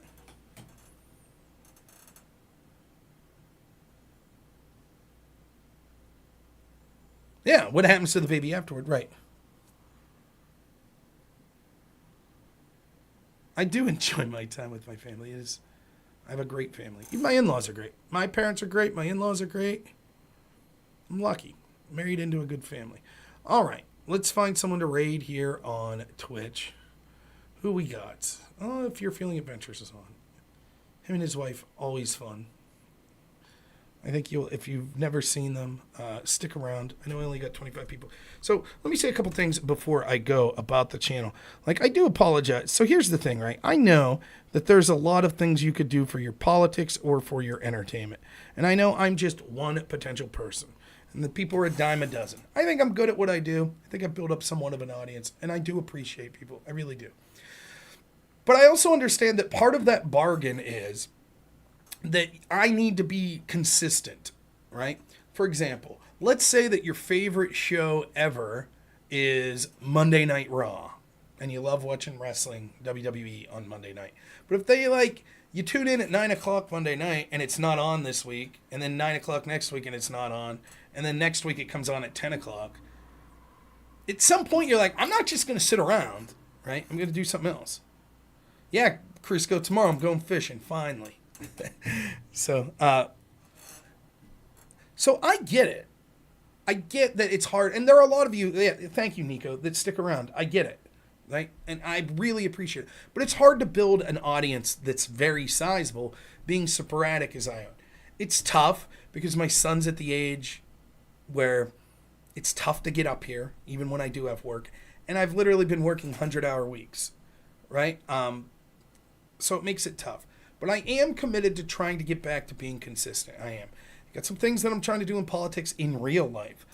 I'm trying my best to register as many people to vote in my county and accept early mail-in ballots to send those in. And that is my goal. Scott Pressler sent me stuff to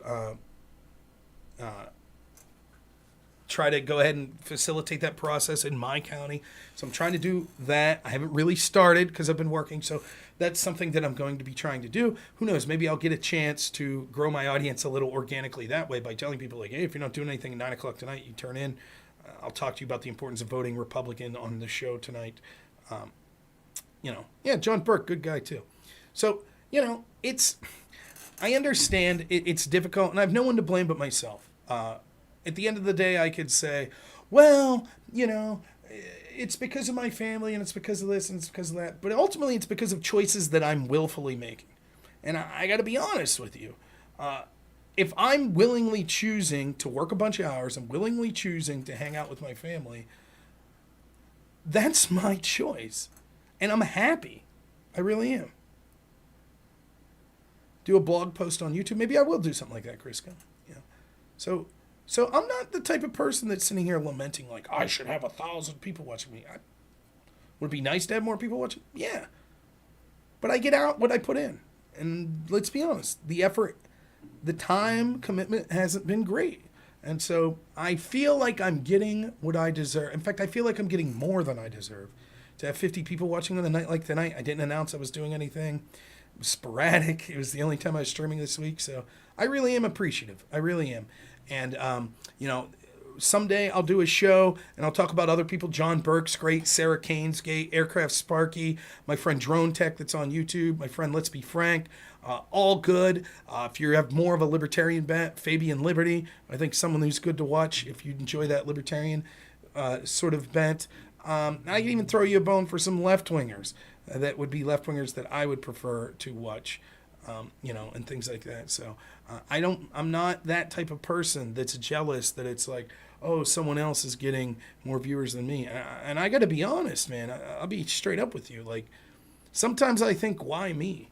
It's something that's happened to me in life in several occasions. I'll tell you a brief story. Always brief and then never brief. I was a drunk 2008. All through college, I was a drunk, so I did debate. I didn't give a shit about my classes. I just gave a shit about getting really good at debate. And I did. And when I was debating and I was prepping for debate, I was good. I was clear-headed. But as soon as that was done, it was drinking time.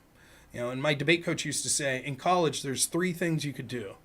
You could pick an extracurricular, sports, band, theater, whatever. That's one. Then you could do well in class, and you could party a lot, have a social life. Pick 2, because you can't do 3. And I picked partying and debate, and I was good at both. I really was. So then once I got out of school, and I was a debate coach, I was basically an alcoholic. I was. I was good when I was at work, but other than that, I was drinking 90% of the time. And I was good at it, and I was a fun drunk. I was, And I didn't pay, the state budget didn't pass, and I lost my job as debate coach. I had bills to pay, and so I picked up the newspaper, called a bunch of jobs. One of the jobs was this line of work that I do, which is working home health care with people with disabilities. I put my name in, but I'm like, I'm not qualified. Little did I know, they'll take anyone. Like, I don't even know if you need a GED. That's how desperate they are for bodies. So they're like, when can you start? I was like, today, tomorrow. So the next training was the next day. I went, did it. I have to be careful talking specifics because there's HIPAA rules that you can't talk really about people's specific medical history. But in general, I'll say I worked with some people that were considered quite challenging because I was a bigger guy, and I told them that I was willing to accept some amount of physical aggression towards me. So I worked in a lot of homes where there was tremendous amount of physical violence directed at me, and several times I had to go to the hospital. Some things, a black guy had a cinder block thrown and hit me in the shoulder one time. In a car one time, I was strangled from behind, like a chokehold like this, and they were pulling my shirt while it was occurring, and it literally ripped my sleeves, stayed in my t-shirt, and it ripped the back of my shirt off, so the back was hanging out, and the front and the sleeves are still on, and I had to go for that. One time I got celery salt thrown in my eyes, and I had to get my eye washed out. So I was in the hospital quite frequently, and I'll be honest, as someone who's just a drunk, and I started doing this job, I was like, I'll hate it, and then I'm put in homes with people that are incredibly violent, and the reason I bring this story up is, at every level, this one particular guy I worked with that was a very big person, strongest human being I've ever met, and a lot of violence. Every single person at every level I saw failed him. My higher-ups at my company failed him. His doctors failed him. His dentist failed him. The maintenance people that came failed him. The police officers that interacted with him failed him. The people that were supposed to be members of his family failed him. And one time, I can't go into specifics of it, but one time I got stuck in a hospital with this gentleman. handcuffed to a wall in an emergency room for 3 days. Hadn't showered. I'm just stuck there. And what was going on was there was such an incredible amount of violence that the police were telling the hospital they had to accept him, and the hospital was saying, we refuse to accept him. So in Pennsylvania, you have what's called a 302, which is a forced hospitalization. And the hospital was unwilling to declare him mentally unfit to be 302'd, because once he's 302'd, then he is the care of the hospital. And the hospital legally then has to provide care. So even though he needed to be psychiatrically interred, the hospital was like, no, we're saying he's fine. So for 3 days, I stayed there. Me and this guy. And this wasn't like we had our own room. We're in the middle of an emergency room, handcuffed to a wall. And basically the lieutenant governor at the time for Ed Rendell got involved and forced a hospital bed to open at a different hospital. And I just remember when I got home that night thinking, like, why the fuck am I the only person in the world that cares about this guy? Like, in the world. I'm a fucking alcoholic. Why me? I'm shit. Surely there's a doctor. Surely there's a family member. Someone that gives a shit. But there wasn't. At all. And, like, when I tell people this, they're like, isn't this the guy that, like, put you in the hospital 4 times? Yeah. And everything about it said, like, just be like, dude, I don't want to work with this guy. And they would have let me if I was like, let me go with someone else. But it was, I couldn't get that thought out of my head. I couldn't get it out of my head. That was like, where is anyone? Where is anyone? Where is a CEO? Where's a doctor? Someone, some, nonprofit, someone step in. And ultimately, in a far less important way, sometimes I feel like that in politics, particularly in Pennsylvania politics. My friend Carlos checked in earlier. We used to go to this Republican convention halfway across the state, past State College. Nice guy put it on. We used to go to it every year. And there's all these people in suits and ties. Last year I was there. I told you I met I met Dr. Oz there and told him I didn't care for him. But like all the head bigwigs of the Pennsylvania State Republican Party are going to be there. It's so serious they don't allow the press in. So you're not even supposed to be taking like video. That's how serious they are about it. And I always leave there going like, why is it me that has to say certain things? Like all the time. Here's all these people, career politicians, 6 figures working for the Republican Party. Smart people, not dumb. Yeah, well, good for you, Shutai. Why is it me? Why do I have to say something? I'll tell you right now, I wish there was someone. I'm not a leader, really. I can be if I have to be, I guess. But I'm more than willing to look at someone like Scott Pressler and say, yeah, you're killing it, dude. Tell me what to do. Love it. If there was some conservative right-winger on here that's just going into the debates with these lefties and cleaning them up, I'd be like, great. Let that guy go on. Great. But most of the time, I don't see it. Most of the time, I'm like, well, shit. I wish I was there. I could have argued that point better. Or, why is no one telling Dr. Oz's team to say this? I don't know. So I think because of that part of my personality, like, I love my family. I don't need to be rich. I don't really give a shit. I'd take more money. If someone gave me $5 million right now, I'd take it. If Omar wants to pay me $10,000 to come on the show, I'll take it. Don't get me wrong. But I don't really give a shit. It's not like, As long as I pay the bills, the son's happy, wife's happy, I'm happy. Sounds good, So I'm happy to become an old man and have grandkids and sit in the back porch with my wife drinking sweet tea, watching cars drive by on rocking chairs. That's a good life for me. And one day dying in that chair peacefully, fucking great. I don't need to change the world, right? But sometimes I look around and I'm like, where is everyone? Why isn't someone saying the right thing? Why do I gotta be out here fucking criticizing Trump for COVID shit in March of 2020? Why does it have to be me? I barely got anyone watching me. The few people I do have watching now, I'm pissing them off because I'm criticizing Trump. But who was there?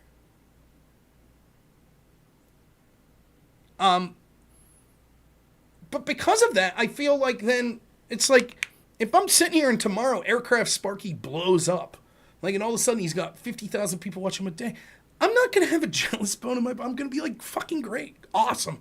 I'm glad someone I like who has views similar to mine's got a big audience. It's awesome. Great. You know? That's how I feel. I don't want it. I don't like the fact that my work's getting calls. And I might lose my job because I'm on here politically saying shit. I don't, you know? But part of me is like, well, if I don't say it, who's going to say it? I don't know. But anyways, that's how I feel. So, like, the idea that I never feel bad if it's like, oh, Rob, I used to watch you, but, you know, you kind of stopped streaming for a long while, and then it turned out that so-and-so started streaming at the same time, and now I watch them. I'm like, that's awesome. That's great. How do I cook a steak? Poorly. I prefer medium rare. I could do medium. Not a big rare fan. Well's crazy. Medium well and well's just crazy. But medium rare is my go-to if I'm ordering a steak. How do I cook it? Poorly. I put it on and then have my wife tell me when to take it off. That's about it. My wife is a fantastic cook. I'm terrible. Which is one of the things you have to do in home health care is you cook for the people you support. Luckily, the people I support are super generous. And so even if I screw something up cooking, they're always polite about it. So, rare medium. Okay. Yeah. All right. Anyways, someone I'd like is I'm Feeling Adventurous. I think you'll like him and his wife. Though I don't know. Maybe it's like Hootie and the Blowfish. Maybe I'm Feeling Adventurous is both of them. You have to ask them. But I think you'll like them. So, all right. Thanks so much. I won't see you tomorrow. Hope you all have a tremendous weekend. And then hopefully Monday night, if things calm down at work. Like I said, the reason I couldn't stream in my off time at work this week was because fireworks, baby. I was taking people to see fireworks. So, so hopefully I'll see you this Monday. Thank you so much. Enjoy this raid. And as always, have a good one.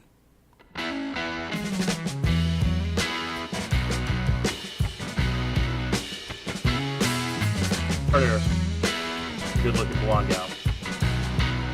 And for that matter, I always forget her name. One of the actresses.